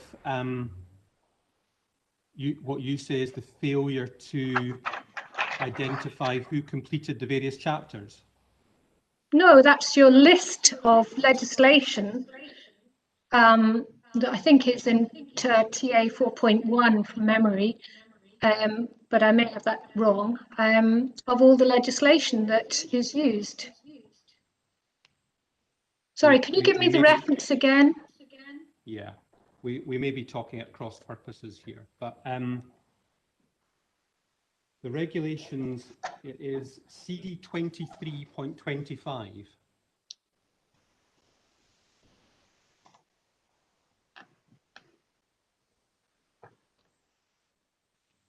Okay, so yeah, I have to say that had you listed it in your own documents, I would probably have referred to it there. As it is, we had to put it in ours.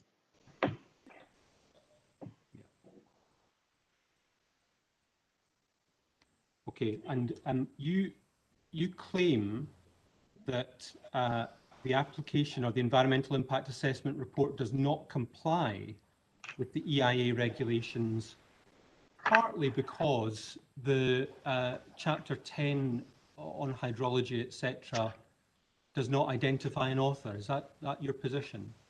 No, the private water supply risk assessment doesn't. Okay. And the private water supply risk, sorry. No, on you go. The private water supply risk assessment is part of the environmental impact assessment environmental report. Yes. So, have you looked at Chapter 1 of the environmental impact assessment report? I don't think I have. I've looked at most of it. You want me to go to that? Yes, please. And sorry, I did have a reference number, but my computer's just frozen me out. Oh, is it, you mean the non-technical summary? No. There's the non-technical summary, and there's then an introduction. If you give me just 1 second, I'll just find the reference number for you. I don't have anything else on that CD 1.1. Yeah, it's CD 1.2, Chapter 1. That's the one. Thank you, sir.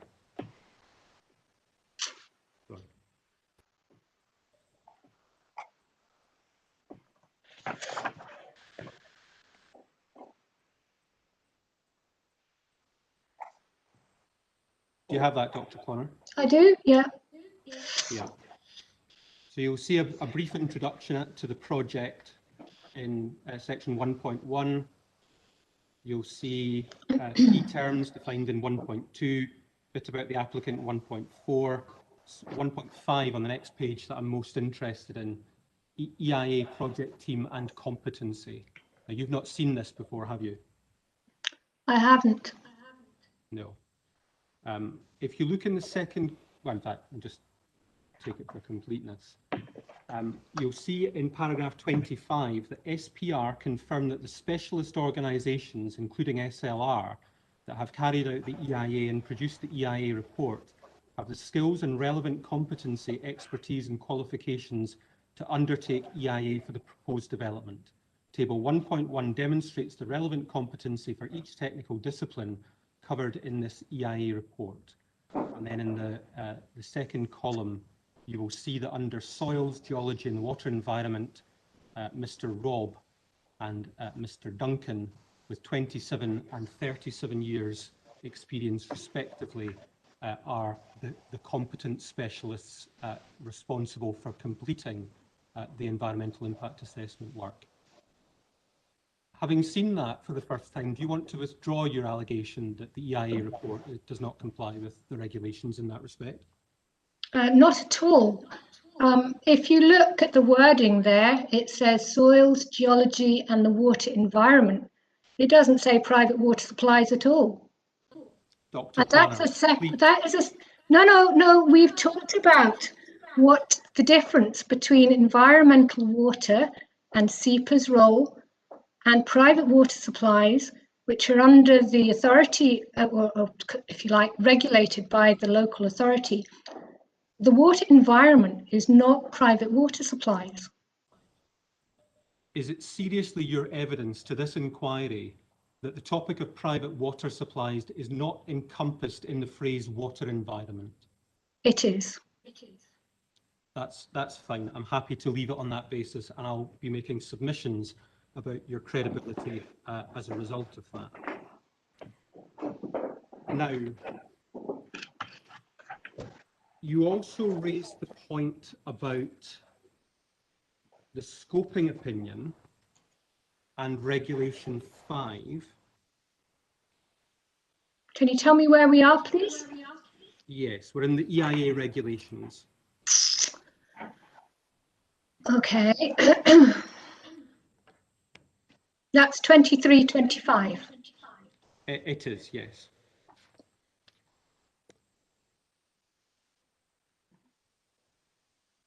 Sorry, Mr. McLeod. Just to say that we'll take this as the last question before a break. Obviously, Dr. Connor's been had a sort of full-on hour of questioning, so if we'll take a break after this question, please. Yes, no problem. It's a fairly straightforward one. It's Regulation 5, paragraph 3, where a scoping opinion is adopted. The EIA wait, I'm not there yet.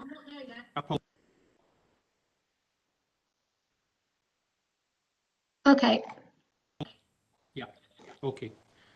So where a scoping opinion is adopted, the EIA report must be based on that scoping opinion and must include the information that may reasonably be required for reaching a reasoned conclusion on the significant effects of the development on the environment, taking into account current knowledge and methods of assessment.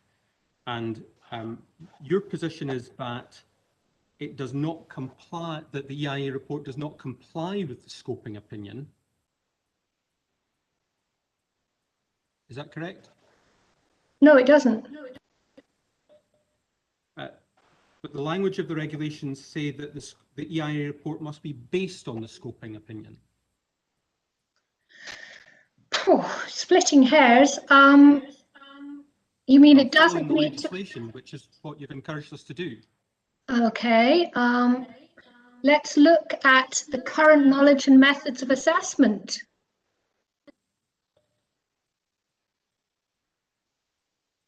There is a requirement that follows national legislation. My opinion is that it doesn't. And I think we have your views on that. I think actually, ma'am, now is probably quite a good time to break. Let's just take a break at that stage, and I'll reflect and see if I can shorten the number of questions that I've still got remaining while we do that. That's fine. That's fine. It's 15:34, so if we come back at 15:45. Yes, thank you. Thank you.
Is that us all back? Okay. Yes, Mr. Campbell. You're still on mute. I was just saying, yes, I'm back. That's all. Oh, good.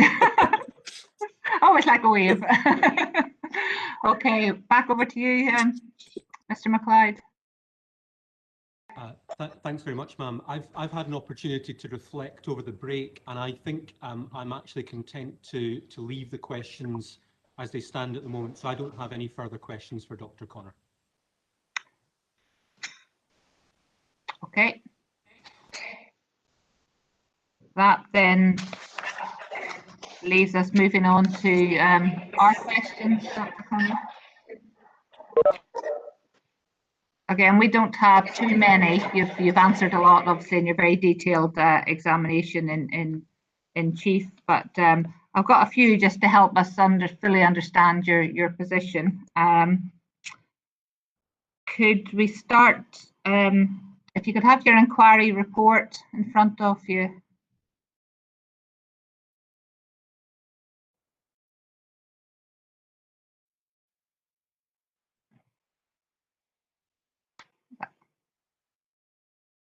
You got that? You're on mute. So first of all, in paragraph 29 of your inquiry report, you state the applicant indicates that planning conditions updating the private water supply risk assessment are should be submitted as part of the consent process. I wonder if you could explain sort of your understanding of that statement and what your concern is about it. My concern is not that the planning conditions per se have to be submitted before the inquiry, and perhaps I put that wrong or gave the wrong impression. The issue is that environmental information which is not before the reporters to make a decision should not be then provided by virtue of a planning condition. In other words, you know, if for whatever reason you felt that the private water supply risk assessment was deficient, but that subject to a planning condition, the applicant could update it, then that's not, there is no provision for that because it requires the ability for the public to make comment, particularly when it's their own water supplies. Okay, yeah, that's helpful. As a follow-up to that, just paragraph 57 of your inquiry report, you refer to the Snedden Law risk assessment, which you covered in your evidence as well. I think as an example of good practice of a risk assessment, and that's CP 23.27. I noted that. Sorry, you froze out there. Sorry. I'm very sorry. I'm very sorry, but you froze out there. I didn't get the question at all. Okay, it's following on about the information. I think maybe if Dr. Connor, could you switch your sound off while I speak? Maybe I think that's possible, the interference. That's really helpful, thank you. In paragraph 57 of Dr. Connor's inquiry report, she refers to the Snedden Law public water supply risk assessment, and I was saying that, and she'd mentioned that in her evidence today as an example of good practice. Having a look at that, I note that it was prepared in order to discharge conditions, so it was after permission was granted, and I was just wondering if she could explain why such an approach, where further detailed information is provided after permission, wouldn't be appropriate in this case. Oh, you're absolutely right. The condition 36 was for Snedden Law Wind Farm, was to start off with, was for the developer to provide a public water supply risk assessment, which had not been put in the environmental report. that predated the 2017 EIA regulations. It was originally consented in 2012. It's now condition 36. It's now on its 8th appeal. I mean, it's just a long-running saga, but it's largely private water supplies and the compliance with the conditions which arose following this document and the appeal in 2016 that has held things up. I don't know, does that answer your question?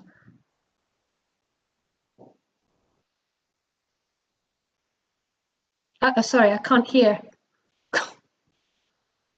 Sorry, troubling getting off mute. I suppose really it's just the principle of an approach where further detailed information comes later, which I think I mean, we'll obviously cover in detail at the conditions hearing, but I think Mr. MacLeod took Ms. Logan through some of the details yesterday in terms of all the further information that is still to come. And I was just looking for your view, particularly within the context of Snedden law, of that approach of more detailed information coming later, particularly within the context of your statement that everything needs to be provided up front. It's the environmental information that needs to be there. So if, for example, well, let's use Ken Lee as an example. It has gone from being at no risk in the private water supply risk assessment, risk in the environmental report. Now, those owners I haven't been in contact with the owners. Those owners have had no opportunity to make representation in terms of their own private water supply. And it goes back to really the principles of public engagement.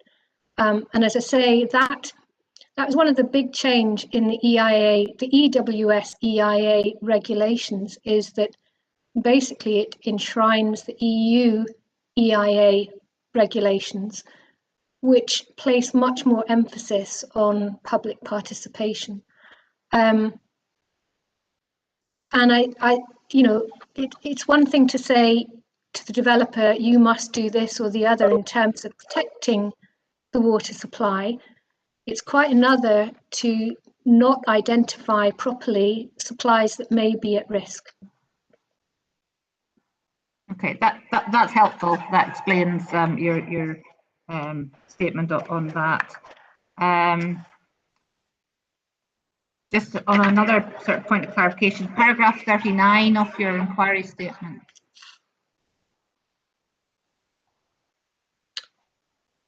Uh, 39. Yeah. Yeah. No, it must be.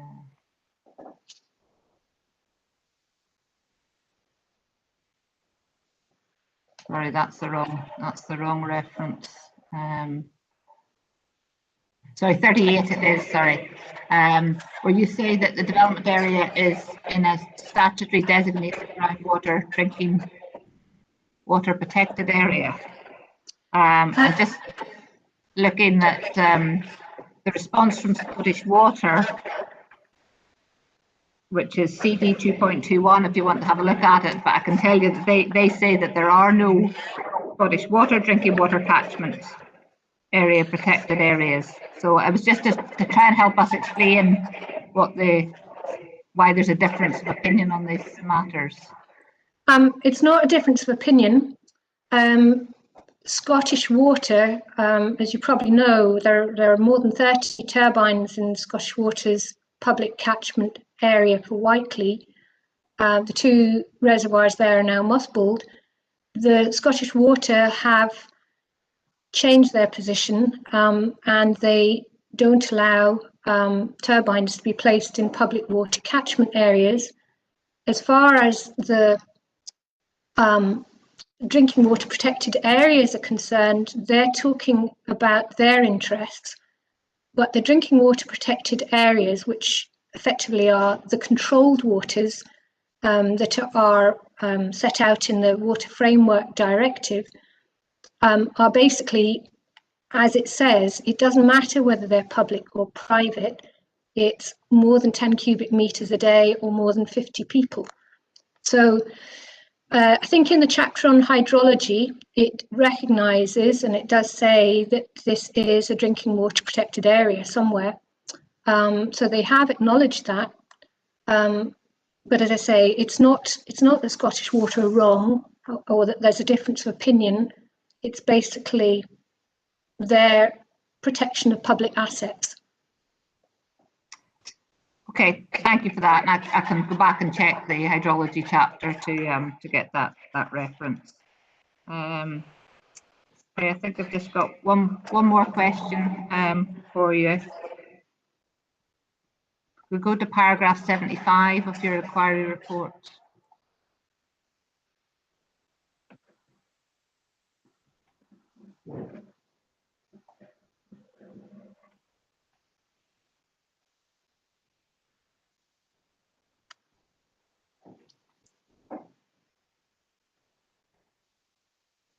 That's really the last sentence that I want to better understand. We might need to get the Electricity Works EIA regulations up as well. Which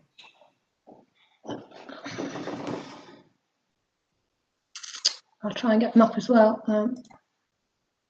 I've got them open, so I don't have a reference there. You have them. It's CD 23.25, I think.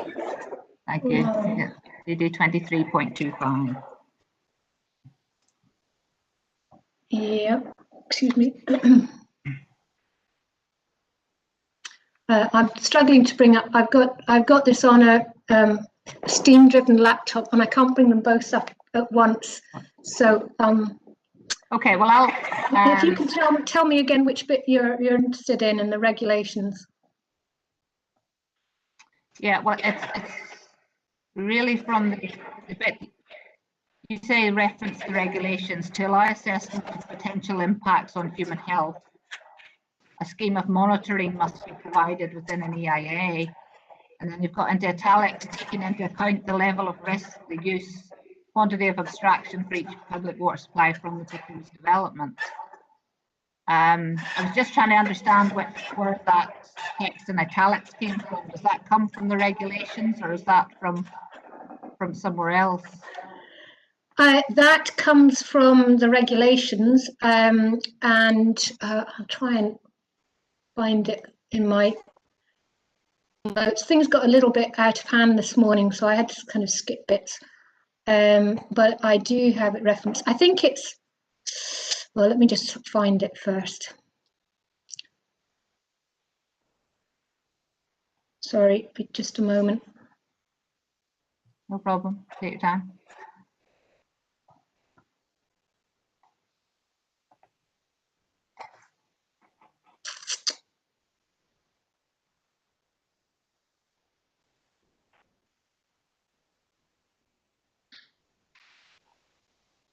Okay, it was, I think this is what you're saying. So it's regulation 4 in brackets 2. Okay.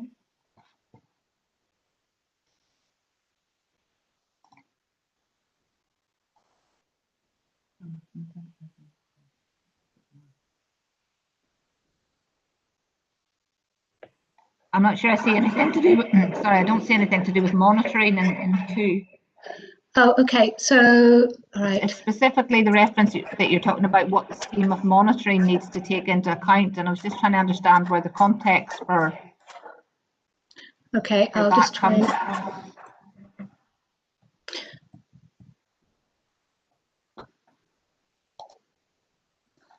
and. Okay. It says under. Well, actually, it's under the decision notice, which is a description of the monitoring measures required under regulation 22. Sorry, I'm now trying to. All right, I'll try and scroll down. Okay, 22.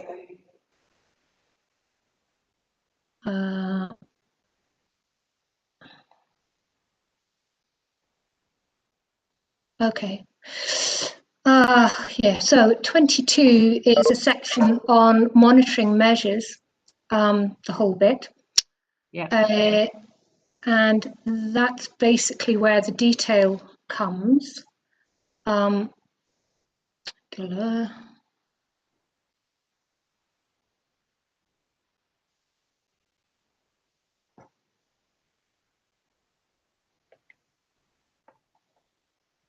Let's go back to what I've written as well. Yeah, it's really just to try and find a source for that. Yeah, no, I understand what you're saying.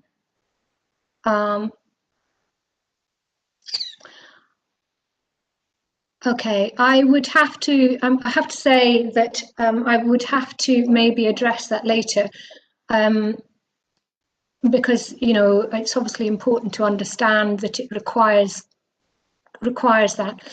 I mean, obviously, the private water risk assessment, as it stands, does mention monitoring.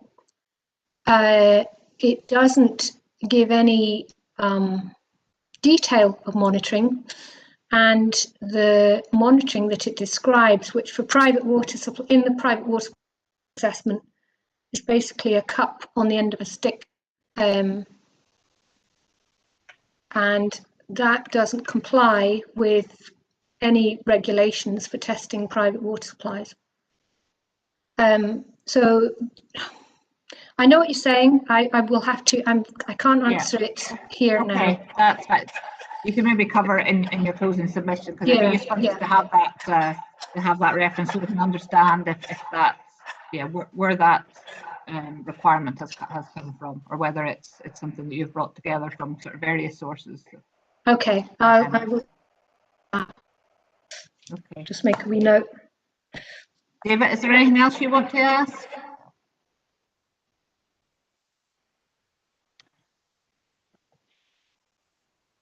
Okay, that's the end of the questions. This is your opportunity now to what would normally be re-examination by your advocate. If there's any final points, we've still got sort of 25 minutes today if you want to. But this shouldn't be a thing. This shouldn't be new evidence. This should just be bringing out anything that you want to re-emphasise after the cross-examination or questions or your. Yeah, I have to say that I think my issue is really not being able to give all the evidence that I would have liked to this morning. There are matters on, for example, groundwater pollution in particular, that I would have liked to have covered, but I can't even do that now. And I can't see under the rules that I'm allowed to do that in closing submission, even though I did put it in my inquiry statement and recognition. So I think I'm at a bit of a loss to know what I am and what I'm not allowed to say. I do think I had important things to say, but I don't feel that I've been allowed to address them. So, well, certainly, I mean, from David's my points of view, we have all your written submissions, and I've got a lot of very detailed notes in terms of what you put forward this morning, and obviously the answers to the questions. The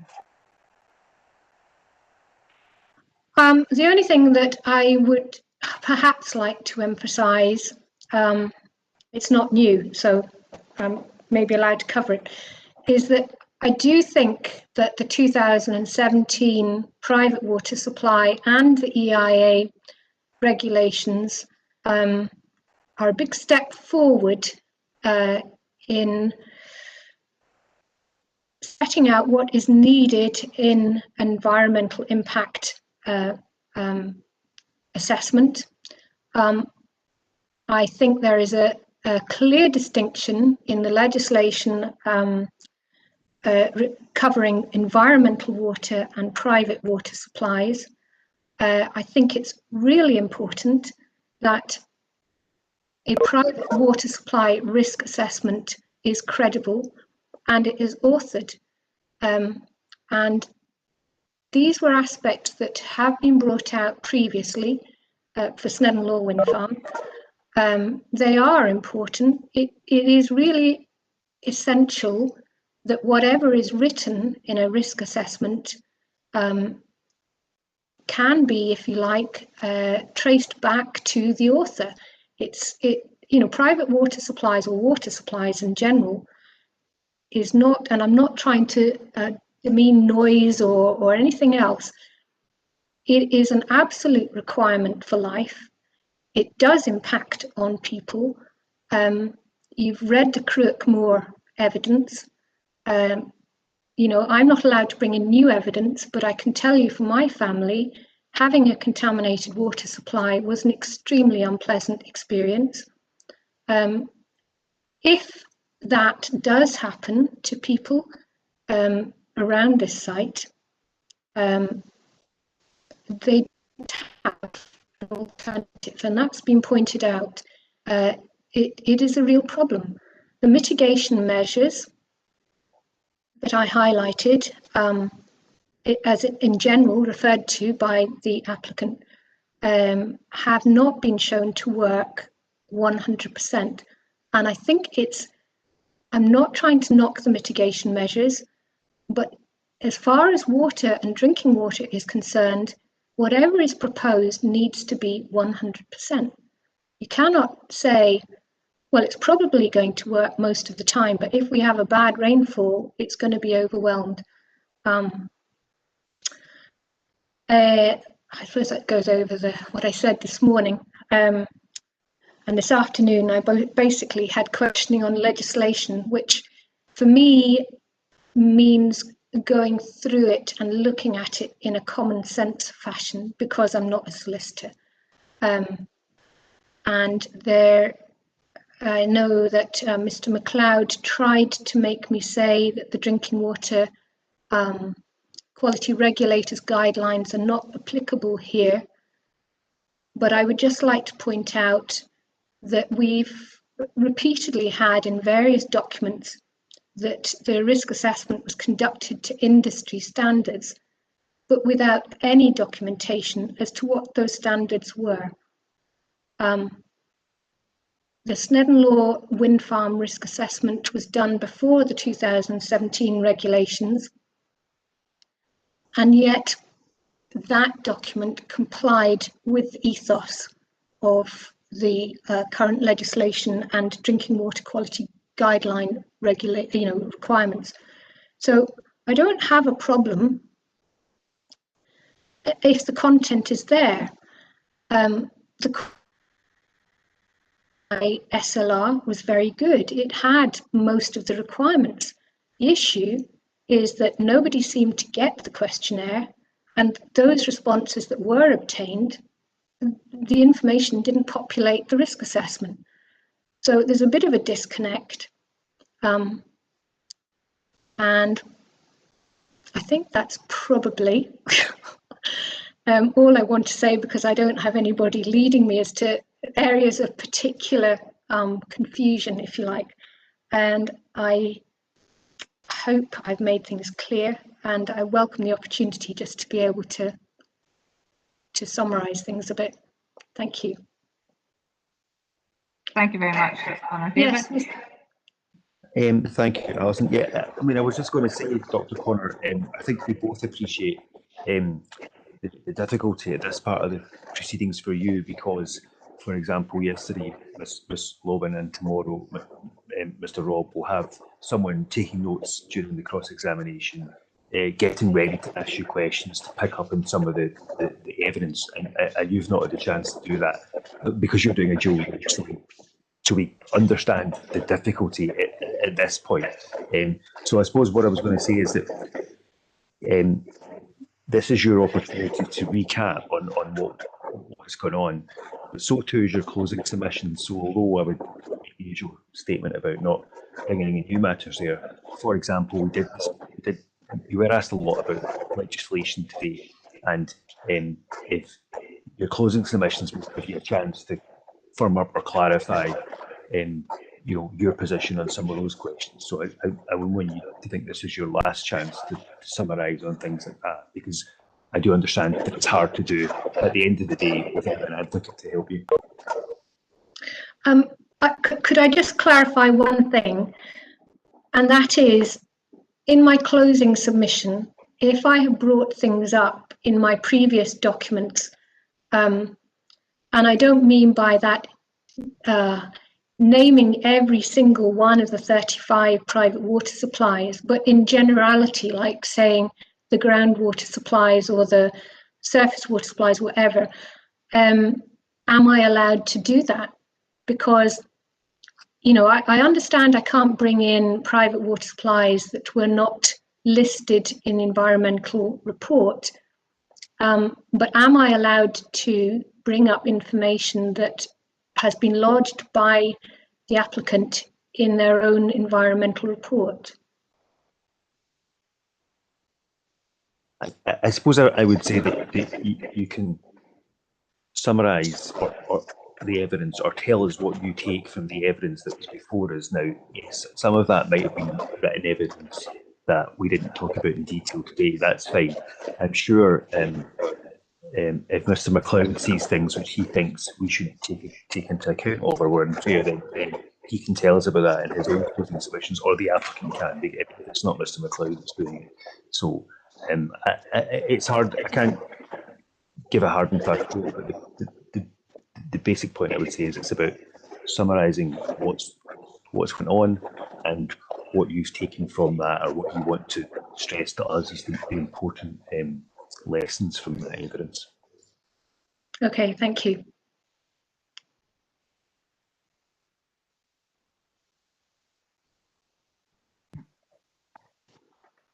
Mr. Campbell, you're still on mute.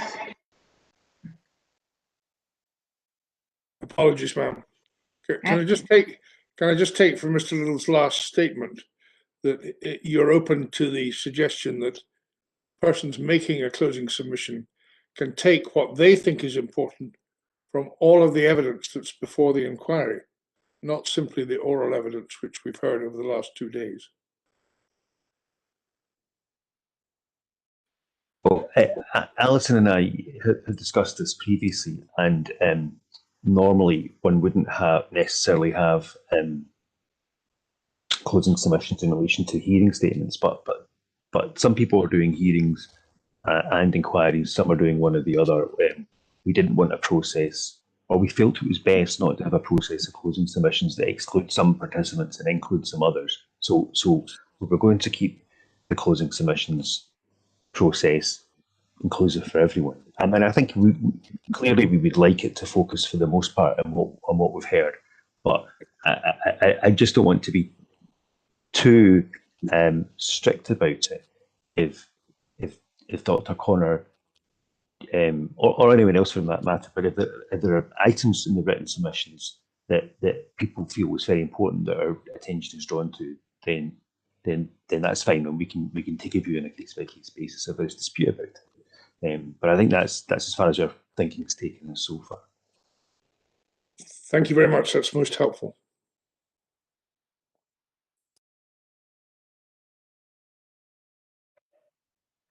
Okay, so I wonder, before we finish up today, could we maybe take stock on what we're likely to get through tomorrow? Just say, obviously we've been at one witness one day, so on that basis, hopefully we should get through Mr. Robb tomorrow. But Mr. McLeod, first of all, have you an indication how long you'll take on your evidence in chief with Mr. Robb? I had, before the inquiry started, I was budgeting probably only about half an hour or so. It will be slightly longer than that in view of the evidence that we heard today from Dr. Connor in particular, but I think less than an hour certainly, and hopefully significantly less than an hour. Okay. Mr. Campbell, have you given any thought to how long your cross-examination? You should know by now. You never ask a lawyer that question. I always aim for an hour, ma'am, and if I'm disappointing you, then I'll try not to, but I'll aim for an hour. Oh, that's That's fine. An hour we can do. If you come back and said 5 hours, then I think we might be struggling. I don't think I've ever cross-examined. Dr. Connor, have you given any thought to the number of questions you may have for Mr. Rob? Some of the questions that I'm asking Mr. Rob are new because I've been directed to ask those questions rather than give it in oral evidence myself. I mean, I don't really have an idea, but I would say maybe an hour-ish. Okay, well, that obviously, if Mr. Campbell's already asked the questions, then you won't need to ask the same questions. So that's the benefit of going after the council. We'll obviously have our. So it sounds as if there's definite hope that we'll get through tomorrow. Do we want to start at 9:30 just in case, or is 10 o'clock? What do parties feel? I'm certainly happy to start at 9:30, and in fact would be happy to start earlier than that if that's convenient for other people. I think the important thing is that we all try and get through the evidence tomorrow, and I'm really in your hands as to how you want to play it. But if certainly 9:30 is fine, and from my point of view, earlier would be fine as well if required. Actually, it's me. It's just I have a doctor's appointment at 9, so should be able to get in for 9:30. I couldn't do any earlier. I would prefer to start. You would prefer to start? I prefer to start at 10 for personal reasons. And it's not because I don't want to get out of bed. But one or two other things to do.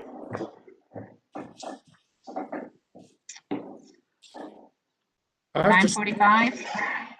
Fine, 9:40. 9:45. This gives us a better chance to get through it all. So we reconvene at 9:45 in the morning. Thank you all for your involvement today. See you tomorrow. Okay, thank you.